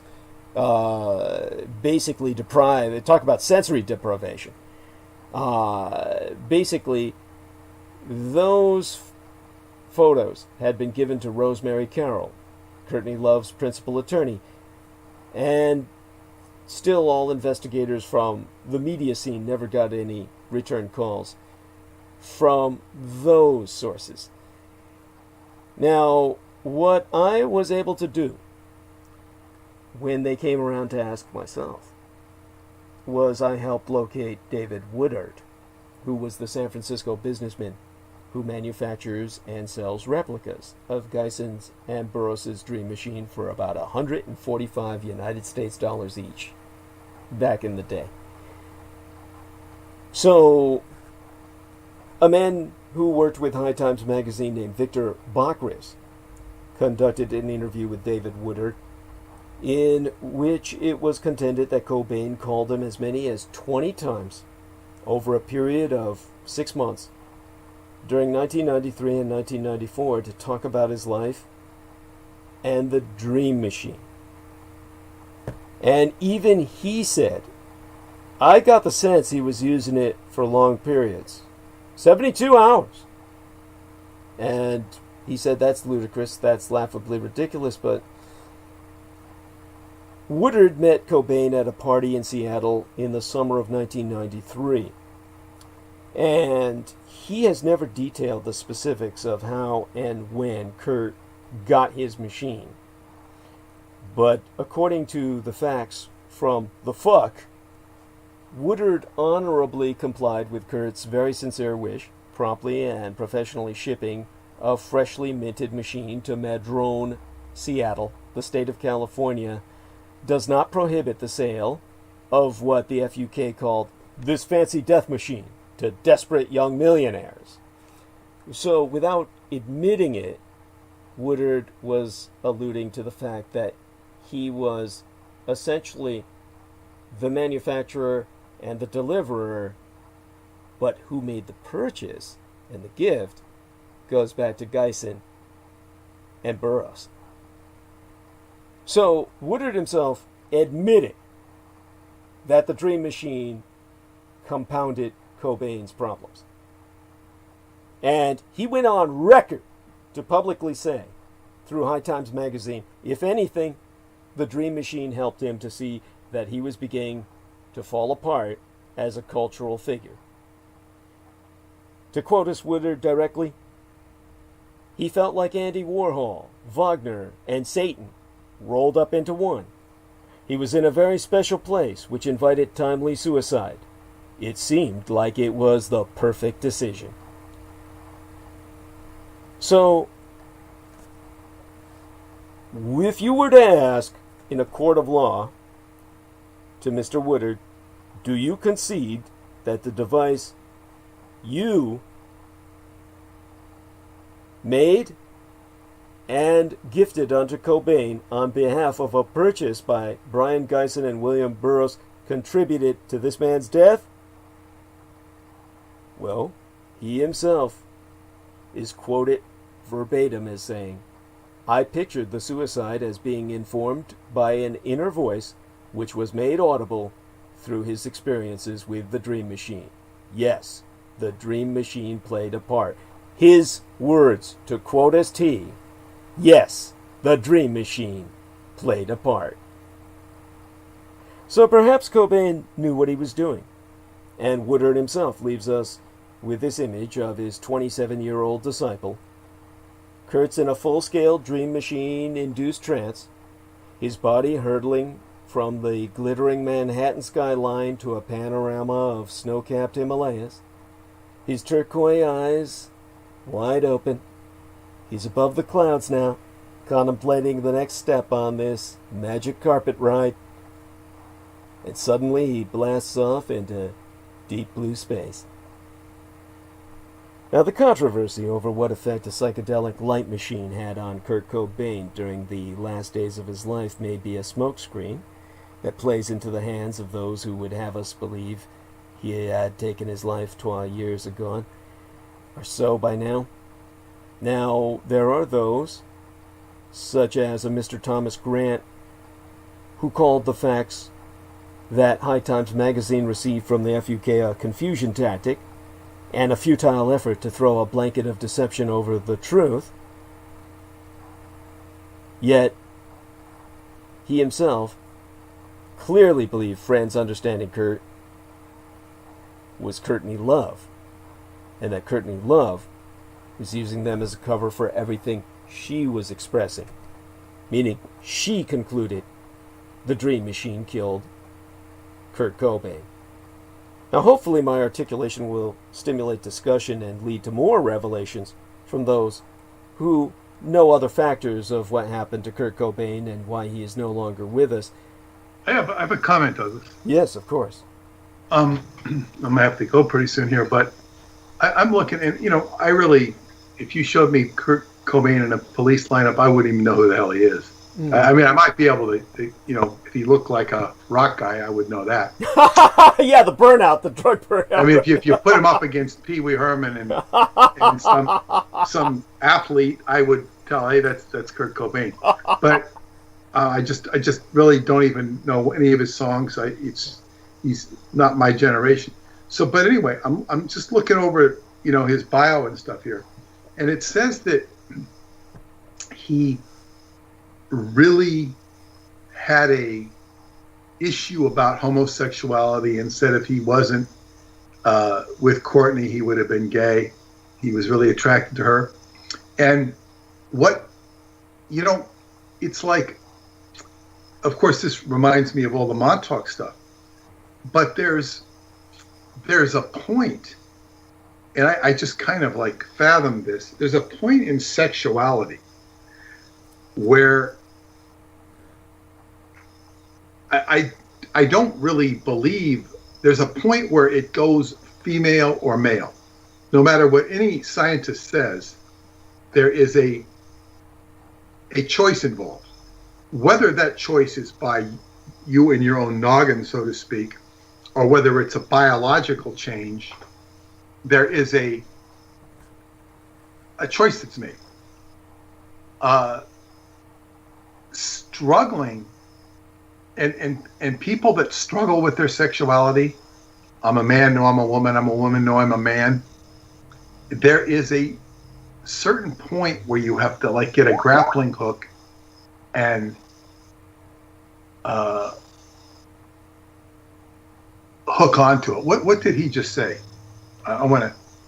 What Jameson Reese was talking about was not necessarily the sexual dimorphic nucleus of the brain determines it within the brain. He's just, providing some extra thoughts. What I do want to say is I want you to, basically before you go, because I will sum up as quickly as possible. You don't even need to leave. I can do this very quickly.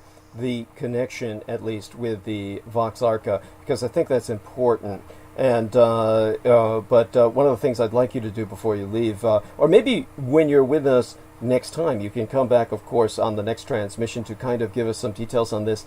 There was a movie called The Mindbenders, which dealt based on a book. Yes. Oh yeah. Yeah, and that was talking about the isolation tank, the submersion tank, and the isolation of the liquid. And I remember getting a copy of the book because the movie I saw as a young man who was deeply impacted by Aquino, all of the mind control phenomenon I was exposed to. And by the way, Jameson says yes, SDC, sensory deprivation chamber.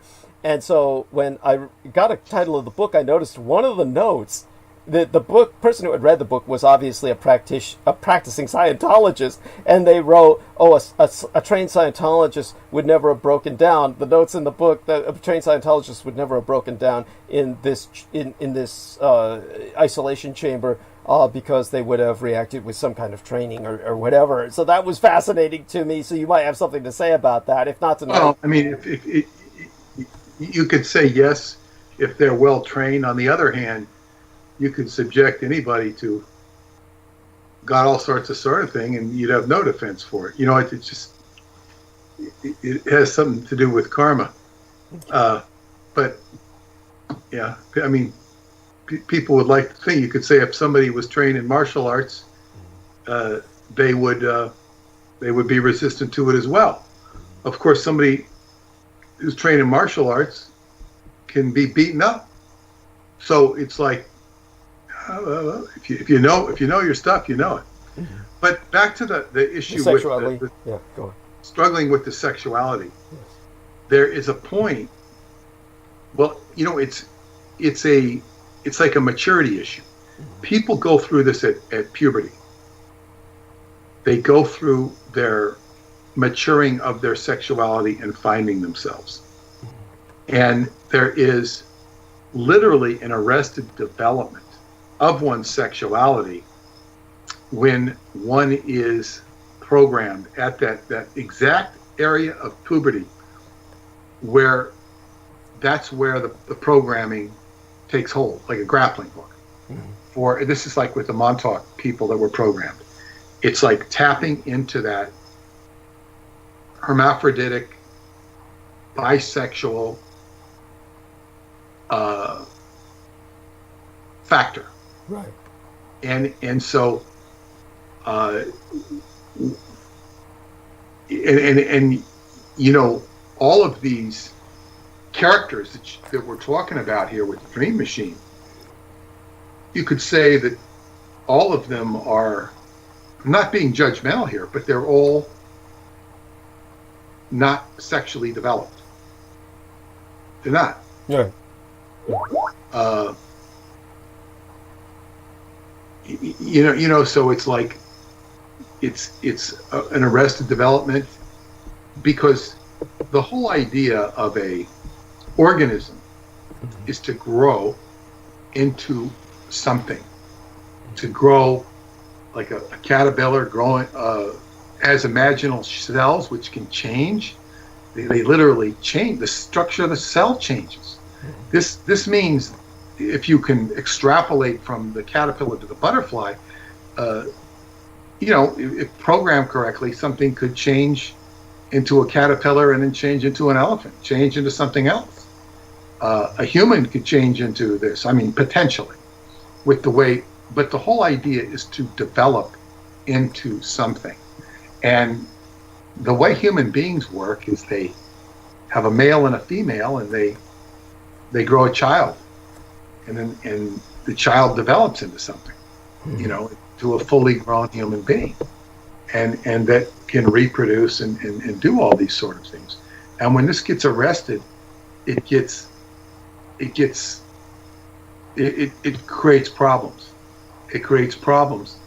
And obviously, without even referencing his sexuality, this guy was struggling with finding out who he was and reaching for, you know, answers and stuff, which is completely understandable. It says here he's got involved with drugs, which is no surprise. That's kind of mandatory in that environment, yeah. Yeah. And of course, and one of the big problems, not only with Scientologists, and the only reason I say with Scientologists because they're subjecting themselves to therapy, but with people, is they're trying to go back and relive their drug thrills. That great moment they had when, you know, they're... Well, you're always trying to recapture that first high. Always. Yes, and Scientology had a technique for that. It was called rehabbing or rehabilitating a release point. And you ask the person, is at the time of that release, what was the release point? And it would usually come with a big reaction on the meter. At the time of that release point, has anything been suppressed? Oh God, yeah, it was suppressed. Nobody believed me. Nobody listened to me. Was anything invalidated? Oh yeah, people told me I was full of shit.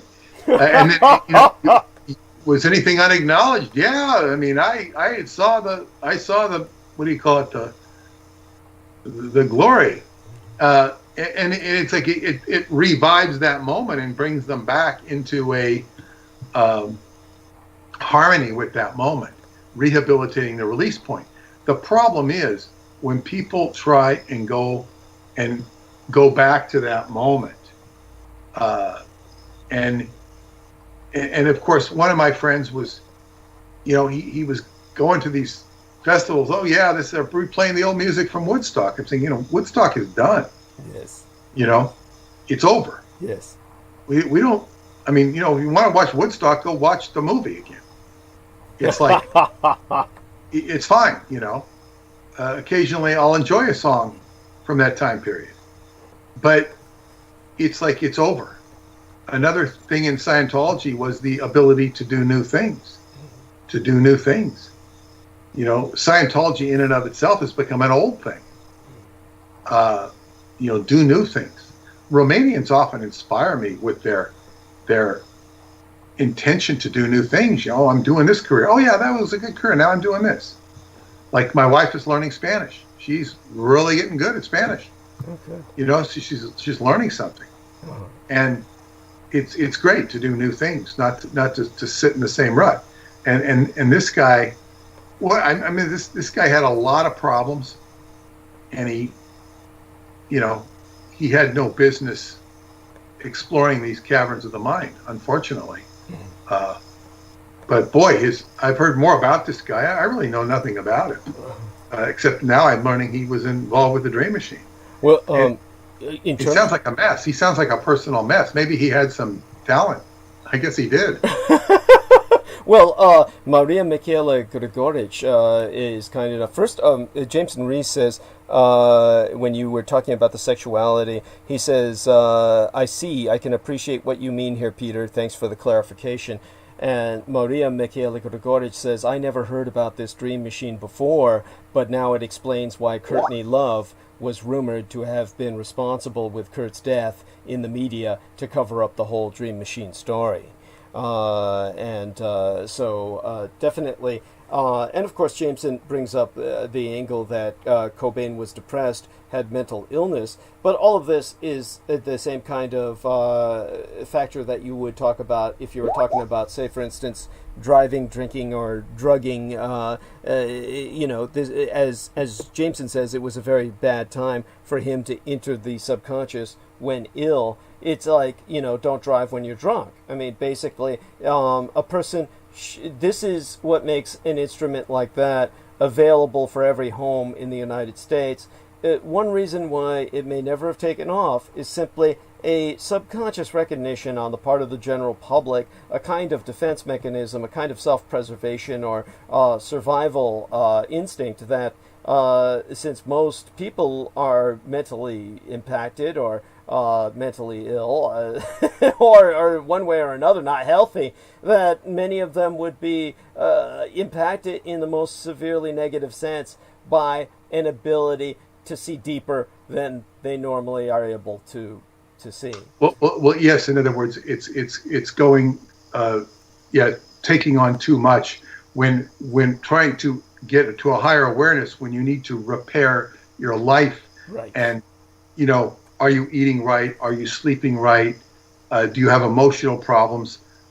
These things should be dealt with psychologically or otherwise, rather than going on to, you got to handle what's in front of you. This is common sense. And this is also, and I will segue into, so you can talk about the Vox Arcana before I retire tonight. I will segue into this now. But one of the problems is, right now, there's a lot of people suffering. Some people are okay, but a lot of people are suffering unduly, particularly of the younger generation. They're growing up into a world, and that's one of the reasons you see people getting on the bandwagon for the rioting and stuff. There's a lot of dissatisfaction because it's a world that too often lacks compassion. And we had a lack of compassion when I grew up. Now it's been a lot more cannibalistic against the young people, with the college and stuff, ripping them off and, not giving them a real useful education and putting them in debt. Yeah. There is a function of compassion, and the word compassion, I looked it up, is totally tied to the passion of the Christ. The etymology of it is tied to the passion of the Christ. And the passion of the Christ is about, it occurs in the Garden of Gethsemane on the Mount of Olives. It's like when he starts bleeding throughout his body. Yes. And it's like taking on the complete sins of humanity, which means all the toxicity of humanity, to transmute it.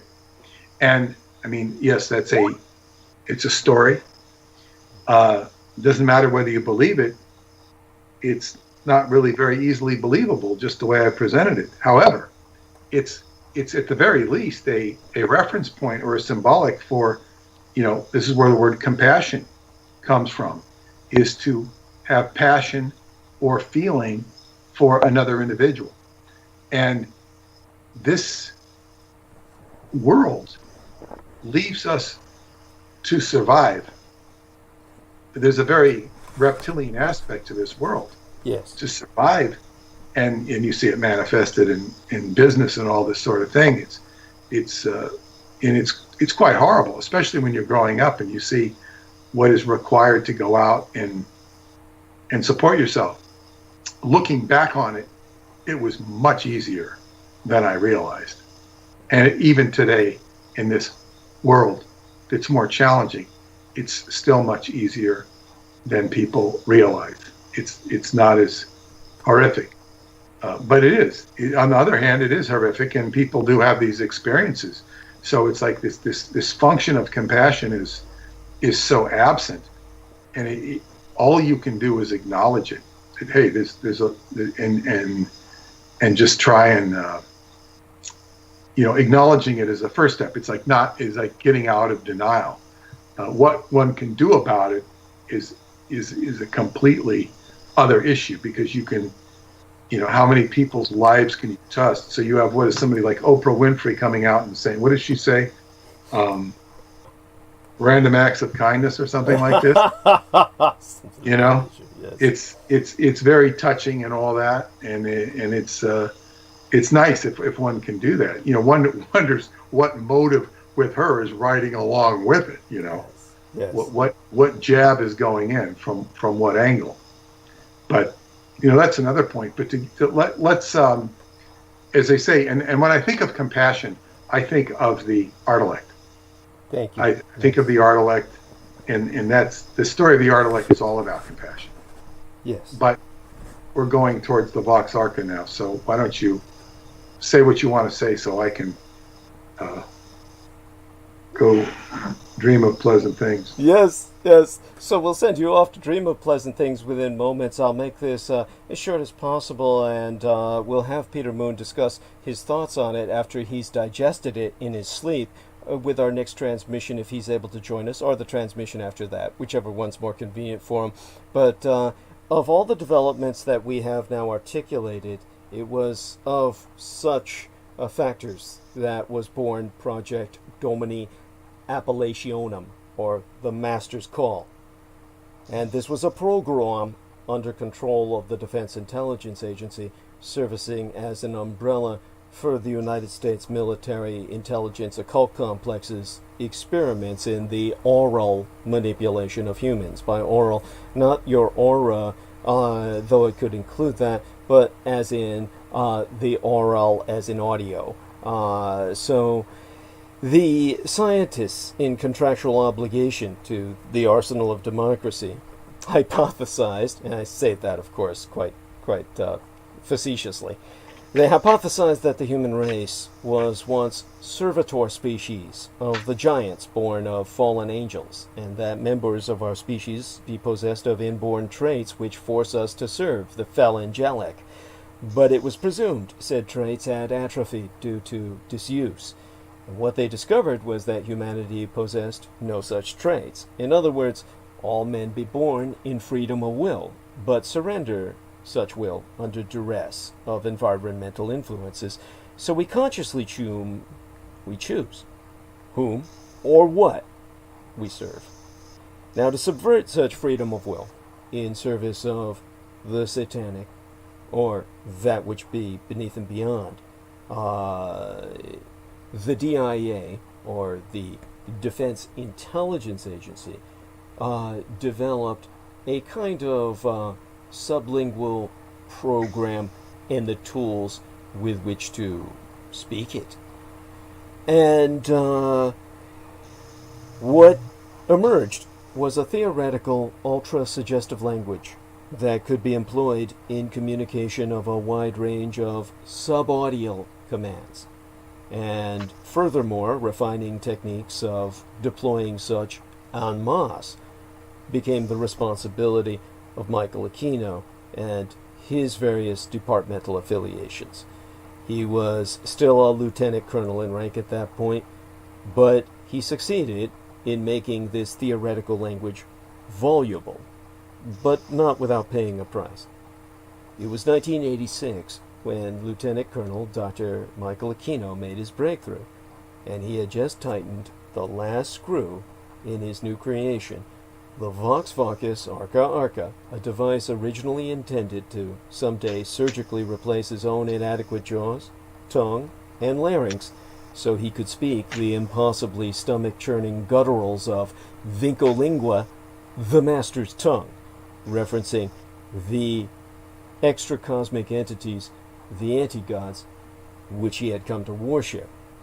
And he attached the Vox Arca to his face and neck, and then tightened the straps behind his head, felt the tendrils extrude from the mouth shield and drill themselves into his jaw and through his tongue, and he began to chant.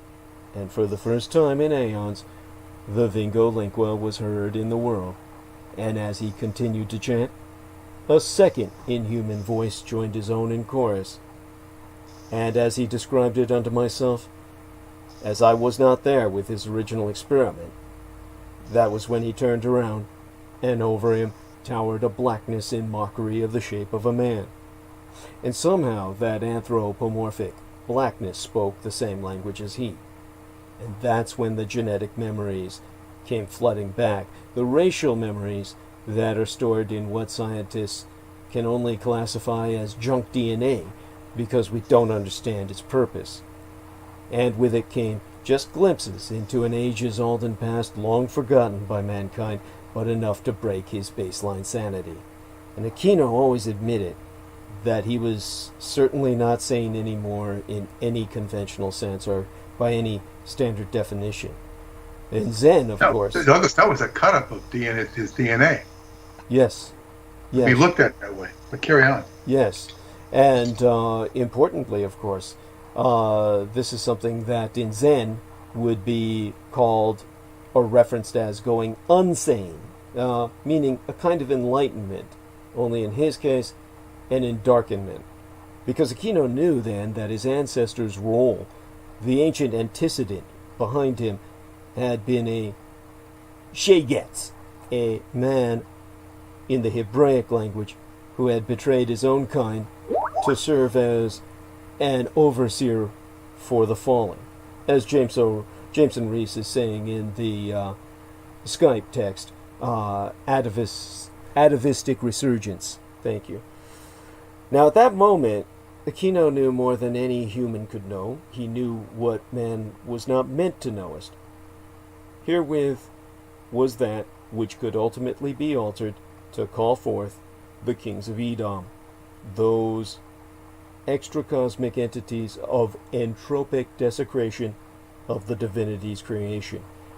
And it took half a decade of modifications thereafter to remodel the Vox Arca with, at that point, millions and millions of dollars in investment from the Department of Defense into that which would instantaneously unleash all the diabolatrous American High Command had bound by the electrothermal mechanisms over ley lines across the globe that be known as the HARP installations, through a singular source point agent of auto-mass destructive resolve, hence the trigger. This was the trigger mechanism that could unbind what had been bound, which otherwise could not be coaxed from its binding because it had grown fat in its prebends, all of the different entities feeding off the suffering and dire desperation of humanity as fed by America's constant warring and acts of aggression, sanctions. This suffering that these entities feed on, there's no need for them to leave their binds because they're being fed. This would force them. And now it's mine. This is what we'll leave Peter Moon with tonight as he goes to bed. He can digest that, and as he sleeps on it, literally, the next time he's with us, we can turn back to the discussion. But that at least puts us in place for it when he returns next. Well, I will give you a clue. Yes. Thank you. That was great. It was really good. I hope you'll timestamp it. Whatever. I'll have to look over this stuff. I'll timestamp it. I'm working on the other book. This one, but this is to get some reference on all of this and some scope, which will help, what is it, counter the kings of Edom Yes. mindset, is this all really comes under, if you look at it through the Hindu perspective, of the god Shiva and the destroyer. Yes. And what is the relationship between Shiva and Brahma and what's the other one? I forget. If Brendan Zoget were here with us, he could tell us instantly. But Vishnu. Oh, no, wait, yeah, Vishnu. Brahma is the creator. Vishnu's the preserver. Yes. And Shiva's the destroyer. So it's like the kings of Edom is just so intimidating as a whole modality, and they're completely invested in it. And then you study Shiva and you find out that there is a role for destruction. There's a role for creation, and there's a role for preservation. And of course, in mythology, Uranus is the god of hypercreation, creating so much that Saturn has to castrate him so that he can be like Vishnu and preserve and have a continuity of life rather than, whatever.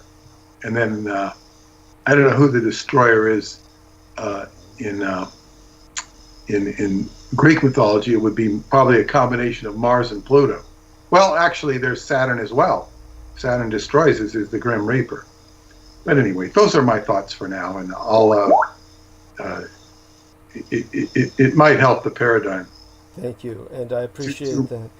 Desensitize the neurosis that stuff proliferates with, that Kings of Edom stuff. It's very toxic. It is. And by the way, Crystal River says hello, and she brings up the fact that always trying to find that first high is called chasing the dragon in the street vernacular, which I'm sure you've heard yourself. And thank you for bringing up that Scientological. Oh, I haven't heard that. Yeah. Okay. And, but thank you, Crystal. Yeah. Yes. And our man Jameson Reese, of course, says thank you for so much for gifting us your company tonight. And he brings up Shiva is seen as the face of Lucifer in the occult, at least by the O9A Gnosis, which is a movement he's been investigating, or Apollyon. Well, that's. I mean, the Christians are going to vilify anything that's Hindu or Indian. That's true too. Of course, the Christians dismiss all of that as diabolic. And you see, Krishna was with Christ is patterned after Krishna. It's even in the name. Yeah. So yes, thank you. No, that's so important. Three cheers for Christianity. Yes, there you go. And well, bless you, sir. And everybody is welcome to say goodnight, including Derek Talley and Selena Khan and Jameson Reese, to Mr. Moon as well. Good night, Peter, and good night, Peter, and thanks for that very insightful conversation you guys had. Oh, thank you. Thank you. Okay, I'll say good night and enjoy the rest of the evening. Good night, Peter. Yes, and share our love with Paula, please. Okay. Bye-bye. Bye-bye. All right, good night. So I'm going to ask all of you, Jameson Reese and Selena Khan, if you're with us, honey, if you could come out from the shadows. She's probably ready to go to bed too, because she's also on Eastern Daylight Time, and it's well after midnight. And oh my God, it is a Sunday night, so she probably has to work tomorrow. So that young lady's probably already in dreamland. So I'm going to count on you two gentlemen to hold the fort. I'm going to take a break, for which I hope you feel I've earned, and I'll be gone for at least 15 minutes, at least a quarter of an hour. Be back about 20 minutes at the longest, but more like probably 10, 15 minutes. So for a quarter of an hour, I'll count on Derek Talley and Jameson Reese to hold conversation. When I return, I'm hoping that we can segue into Jameson Reese explaining why he often manifests with some fairly destructive commentary, and that will dominate us for the next hour, at least throughout this hour, and that should take us to at least the top of the hour, and probably a little bit beyond. And so I know these two men can handle it. And my love to both, and to all of you. And I'll be back. And thank you both and all of you so much. Okay. All right. Well, I wanted to comment on